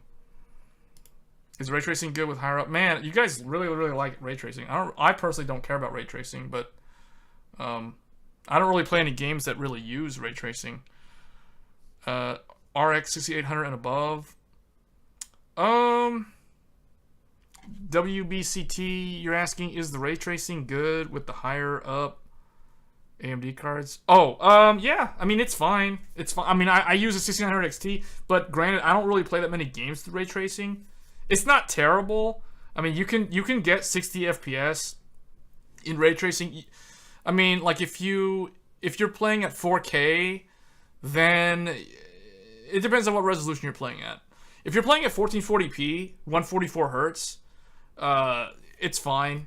With like this card, the one that I'm streaming on, this one right here, is good. You know, like one of my friends, he just bought one of these.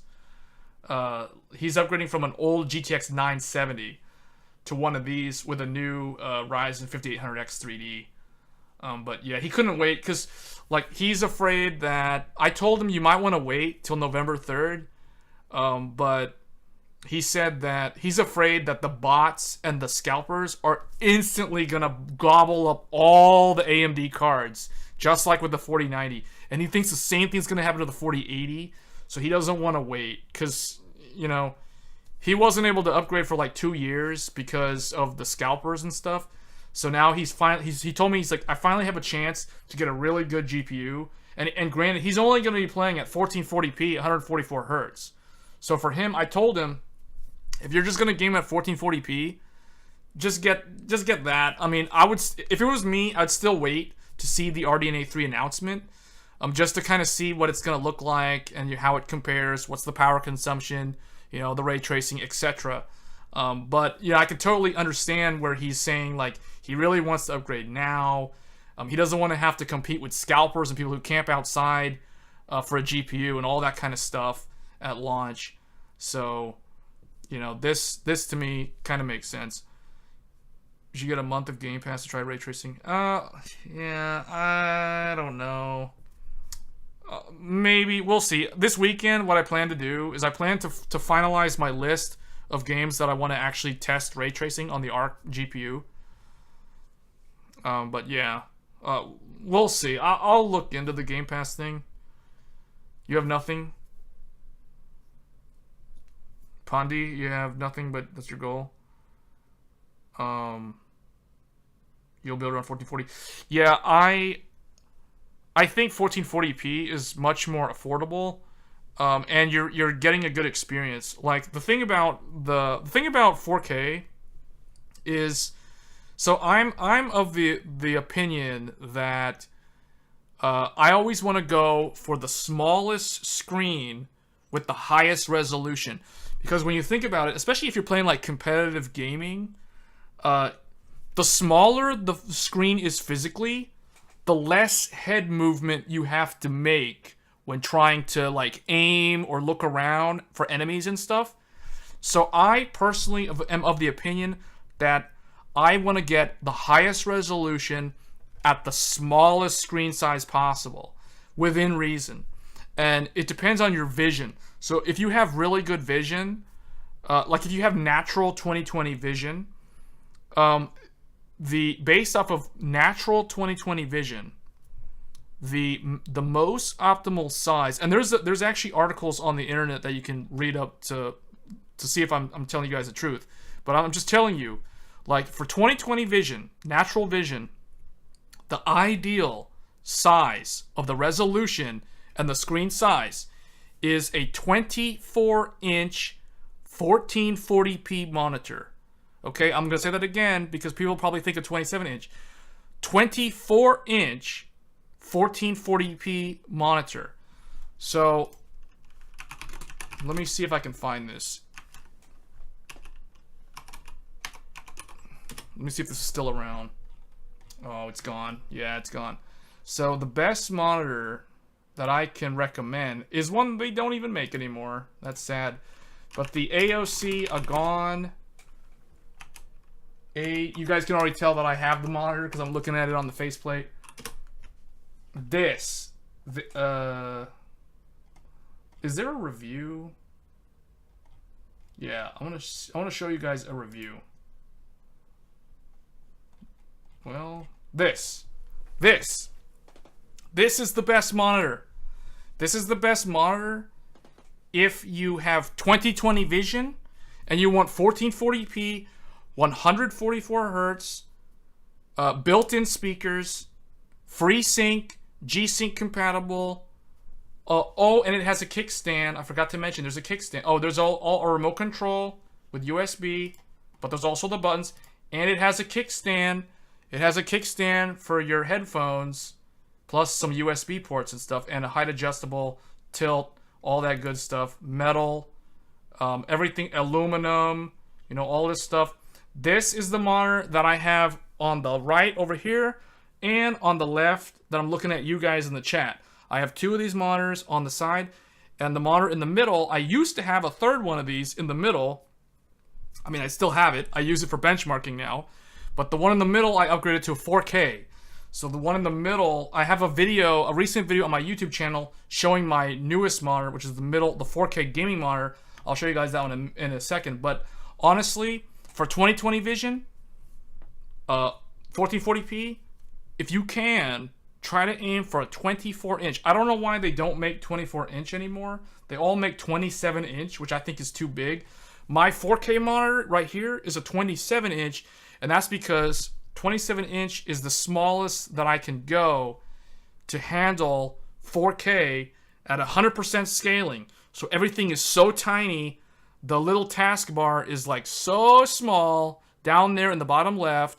And my icons on the desktop are tiny little microscopic icons, but I can handle it with my vision. Most people, they'd have to scale it up to 150% or 125% or even 200%. But I think that defeats the purpose of a high resolution monitor when you do that. So you can't even get the ARC. Yeah, it's all out of stock. Yeah, man, it's rough. I know. I mean, you can't. This is the problem, right? Like, you can't buy ARC. You can't buy 4090, assuming you could even afford 4090. Because I mean, I don't even know if I can afford 4090. I'd have to basically forego buying anything else for pretty much for the rest of the entire year if I wanted to buy a 4090. So that's why I'm hoping the RDNA 3 GPUs are more affordable, while providing similar performance. They don't have to be better or they don't have to be equal, but just kind of similar performance for the money. So, while costing less. So, but yeah, this is probably the best. This is my favorite monitor of all time.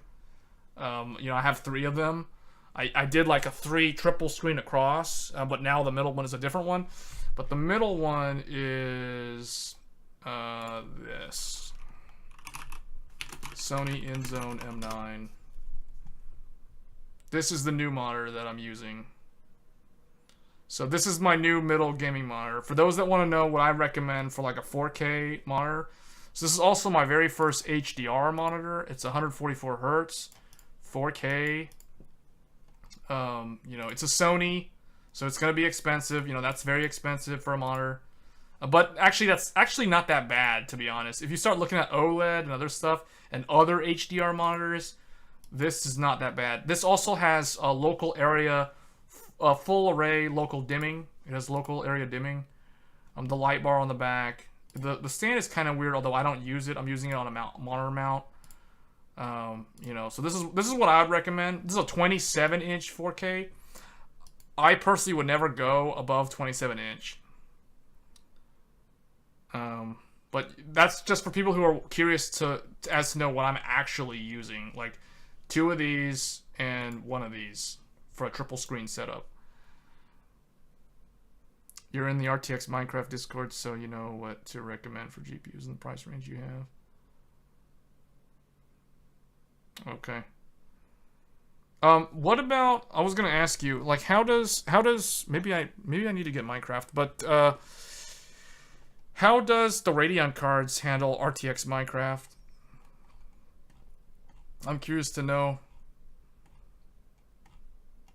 But yeah, this is good. If you guys can find, if you're looking for, this is kind of answering Pandi was asking earlier. What was like, what aim for 1440p? This is kind of what I would recommend, right? Like, try 24-inch if you can find one. They're very hard to find now. 1440p, 24-inch, because the thing about it is like this: it's smaller. There's less head movement on the screen as you look at stuff.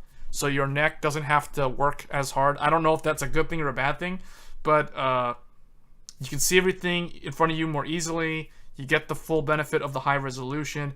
And because it's smaller, if you ever want to add a second monitor or even a third monitor, like what I've done, it's easier to fit, you know, 3 24-inch monitors on a desk like around you like this, as opposed to trying to get a big 27-inch and trying to do like multiple 27-inch. I think that's kind of crazy in terms of how much space that will take up.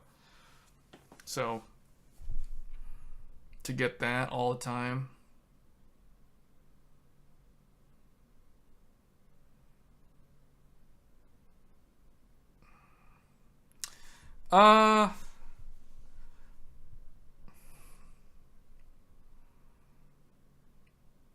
Is the 3070 worth getting over the 3060 Ti?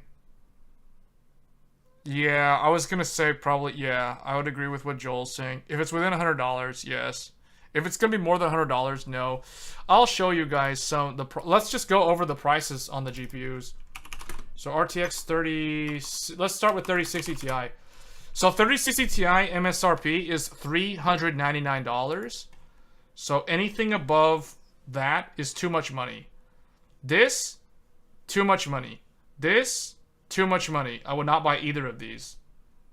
All of these are too much money. Like, what is this? These are all overpriced. These are overpriced.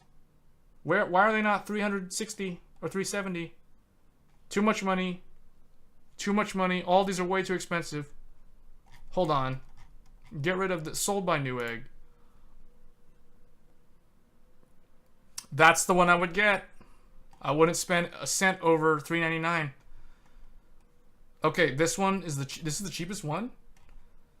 This isn't even good. The Ventus isn't even good. It's loud.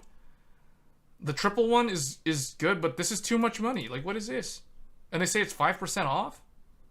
Clearly this is wrong. Like, all of this is way overpriced. This is way overpriced. MSRP $399. Look it up. I'm right. I don't care if it's AIB. The card is already old. Like, why would I spend this much money for this? No, this is a no-go. This is too much money. Let's look at the 3070. Because maybe the 3070 makes sense. So the 3070 is $500 was the MSRP. So this one should be $499 or less. So, too much money. Too much money. What is going on here? Where are the actual correct prices? All these are overpriced. What's going on? Why is this $700 for a 3070? That's a scam. That's like and that's sold by Newegg? That's a scam. I don't care if it's EVGA. It's a scam. This one, too much. $50 over for a gigabyte? Not even an Aorus? Gaming. This isn't even gaming X. Whatever. This is way overpriced. This is 3070 Ti money. Only the waifu one is worth paying over? Where is that one? I don't even see that one. Oh, yeah, it was on the previous... Yeah. Man, this is overpriced. This one is the... No, the Noctua one? Man, I can make that myself. I have those fans. No. Like, this is bad. Like, no. Okay, hold on. RX 6700 XT. This thing's MSRP is $479. $479. Let's... Oh, what? 800? What? What? Open box? Gigabyte for that? For an Eagle? Okay, this one is... $479 is MSRP. So this one is $20 over. But look, you can actually get it for MSRP after a $20 rebate. I don't understand what's up with these gigabyte open boxes for this much money. Okay, here's one. Check it out. Power Color Fighter, $399. This is $80 off. $80 off MSRP. So this one actually is decent, but this one probably looks like it has a lousy cooler on it. This is not MSRP. MSRP on the 6700 XT is $479.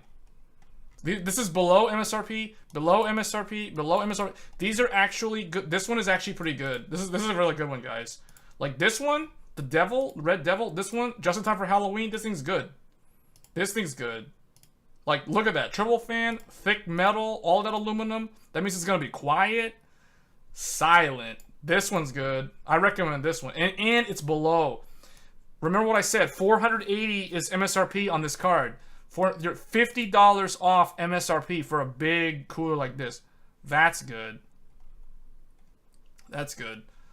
6800 XT's MSRP is $650.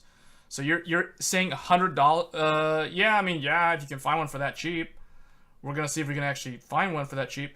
That's I would still get this one. I would still get this one over this one any day.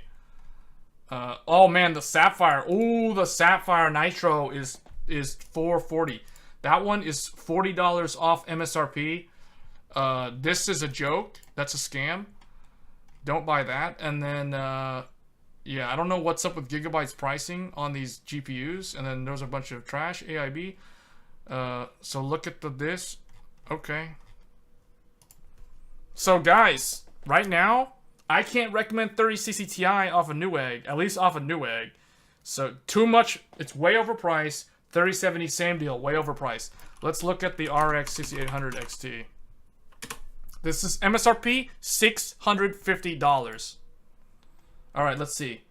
Oh, the waifu one is $50 over MSRP. Hey, I'm just saying, this is the same price as a RTX 3080 MSRP. That is the MSRP of the 3080. Look it up if you don't believe me. And this GPU is actually faster than it. So just saying. This is actually, well, I mean, the waifu one is in stock. Limited time. Is there a rebate? No, because this is sold directly from Yeston. So this is probably not through Newegg. Oh no, shipped by Newegg. Direct from Yeston, shipped by Newegg. I don't know how that works. Only get 3060 Ti if you can. The Founders Edition on Best Buy. Yeah, I would agree. All the ones on Newegg are way overpriced. I would not buy any of the NVIDIA 30 series on Newegg. They're way overpriced. Way overpriced. Especially considering how old those GPUs are.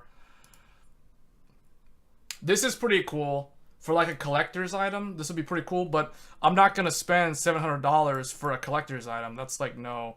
This is pretty cool, though. Yeston. I wonder how quiet it is. That's $50 over, though. That's not that bad compared to what we saw with the NVIDIA stuff. This one is $100 off. Okay, this is the one that you were talking about. Joel was saying, this is a good deal, guys. You guys want a good deal on a GPU? This is a good deal on a GPU. This GPU is faster than RTX 3080, and it's $550. Now, granted, it's not always faster. We all know that the ray tracing is not faster, but you know, this is still good value. So, and like you were saying earlier, Minecraft RTX 1080p. This will get the job done. So, yeah, this is a good one. This is a good one. I think we found the good deal. This is the good deal. This one's not, no. Although that is still $50 off, so that's good. This one's good price too, like $20 off. Again, wow, that's actually pretty good. Don't know what's happening here. Sapphire Pulse, that's too much money for the Pulse. Maybe if that was the Nitro, but even then, no. Out of stock, the XFX one. This one's actually very, very good. The Speedster Merc, this is very good. But these are very hard to find. The Asus Tough, no. So yeah, I mean, your options are really just this one, ASRock. That's the one to get. There it is. $549. 549. You know what? I want to see something here. Like, let's look at 3070 Ti. 3070 Ti. MSRP of 3070 Ti is $599. $600 is the MSRP. So I expect this has to be less than $600 to actually make sense. Let's see. Let's take a look. Because I'm scared. I'm scared. Oh no! It's overpriced. It's overpriced. Oh no. Oh no. It's overpriced. Overpriced. Oh no. They're all failing miserably. Oh, EVGA. How the mighty have fallen. Oh no. They're all overpriced. Wow. Not good value. Uh-oh. All the Nvidia cards are failing miserably right now with the GPU. Like, man, they're talking about trying to clear out 30 series stock, and this is what they're doing. They're charging above MSRP, and they want to clear out stock. That's not how you do it. I'm sorry, but that's not how you do it, guys. That's how you sell to people who don't actually know how to find a good deal, because that's a good deal. This GPU will run circles around this GPU in everything except like ray tracing, except for like the 4 or 5 games that use ray tracing. So yeah, this is the smart buy. Again, 16 gigs of memory, 16 gigs of memory versus for $550 versus 8. You want an Nvidia? You want the Nvidia tax? You pay above MSRP for a 2-year-old GPU, and you're getting 8 gigs of memory. Okay. Okay. You know, I don't know. I don't know. To me, this is the big brain play right here. Joel found the big brain play. That's the one to get. If it was my money, that's what I'm getting. Just saying. So, alright, Founders Edition is the only one. Yeah, okay. Joel is actually saying all these really good things right now in the chat. So if you want a 30 series card, Best Buy is the only game in town. Seriously. The FE. As much as that sounds so bad, for anybody in the chat who supports MSI, Zotac, Asus, I mean, RIP EVGA, Gigabyte, PNY, Palette, Galax. Sorry if anybody is fans of those companies who make NVIDIA GPUs, but I cannot recommend any AIB for an RTX 30 series based off of what we've seen here. Judging from what I've seen, this is all unacceptable pricing. Even this one, unacceptable. $30 over. People need to know what the MSRP is. I think a lot of people do not know. Yeston makes AMD cards too, though, Kevin. Yeah. Oh, you're talking about that. Yeah. You're talking about this one. Yeah. Yeah. This one. If you want to pay $50 over MSRP for a almost 2-year-old graphics card, you know, be my guest. This is still better value than like this. This is terrible value. Like 8 gigs for this much for what is this? 3 and it's worse. It's worse than this in rasterization in every measurable way.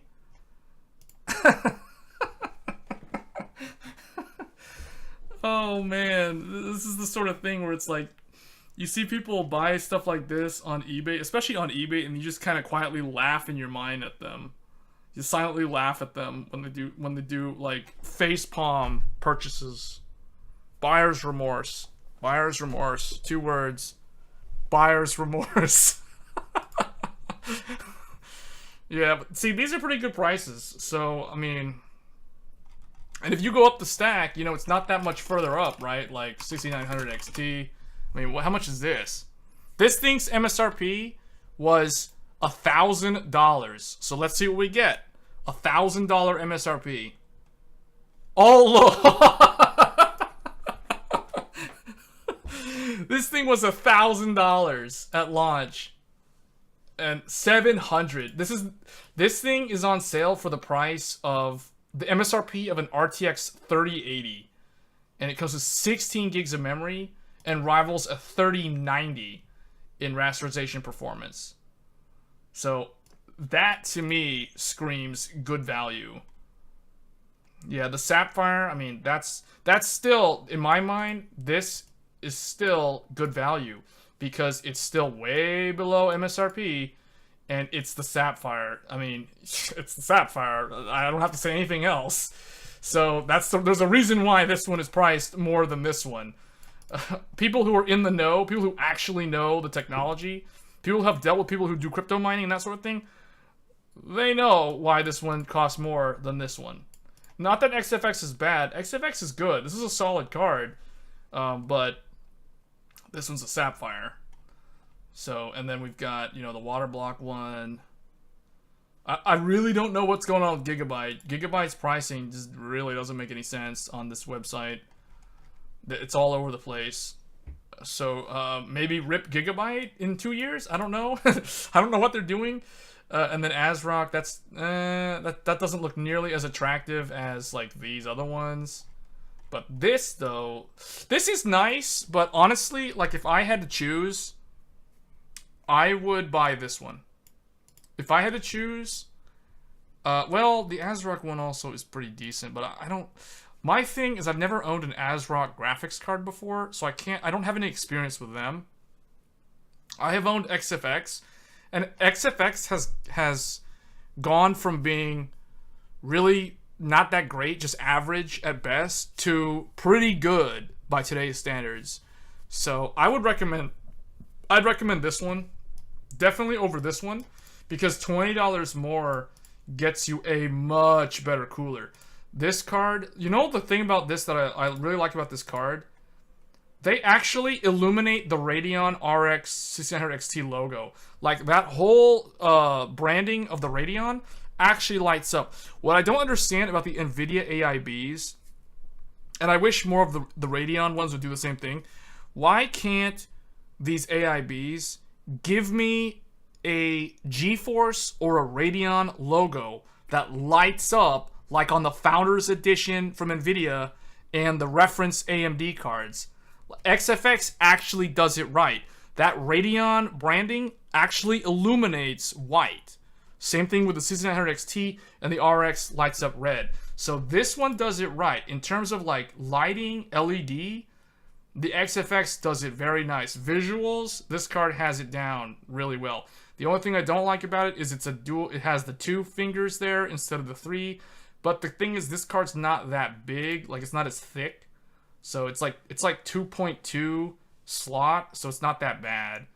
It's not that, but it is heavy though, so I think it will sag over time.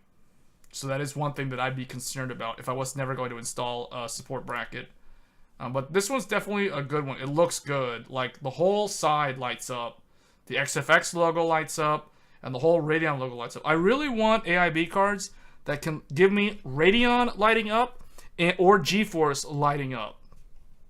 I don't understand why not enough of them do that. But XFX, they're doing it right. Like, that's the right way to do it.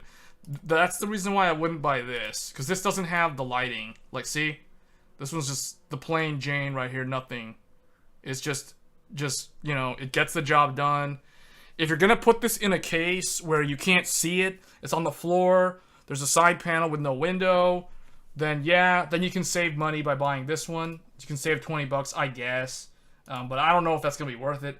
We're talking like $20 for a better cooler and lights. I would pay the $20 for LEDs and a better cooler. So yeah, I'd go with this one. I mean, it's still $300 below MSRP, so that's very good value. This one could be good. I just don't know anything about ASRock. This one's, I already know this one's good. I don't need to say anything. This is the one that we're actually using right now on the stream. So, and I bought it as a return. It was a return to the store, and I was so confident that Sapphire is a solid brand that I literally bought an open box return item, not even thinking if it would work or not. Plugged it in. Bam, I've had it for over a year, and it's never had any problem at all. And I've swapped it out multiple times to do benchmarking with other GPUs. It's been rock solid the whole time. So I'm a firm believer in the whole Sapphire durability and reliability. Man, these things are good.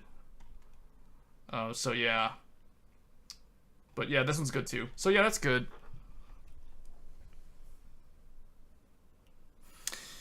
Yeah, they're doing that because they know they can sell them to people that were buying them for mining. They command a premium, man. It's the same reason why Asus charges for that Asus tax. You know, they can do it when they're the best AIB for AMD. So, but they're not that much more expensive though, right? Like this one compared to the ASRock. Okay, well, compared to the ASRock, yeah, that's way more money. But compared to like this one, this is what, $40 more? $20 more than this one for a comparable cooler, like in terms of the size, triple fan. So, you know, I can see how they can justify their price. But yeah. Yeah, I would agree. That is a good value. I don't know exactly which one my friend bought. I know he bought a Sapphire 6900 XT. I don't know which one. I don't know if it was this one. I think he bought the special edition actually. I don't know. I can't remember. Or maybe he actually bought this. He might have bought the 6950 XT. No, I think he got the I don't see it. I don't see it on here. Maybe I have to do. It wasn't this. Although I recommended this to him, I think he went with the regular Nitro because this is kind of high up there. This does have the $20 off promo code, so that is actually $950. But yeah, I would still recommend the 6900 over this one. The only difference is this one has higher clocked memory, so the VRAM on this is faster. And the power limit on this card is 335 as opposed to 300 on the 90 or the 900. Oh, maybe it was a toxic. I don't know. No, he didn't get the liquid cooled, but they do have the water cooled one, or they have an air of this one, but I don't remember it. Where is Sapphire?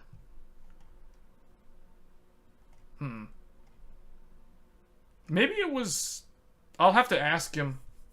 I forgot which one he got. I know he got a Sapphire. I just don't know which one it was. Hold on, let me exit out of this.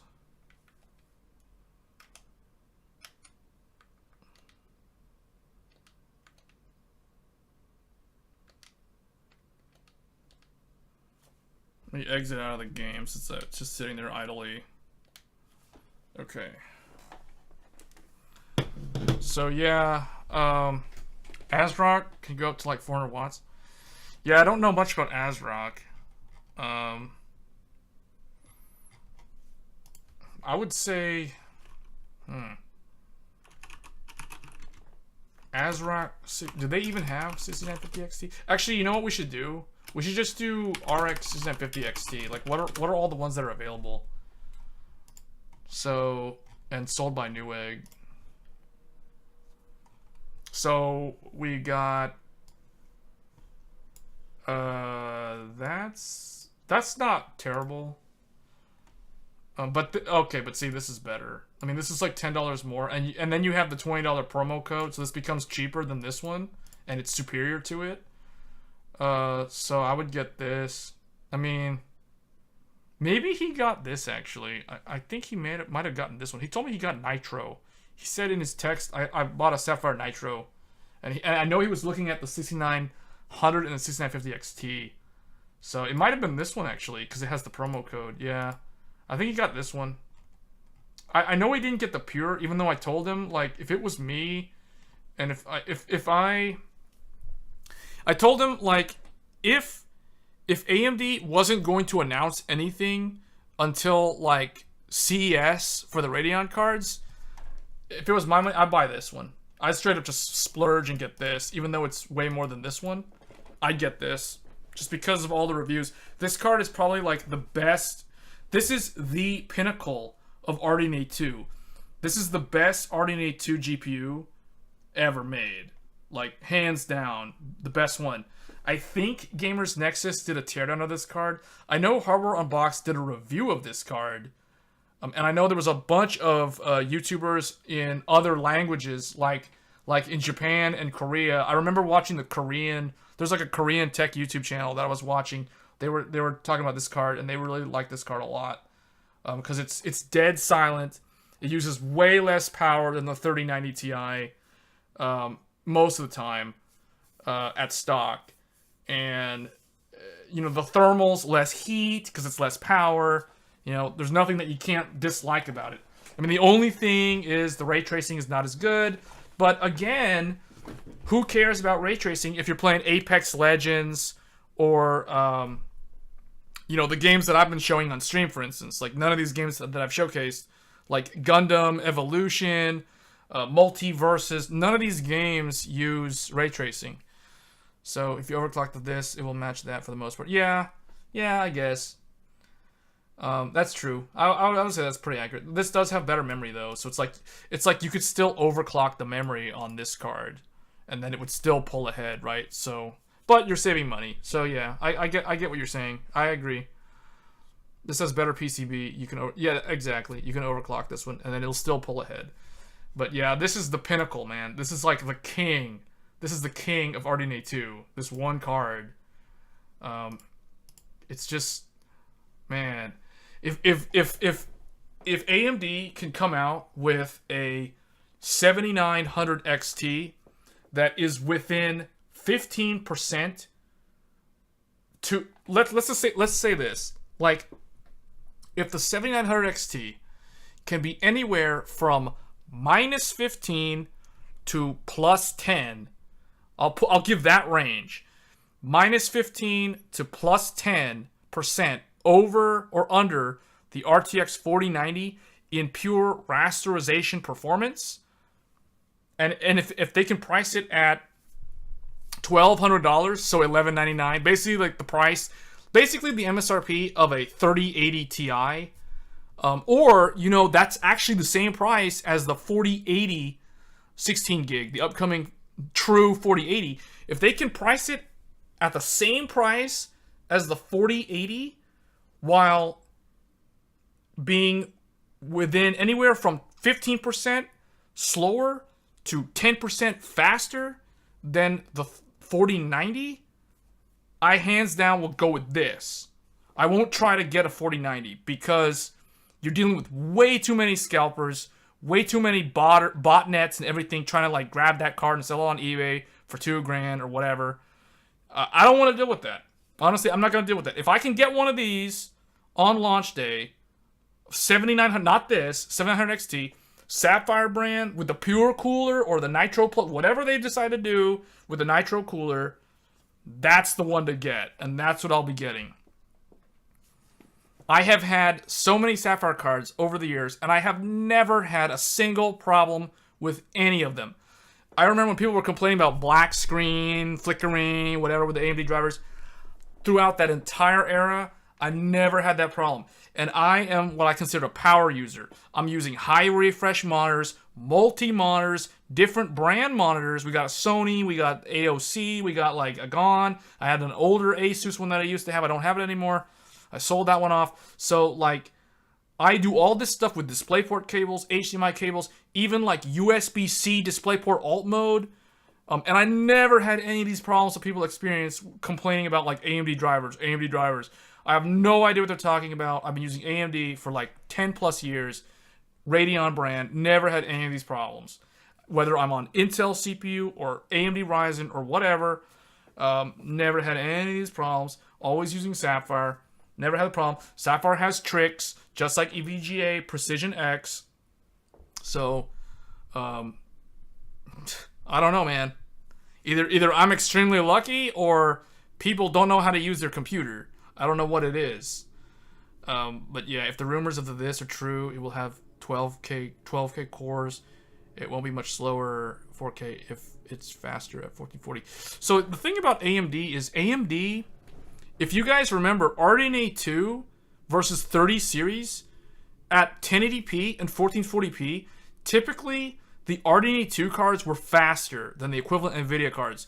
It was only once you went up to 4K is where the RTX cards, their extra floating point muscle pulled them ahead of the RDNA 2 cards at 4K resolution. That's really only where it mattered. Now, the ironic thing about that is that at 4K, higher amounts of VRAM are more important. And this is the reason why, in terms of long-term, if you keep your GPU for 5 years, I consider 5 years a long time to be on the same GPU. If you were to keep your GPU for 5 years and you were gaming at 4K high refresh, good luck trying to run a 10 gigabyte 3080 at 4K 5 years from, well, okay, it's 2 years old, so I'll give the benefit of the doubt. 3 years from now, 2025, if you're on a 3080 in 2025 versus somebody who's on a 6900 XT or even a 6800 XT, gaming at the same resolution, good luck, because I'm pretty sure the Radeon card is going to pull ahead because it's got 16 gigs of memory versus 10 gigs on the 3080. Unless you went and got like unless you overpaid from a scalper for a 12 gig 3080 LHR last year, for example, when they rolled those cards out, whenever that was. So you can get that had to do with memory bandwidth. Yeah, but what I'm saying is, do you really think in 2023, okay, that's next year, do you really think, well, I mean, it could happen, but do you really think that in 2024, 2025, 4K is not going to have higher VRAM usage? Especially, we're talking about like all this PCI Gen 5, all this stuff with like direct storage, higher streaming textures via SSD. All that stuff's going to have to go somewhere. You're going to have to push that somewhere. It's going to have to go through VRAM. You know, I think you're going to get VRAM limited pretty quick at the higher resolutions, especially since now people are trying to talk about like 8K and DisplayPort 2.0 and all this other stuff. Yeah, so like I always say, right? It's better to have it than to not have it when you need it. That's my motto in life. So, like, for example, I'd rather buy a motherboard that has Wi-Fi than to save $20 and buy the same motherboard with no Wi-Fi and then end up in a situation where I actually need the Wi-Fi because, you know, my cat, like, clawed my Ethernet cable or whatever. You know, whatever. You know, stuff happens. You never know, right? It's better to have something and not need it than to actually need it and not have it.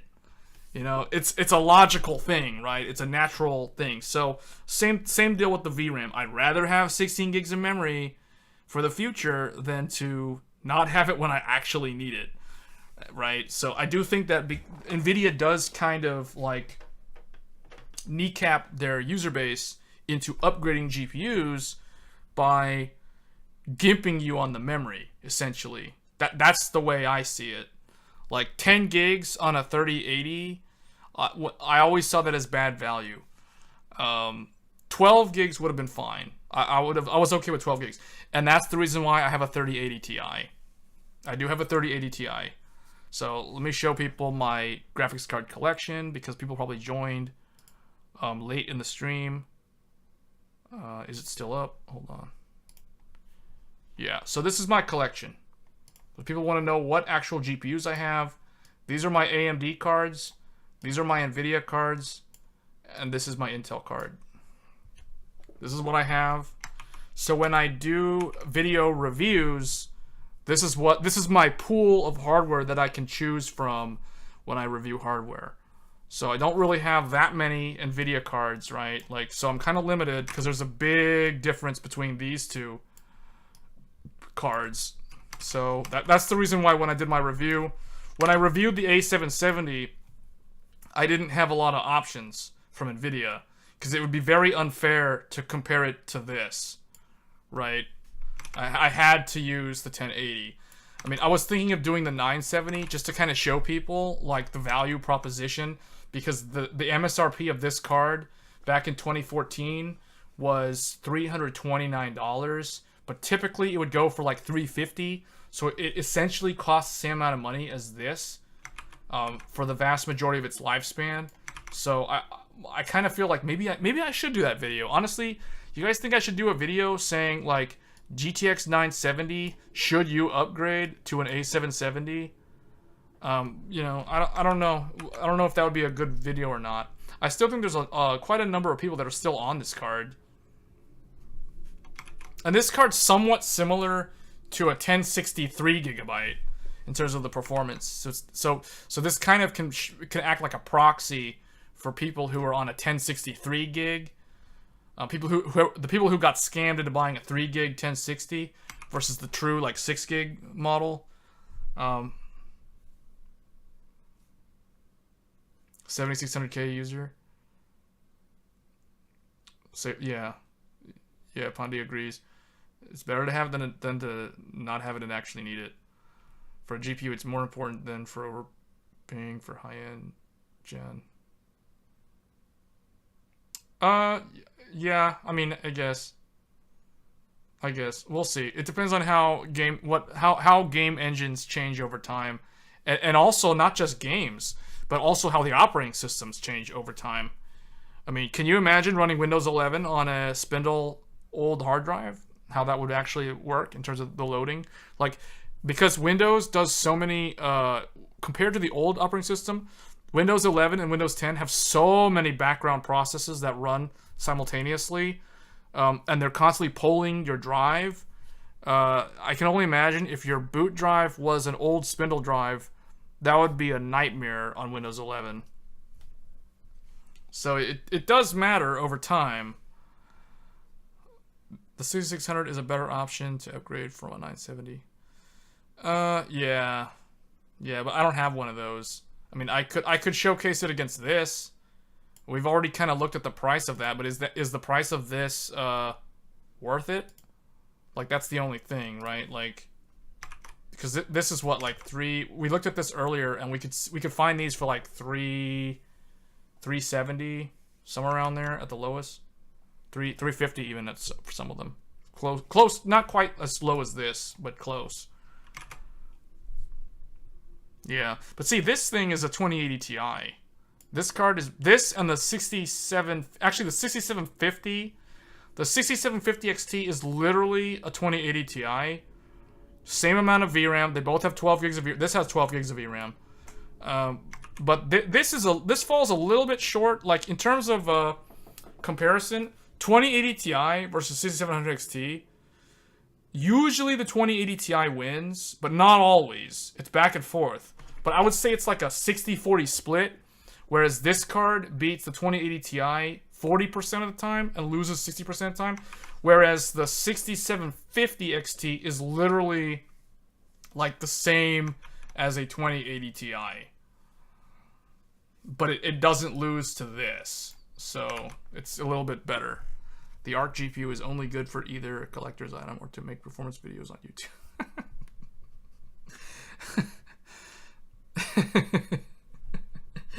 Oh man, you're gonna make people feel sad. People who actually want one of those are gonna be sad, saying stuff like that. No,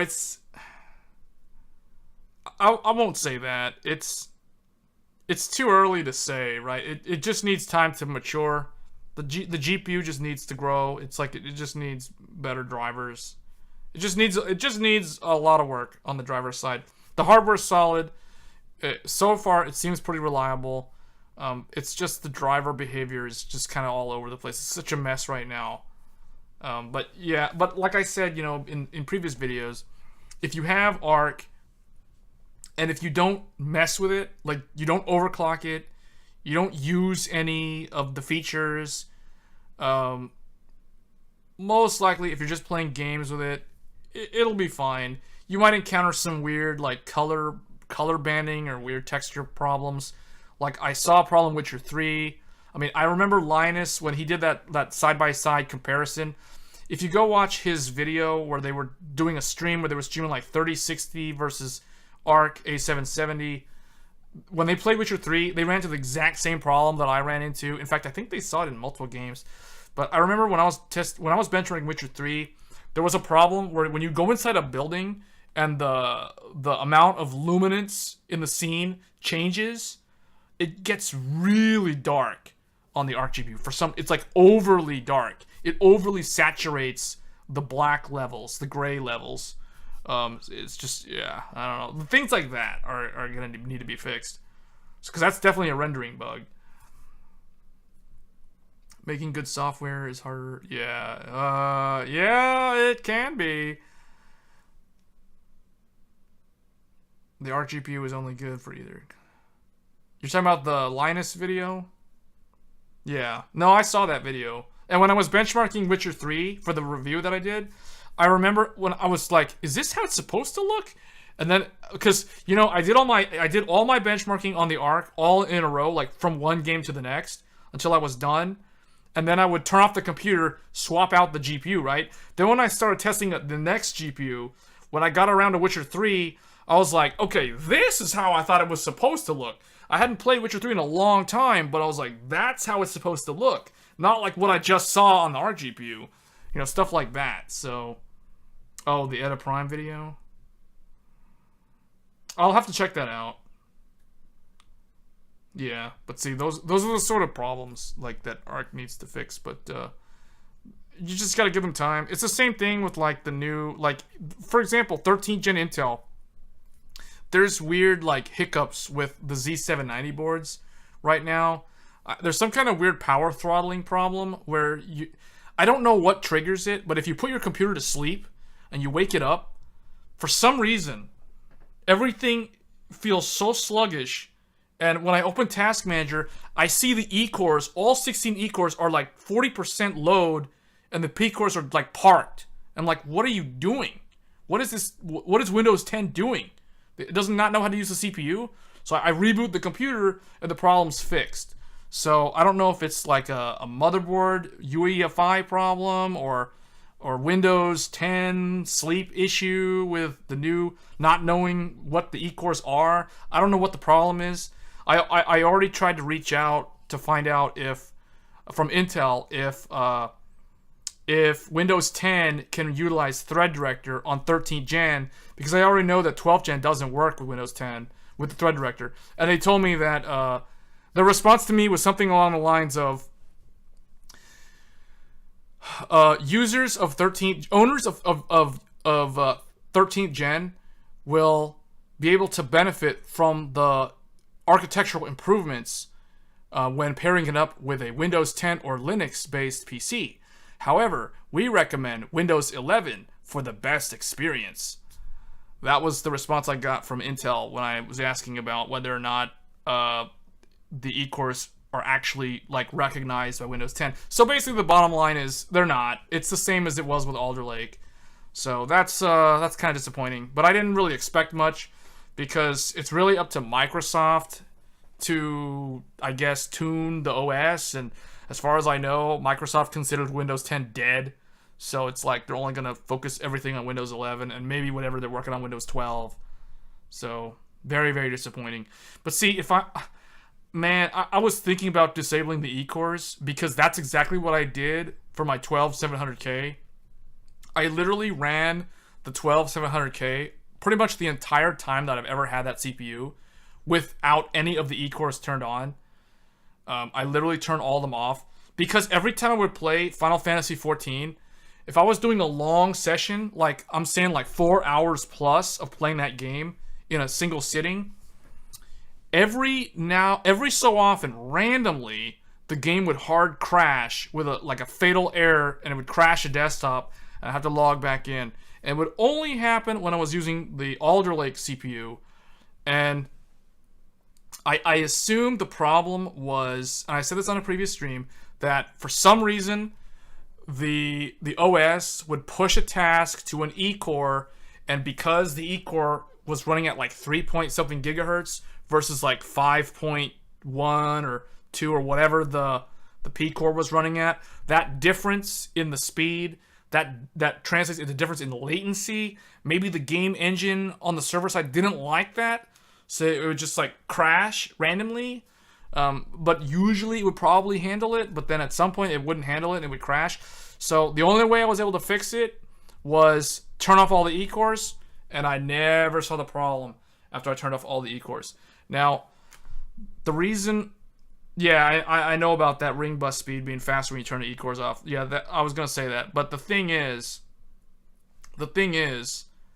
exactly, the video rendering. Like, I did not buy a 13th gen 24 core, now granted, in quote, 24 core CPU, 32 threads, just to turn off 16 of my cores and effectively turn it into 11.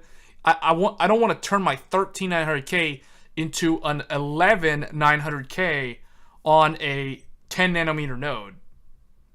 Why would I spend that much money for an 8-core CPU in 2022? Like, that doesn't compute, right? Like, I should have just bought the 13700K and just turn off the 8 E-cores that came with that thing, right? Like, the reason why you buy a 13900K is not to turn off 16 E-cores. It's literally to, you know, get the multi-thread benefit. I mean, like, that's the whole point behind it. That's why it costs that much money. That's why they brand it as a 24-core CPU. So, I don't know. I'm kind of annoyed at that CPU. Like, in my video that I did, the comparison video, you know, versus Ryzen in DaVinci Resolve, yeah, it was like 4 seconds faster, but it was 102 Celsius. It was thermal throttling, and the render was only 30 seconds.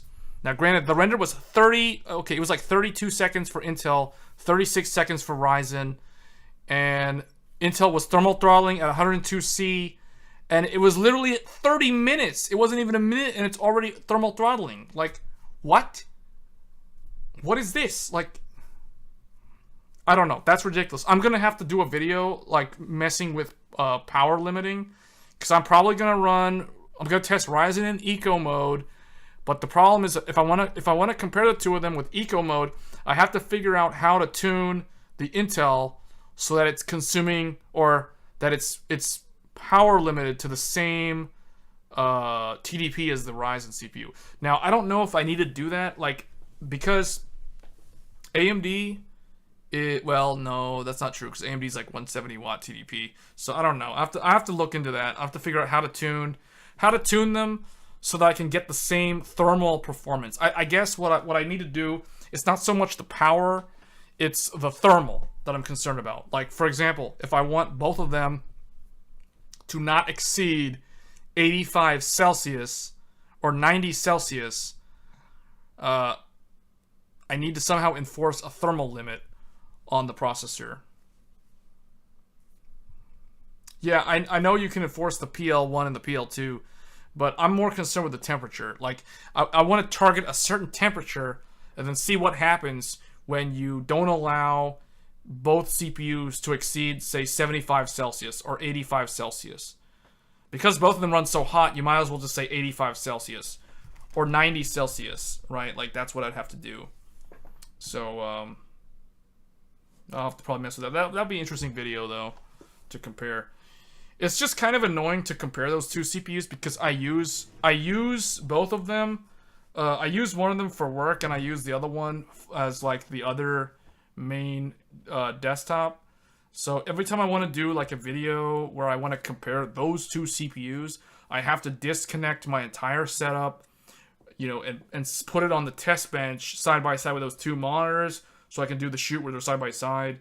So I don't know if I need to do that, though, because if I film it, like, offline, I can do the test on, like, one computer, go and do it on the other computer, and then kind of have that. Do you have a Discord server that anyone can join? I should probably set one up. Yeah, maybe I should do that, actually. Let me see.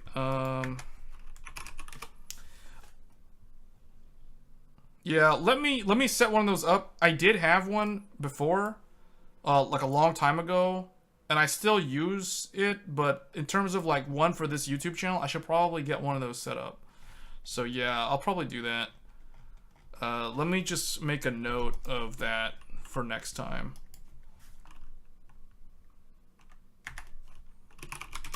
Yeah, let me... Okay, Discord. Need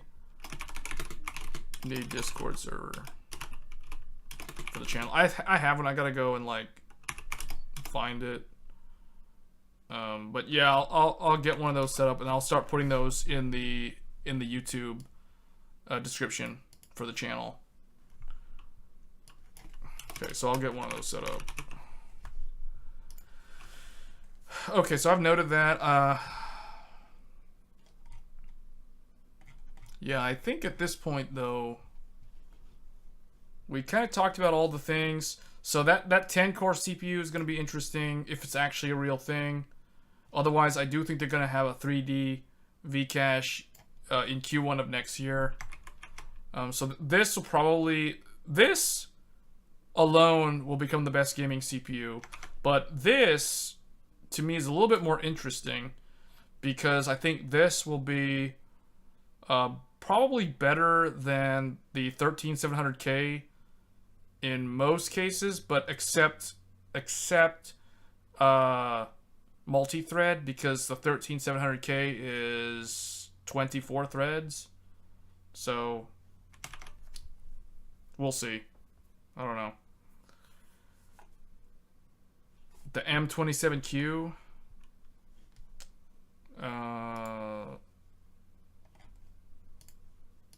Gigabyte. That sounds familiar. Is that a 1440p monitor? The M27Q. Yeah, that's a 1440p. It seems like there's different versions of that, right? Why is there a KVM? Yeah, 279 on Newegg. Hold on, let me share the screen. So this one, let me see. So this one is 1 millisecond gray to gray.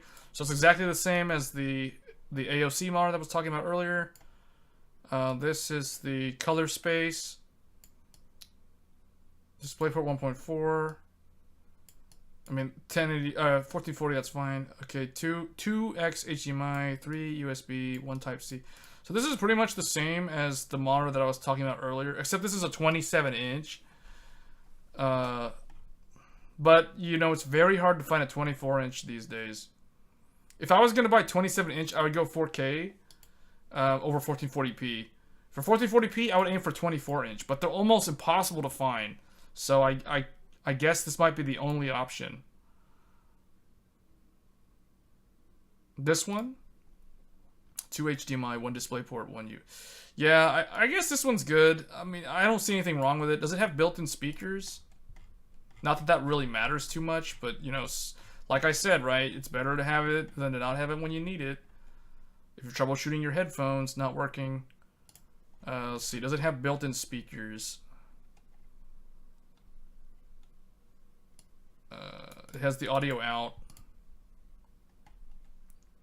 Headphone jack. 28 watts. That seems a little bit high, but that's not terrible.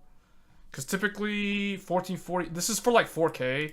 For 1440, this should be more like 18 watts or something.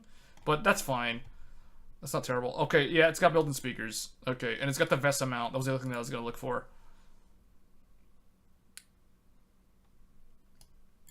Yeah, so... yeah, they're 3 watts. So they're not going to be good. These are, yeah, if they're only 3 watt, then they're gonna sound tinny and they're gonna sound bad. But that's not a big deal. At least they have it though. So yeah, VESA mount. Is this a FreeSync monitor? I'm guessing this is FreeSync, right? I don't see the G-Sync label anywhere. Is it FreeSync? Oh, although honestly, that's, oh yeah, here it is. So FreeSync, okay. So. Yeah, this is for IPS. IPS means the response time will be better than VA. But the black levels won't be as good. But it's still good, though. So, yeah, I would say this is good. What's the pricing? $279? Yeah, this is fine. It's got the... Yeah, the stand's kind of like the one that I have. It doesn't have the kickstand, but that's not a big deal. I don't even use mine, to be honest. It's got the KVM. That's just like the KVM in my Sony monitor. The Sony monitor has that also. So that's cool. I don't really use the KVM, but it, you know, again, it's nice to have it. There it is, KVM switch. So that's cool. So yeah, I think it's good. It's got the little hole for you to route the cables through for cable management. If you're gonna use the stand, height. It looks like it's got height adjust, tilt, all that stuff. So yeah, I would say this is fine. It's a good one. I don't know who the LCD panel manufacturer is. Typically on these, the panel is going to either be made by LG or Samsung, or maybe AL Electronics. So there's a couple of different vendors that make the display panel. But, you know, based off of what it's saying here, like 1 millisecond G to G, this is fine. 98% DCI-P. This is a little bit worse than the wide gamut on like the Sony, but this is fine. Yeah. Okay. Oh, it doesn't rotate. Oh, okay. Yeah, because see the other one that I was looking at, this one that I have, it has the rotation. It's got the pivot right there. You can rotate it. You can also rotate it vertical if you want to do portrait. But I think you could do portrait on the Gigabyte. I think you can. Oh, maybe.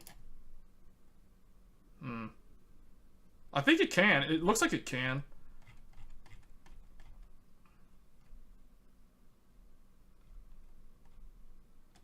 I don't know, but the thing is, the main thing is it's got the VESA mount. It's 1 millisecond G to G, so it's got really good response time. You got the dual HDMI, you have the one display port 1.4, and the USB Type-C. So it has all the right connections. It's the high refresh, 165 Hertz. It's a FreeSync monitor, so that's all that you really need, because G-Sync is kind of pointless now. So yeah, this is fine. The bezel doesn't look super big or anything. That looks good. I wish they... Okay, this is the front on... Yeah, so... Yeah. Yeah, that's good. That's fine. I don't see anything wrong with it. I wish there was a 24-inch, though. If there was a 24-inch, this would be very, very good. Because you can easily fit 3 of these in a triple display, like, all in an arc. With 3 24-inch, it doesn't take up that much disk space. The desk space is at a premium when you have a 27-inch monitor. So if you have like 3 of those, is you know, kind of... Yeah, but G-Sync in general is just pointless because you can just run FreeSync on NVIDIA. So it's like, to me, G-Sync doesn't really matter. You know what's annoying is Sony might have opened themselves up to a class action lawsuit because they advertise this monitor as a G-Sync monitor. Like this 4K monitor that I have, they say it's a G-Sync monitor. It even has the NVIDIA logo, like the NVIDIA sticker for G-Sync, but it doesn't actually have the G-Sync module. It's literally, what they really mean to say is G-Sync compatible. It's actually a FreeSync monitor, but they call it a G-Sync monitor. See, look. Virtually and eliminate screen tearing and stuttering with compatibility for NVIDIA G-Sync. Okay, there's a 2 here, so maybe they appended that. And HDMI VRR. Variable refresh on HDMI is literally FreeSync. Because you've always been able to do FreeSync on DisplayPort and HDMI. My old Vega 64, I could do FreeSync on HDMI. That's how I know that. So, you know, but, you know, not a lot of people pay attention to AMD stuff, so they don't actually know what they can do. And then, yeah, so this is actually a fake G-Sync monitor. They really need to change the wording because if they... Where's the footnotes? Because they could get threatened with some idiot could threaten them with a class action lawsuit claiming false advertising because they're saying, okay, oh, they've changed it. Okay, yeah, they added the word compatible, but they still have the G-Sync logo though. They shouldn't do that. That's oh, they changed this. I remember when this monitor first came out because I bought this monitor like the first week of its release, and I remember reading it said eliminate tearing with NVIDIA G-Sync. They have since changed it and added compatible and variable refresh rate. That's so they don't get sued, because this is actually a FreeSync monitor, not a G-Sync monitor. That's why they're now saying G-Sync compatible. G-Sync compatible is basically FreeSync. That's a fancy marketing term for FreeSync. How do you run FreeSync on NVIDIA GPU? It's very simple. You literally go into NVIDIA control panel and turn on G-Sync. That's how it works. I have a video about this on my YouTube channel. If you go look up testing FreeSync on NVIDIA, I'll be showcasing my GTX 1080 Ti Founders Edition turning on FreeSync in the NVIDIA control panel. Yeah, they just call it G-Sync, but it's literally FreeSync. It's because I'm using it with this monitor, which is a FreeSync monitor. There's no G-Sync module in this monitor in that video. I mean, I've covered this on my channel like years ago. So, but yeah, this is a really nice monitor. I really like the Sony monitor. I've never had a very high-end monitor, let alone a 4K monitor. This is my very first 4K monitor, and originally I was thinking of going 60 hertz because I wanted to cheap out on 4K because I didn't know if I would like it. But I was thinking, do I really want to buy a 60 hertz 4K display and have like these 144 hertz 1440p monitors to the left and right of it? Like, how's it gonna look? So I was like, okay, this thing just launched, and it's 144 hertz and it's 4K and it's HDR 600 certified. So yeah, I ended up getting this. Oh, I can tell the difference. The difference matters when you are looking at well, the thing is, if there's a 1440p monitor right next to the 4K monitor, like for example, I literally have 1440p right here. You guys in the chat are on the 1440p. I have the middle 4K Sony right here, and then I have another 1440p, same monitor as the one on the left, on the side. And I can tell the difference as I drag things across the screen. As I drag things across the screen, I can see how sharp the text is on the 4K. The 4K everything looks more crisp and sharp. But the monitor itself, because it has all this fancy stuff, right? Like it's wide color gamut. It just has way higher contrast ratio. Just the colors, everything just looks so much better, and the picture looks way more rich on this Sony monitor as opposed to the 1440p monitor.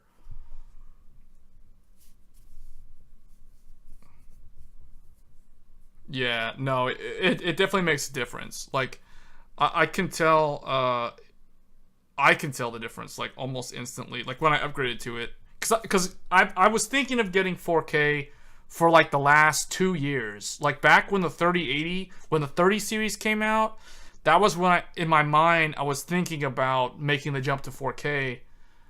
When I saw those GPUs come out, and then when the AMD stuff came out, I was even further convinced that maybe now was the time to go to 4K.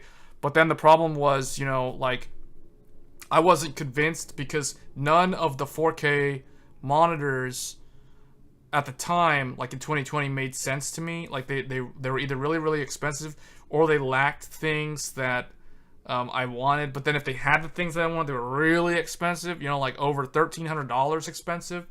So this one that came out this year for like $899, and it's HDR. So I basically made a massive upgrade when you think about it, because it's like I went from like 1440p on a TN panel.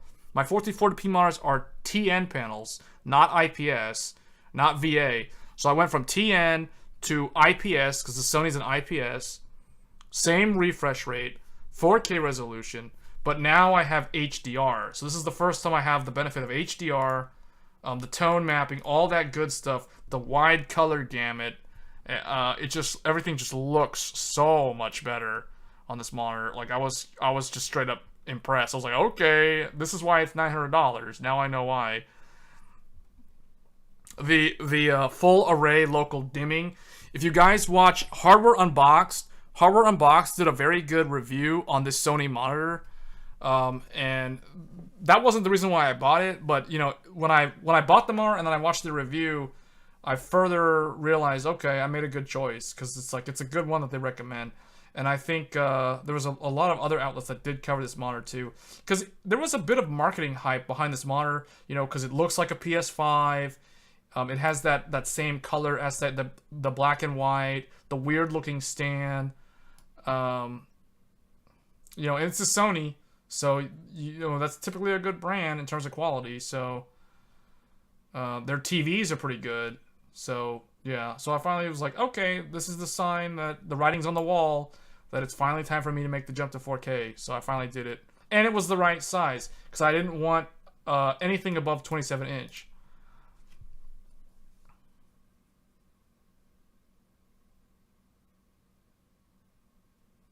Oh wow, I didn't know that. Yeah, I think, isn't there like a gigabyte? Isn't a gigabyte M28 something one of the other two monitors? But yeah, this is the one that I got. This monitor is really good. I mean,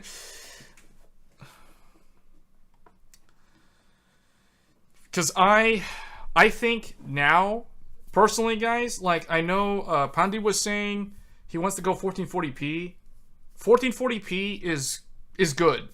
But I do think we're in an era where 4K is going to become more normal within the next 3 to 5 years.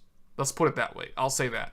The reason why is because, as you can see with this monitor, now yes, this monitor is very, very expensive. It's a premium monitor. But give this, like, I want to say, give it 24 months, so 2 years. In 2 years, a monitor of this caliber will be far more affordable than it is right now.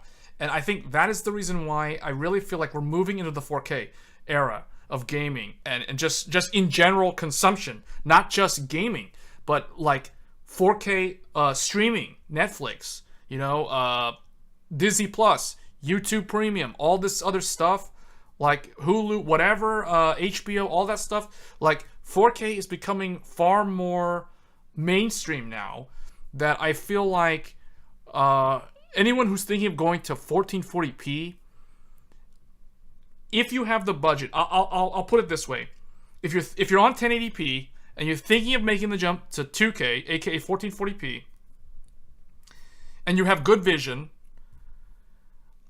I really think that, and you have the budget to spend on a high-end, high-refresh 1440p monitor, I think it's worth considering 4K, especially if you are gaming on a GPU that is RTX 3080 or above.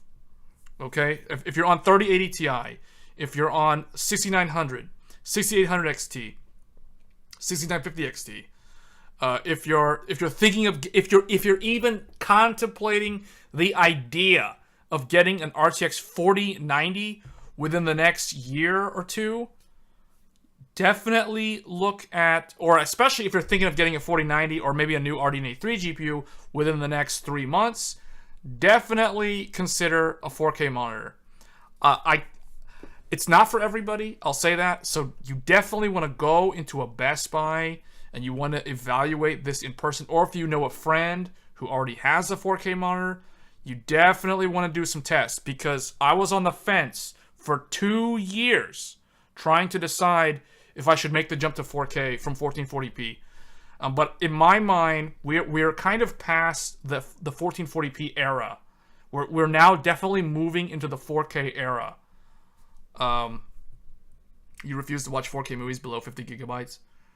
Yeah, I mean, yeah, 50 gigabytes is a dual... That's what is that? Dual Blu-ray? That's a, what do they call that? A dual disc Blu-ray? It's like a, not dual, not 2 discs. It's 1 disc. I forget. It's an HD Blu-ray or something. No, HD Blu-ray I think is 100 gig. I forget. Yeah, I agree. The streaming is not as good, but it's only going to get better though. And here's the thing, Joel. You got to remember, everybody's talking about AV1, Epox Vox, and all these influencers are trying to hype up AV1. Streaming services are going to start adopting AV1. Let me tell you this. Let me put it this way. Once AV1 encoding and decoding really, really take off, we will be living in the 4K streaming world, where 4K compressed video will almost be indistinguishable from 4K Blu-ray, unless you literally have a movie, the 4K Blu-ray, literally right next to the 4K stream, and you can literally like eyeball both of them right in front of you. You're gonna have a very hard time being able to tell the difference unless you have it right in front of you, side by side. So once AV1 rolls out and becomes mainstream, that is going to usher in the era of 4K streaming.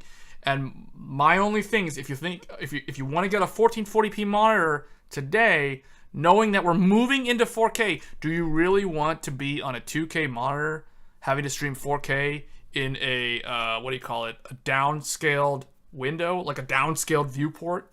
You know what I mean? Like when you watch a YouTube video at 4K resolution, but you're only on a 1080p monitor, like on a laptop or something, and when you full screen that, you right click and you click on stats for nerds, and it shows you the viewport resolution and the actual video resolution, and then you realize it's a feels bad moment because you're downscaling that 4K video into a smaller resolution. Yeah, double layer. Yeah. Double layer Blu-ray. That's the reason why I decided to make the jump this year. I feel like 1440p was from 2016 up until around now is what I consider the era of 1440p. I consider the era of 1080p was like 2011 or like more like maybe 2010. I don't know about 2010. Graphics cards weren't really that tough at running 1080. But I'll say like 1080p was kind of like from the GTX 780 I guess like the old AMD HD 7970 gigahertz edition. That GPU and NVIDIA's GTX 680, from that to up until Pascal.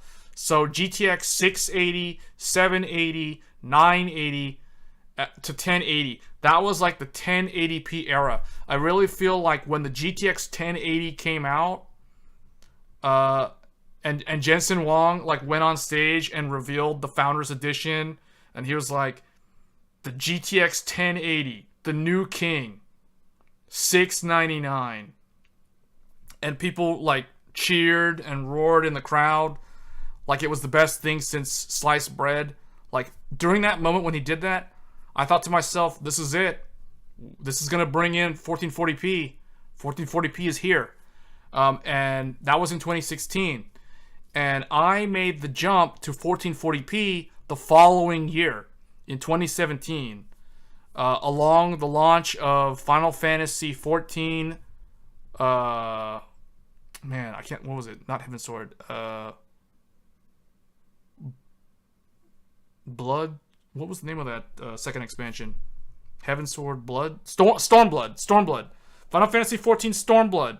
Summer of 2017. I'll never forget it, because that was when I made the jump to 1440p with the Vega 64 and the GTX 1080. Jensen parted the sea of high-risk gaming. If you want to run games at 144, even as reuses. Yeah, I guess. But here's the thing, right? Like, the 4090. The 4090 in particular, this is, to me, okay, this is the way I see it.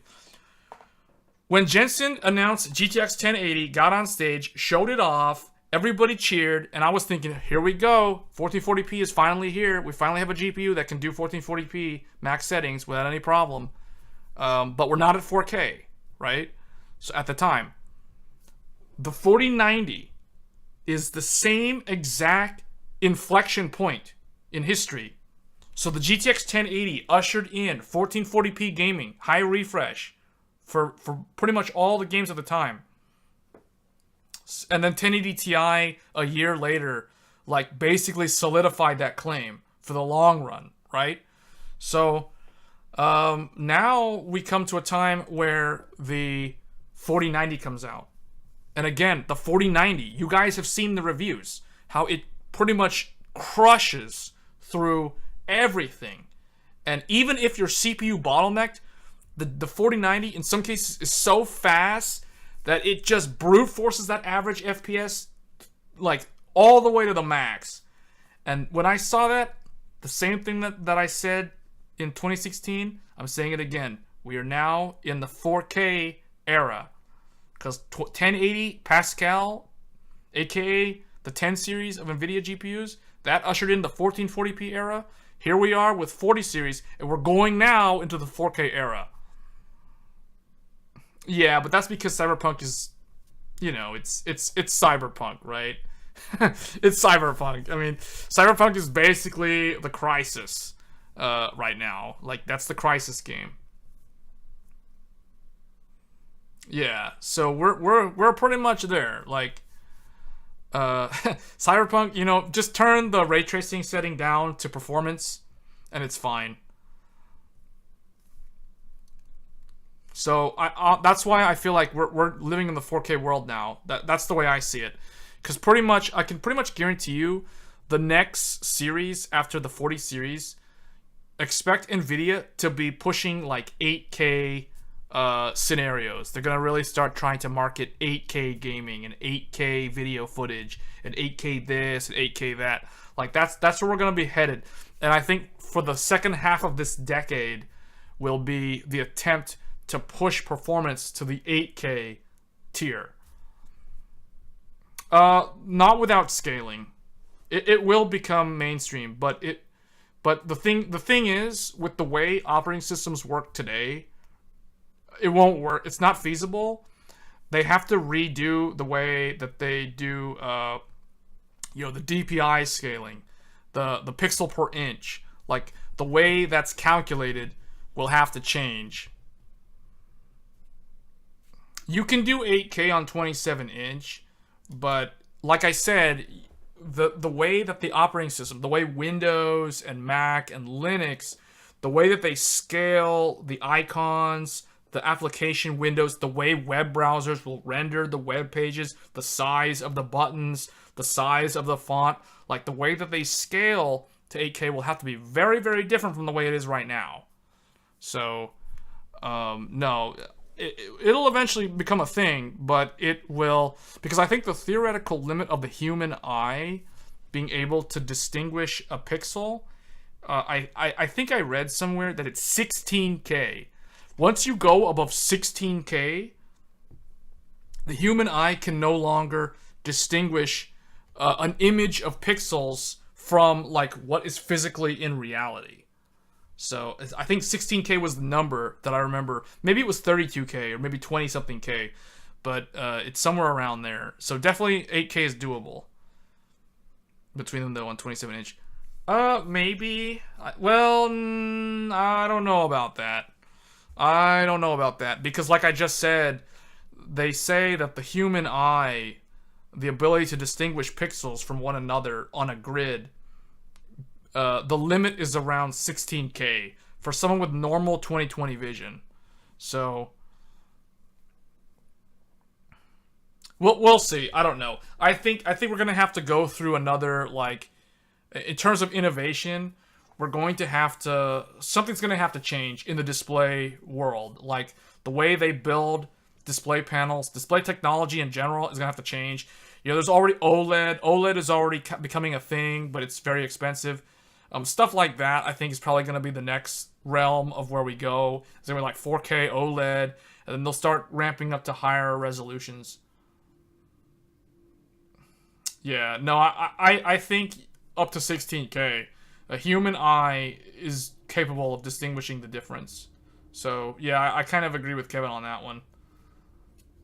The ability to distinguish would depend on the screen size, too. Yeah, it does depend on the screen size, that's right. And I don't remember... Yeah, it's been a long time since I read that article. I don't remember the 16K number, I don't remember what the display size was. I want to say it was like a 32-inch... but I can't remember. So yeah, I don't remember. But I just remember that number, 16K, was like the human eye's limit in terms of being able to see it on a grid. 8K looks Good. There's a couple of videos in 8K actually on YouTube. MKBHD, Marcus, he did an 8K video. I forgot what year it was. It was a number of years ago now. Basically, he did a really good video on YouTube called 4K. Hold on, let me see what he called it. I think he called it. Hold on. The state of 4K in 2018. I gotta find that video now. It's a very good video though, because it shows you what an 8K looks like. MKBHD. He did a video. I don't know, what year was it? Okay. The state of 4K in 2017 is the best video he did on this. Hold on, let me see if we can peel one of these off here. Let me see if I can get this video. We gotta go through it.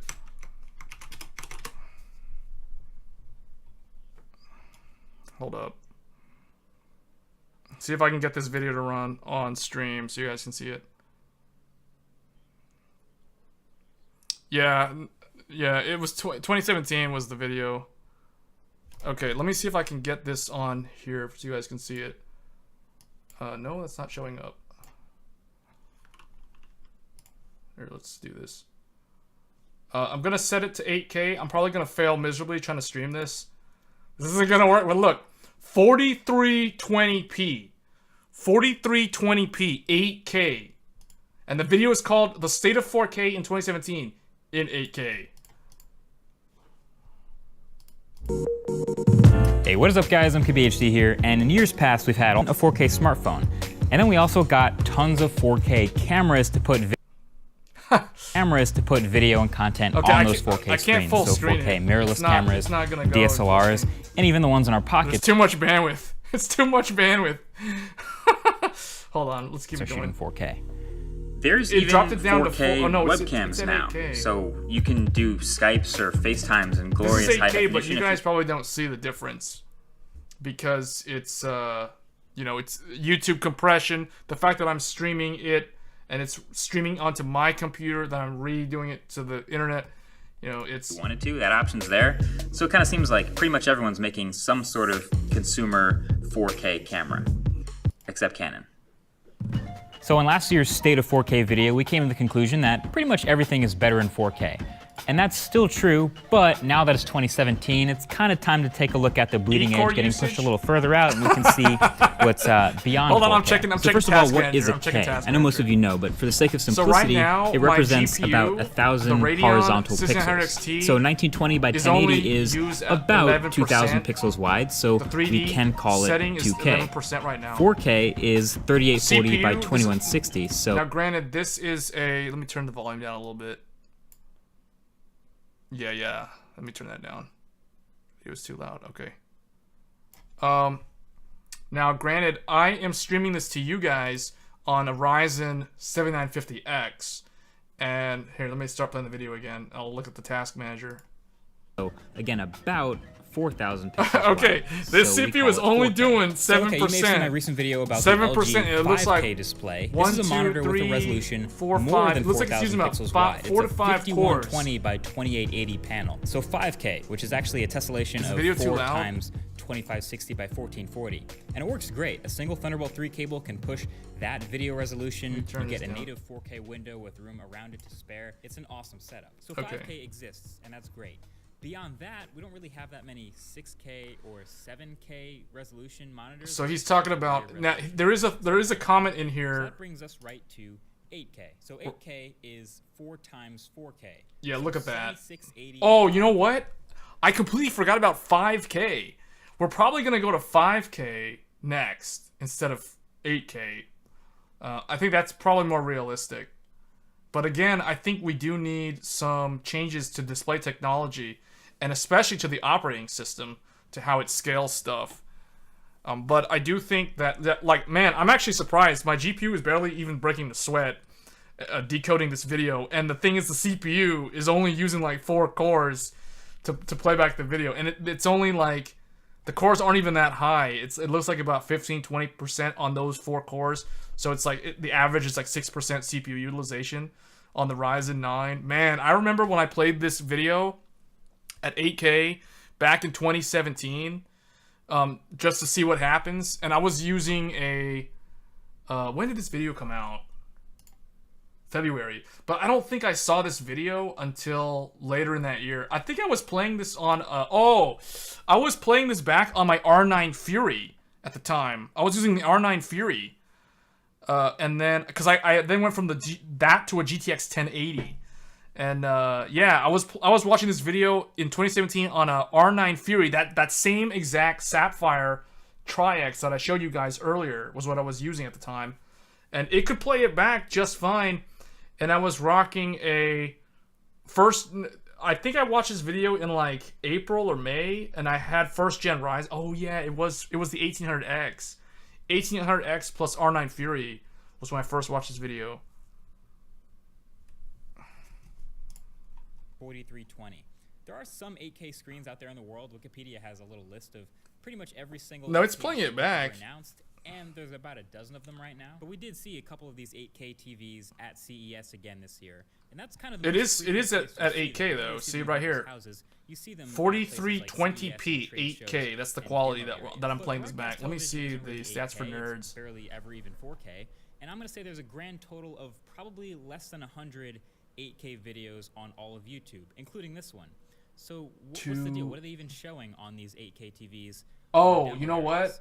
Because it's not a lot of slideshows. 8K is a the viewport is only 720p, videos, but even for photos, 8K but is it looks like the playback is 243 megabit per second. Megapixel photo.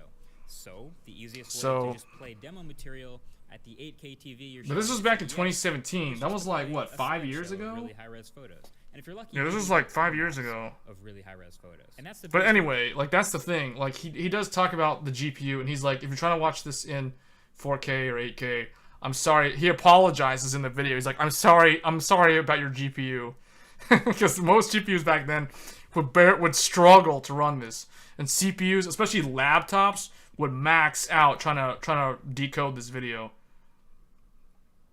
Oh, that's my internet speed. How do you find the bitrate?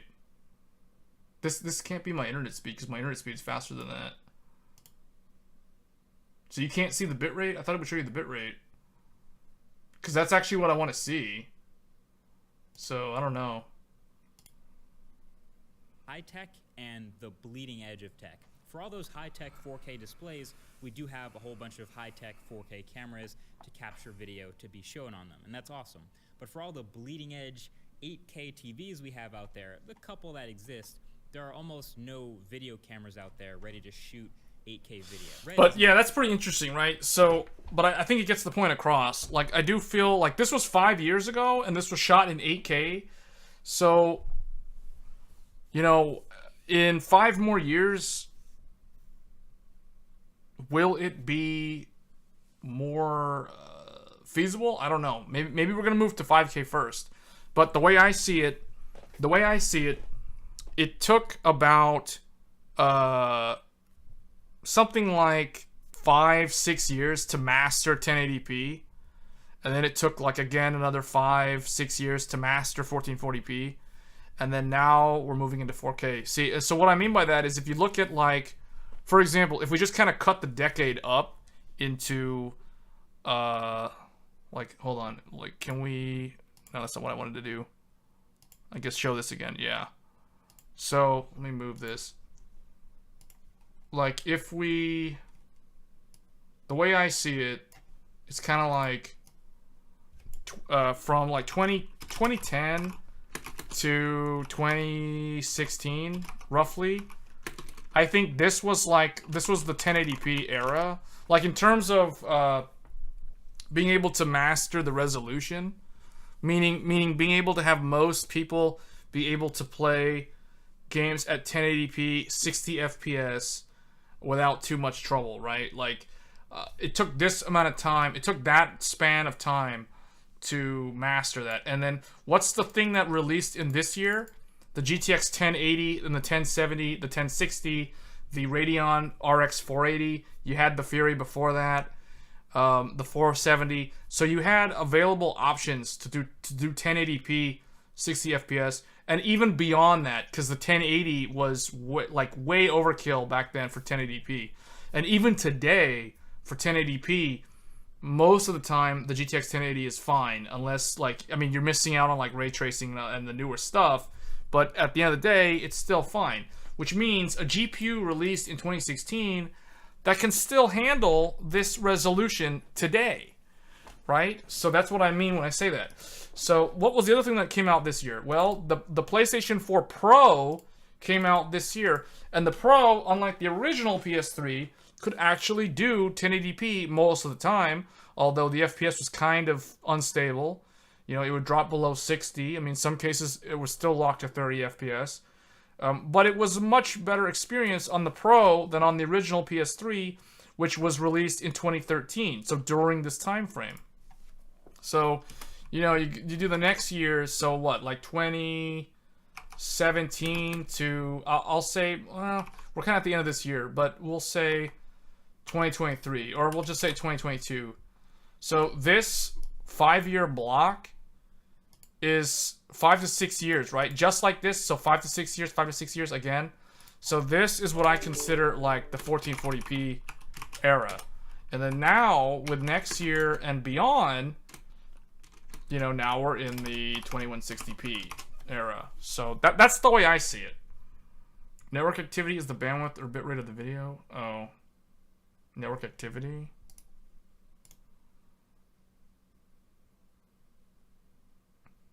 Oh, okay. Okay, well anyway, I mean, but see, this is why I really think, these are kind of the eras. Because if you go further back, and at the beginning of the stream, we were talking about the PS3, if you go further back to, 2006 to 2010, or, 2011 even, there's kind of overlap, too. This was, 720p era of gaming. Right? So, actually, yeah, I guess that's kind of accurate.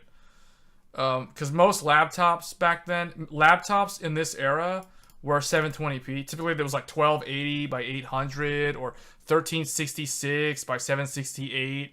Those were all considered 720p resolutions. And most televisions in this era were 720p televisions. And then people started upgrading to 1080p within this entire time.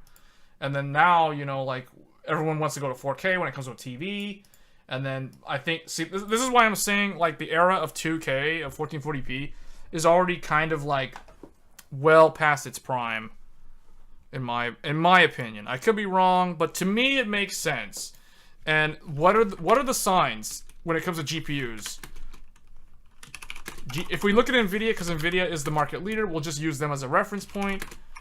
Now we have these kind of big GPUs. Well, what actually? Okay, what I'll say here is we'll just put 1080 Ti here because that was 2017, right? So actually this is wrong. This is that, or HD 7970, and then this would be like this, or Vega 64 basically, because that was the only equivalent. So, and then that's kind of what we have. And then what is this? 7900 XT? So, that's the way I see it. And then if you go further back, this would be like 8800 GT, whenever that was, and the HD 2900 or something like that. So, this is kind of, in my mind, the markers, right? This is kind of how you figure out, the big... I mean, I guess this would be 2010 is actually GTX 480, but that card was so bad that I don't know if I should even include that. So, but yeah, this is good. Whatever, it gets the point across.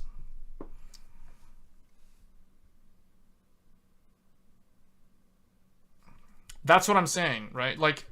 What I'm saying is these cards are era defining Era-defining GPUs. Why is this card so revered? Why is this card so revered? Well, I mean, I don't really know. I mean, this is kind of a different one. I would actually go so far as to say that. Not the TI, but the non-TI. Because this was first. And this is what really ushered in the era. Not the TI. The TI was just kind of followed up.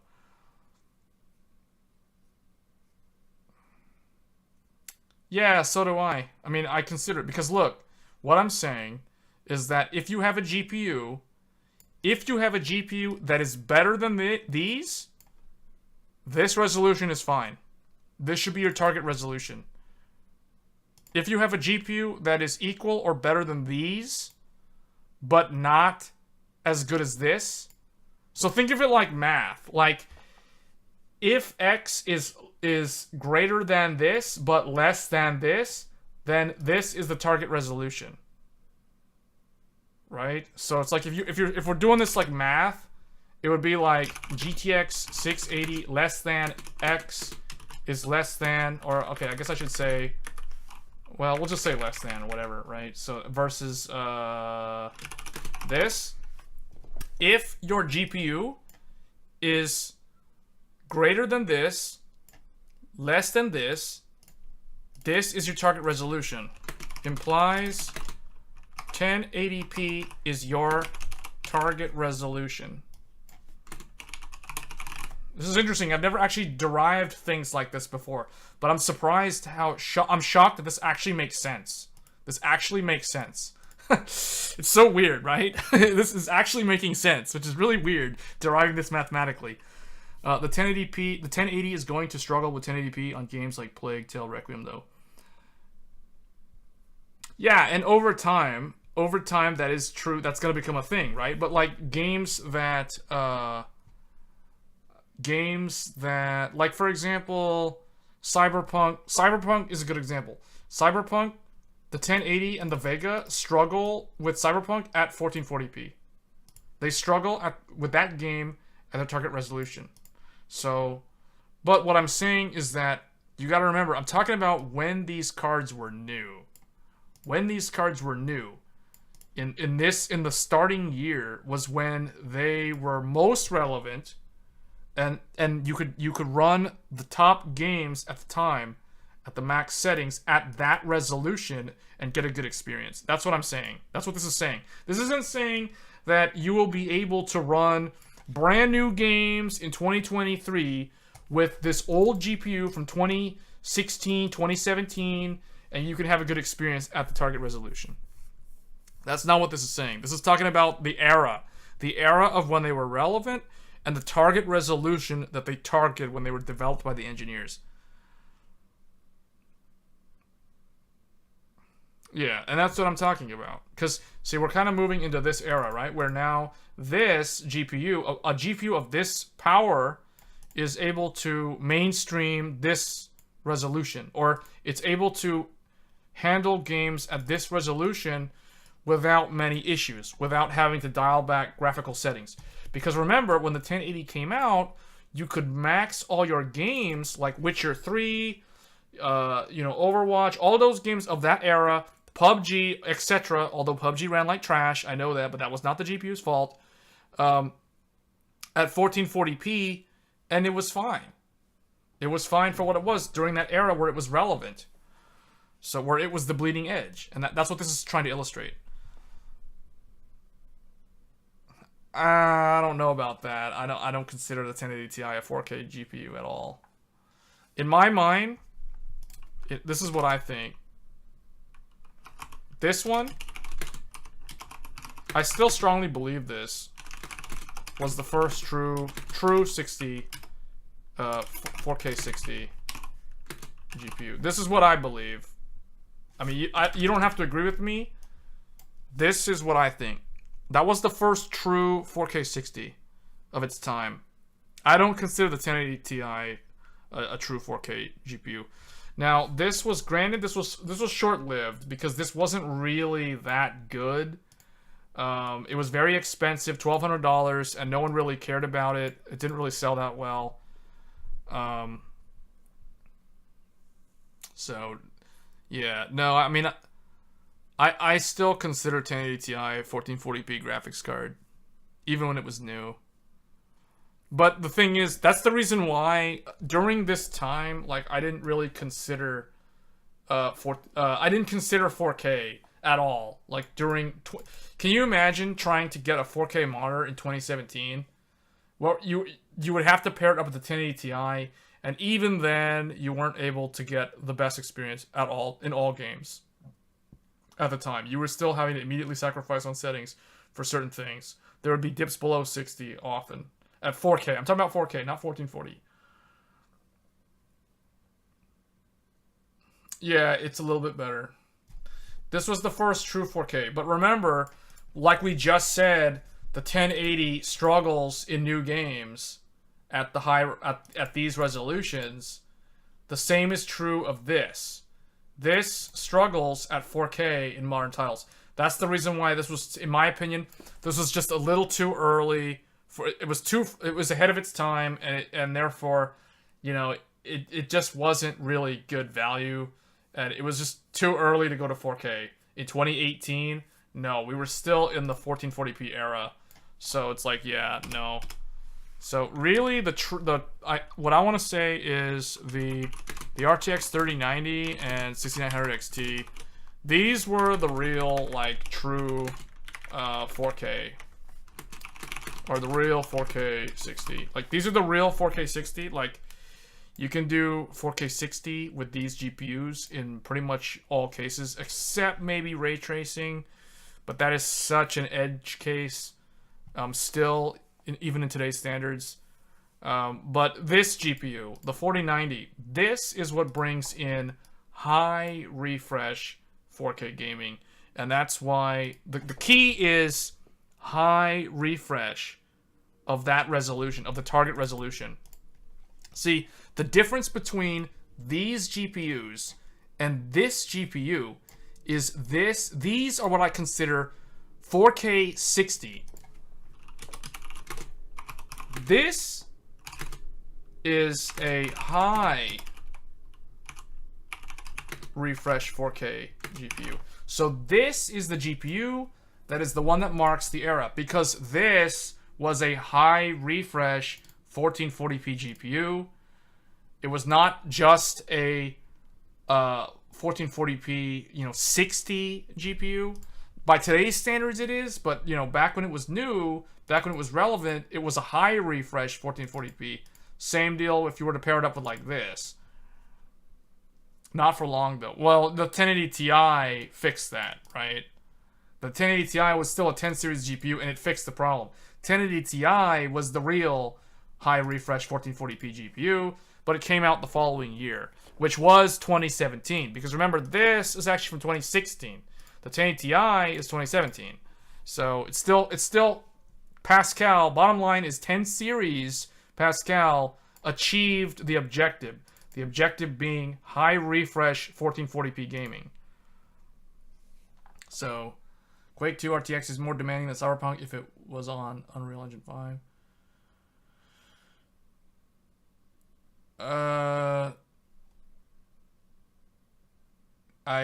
I guess.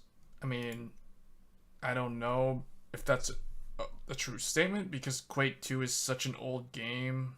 I mean, if somebody remade it in Unreal Engine 5 with full path tracing, I mean, I don't know. Maybe. But anyway, I mean, you guys get what I'm saying. So basically, the bottom line is we are now well into the 4K realm of gaming. It started with these two GPUs, and now we're in the high refresh era. So I really do think that 4K is going to become much more normal over the next 5 years. So if you're thinking of going to 1440p, basically what I'm saying, based off of this analysis, it is worth considering 4K unless it's too much money, or you don't want to deal with it because either your vision is not very strong. Like if it's a vision thing, I can totally understand, because like I said earlier, 24-inch 1440p is the most optimal resolution for the human eye. of a human eye of natural 20/20 vision. 1440p, 24-inch is the ideal resolution and screen size for someone of normal vision. Not 27-inch. 27-inch is going to be too big for 1440p. Unless your vision is not that good, then it makes more sense. So, and then for 4K, technically it's 30 inches. 30 inches for a normal person with 20/20 vision. If they want to do 4K, 30 inches is actually the optimal screen size. But you know me, I always say I want the smallest screen size with the highest resolution within reason. That's why I'm going 27-inch on 4K.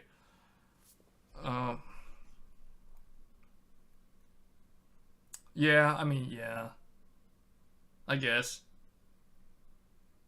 We'll see. I mean, again, Windows 12 or whatever may fix the display scaling issues with higher resolution.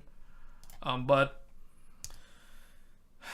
yeah, I guess that's pretty much it for this stream, guys. I'm probably going to go ahead and end the stream, but this was an interesting topic. I'm surprised we talked about the stuff with the GPUs. I wasn't expecting the stream to basically go on a huge tangent and talk about these GPUs, but I hope you guys understand the logic behind like what I'm saying here with the GPUs and based off the resolution.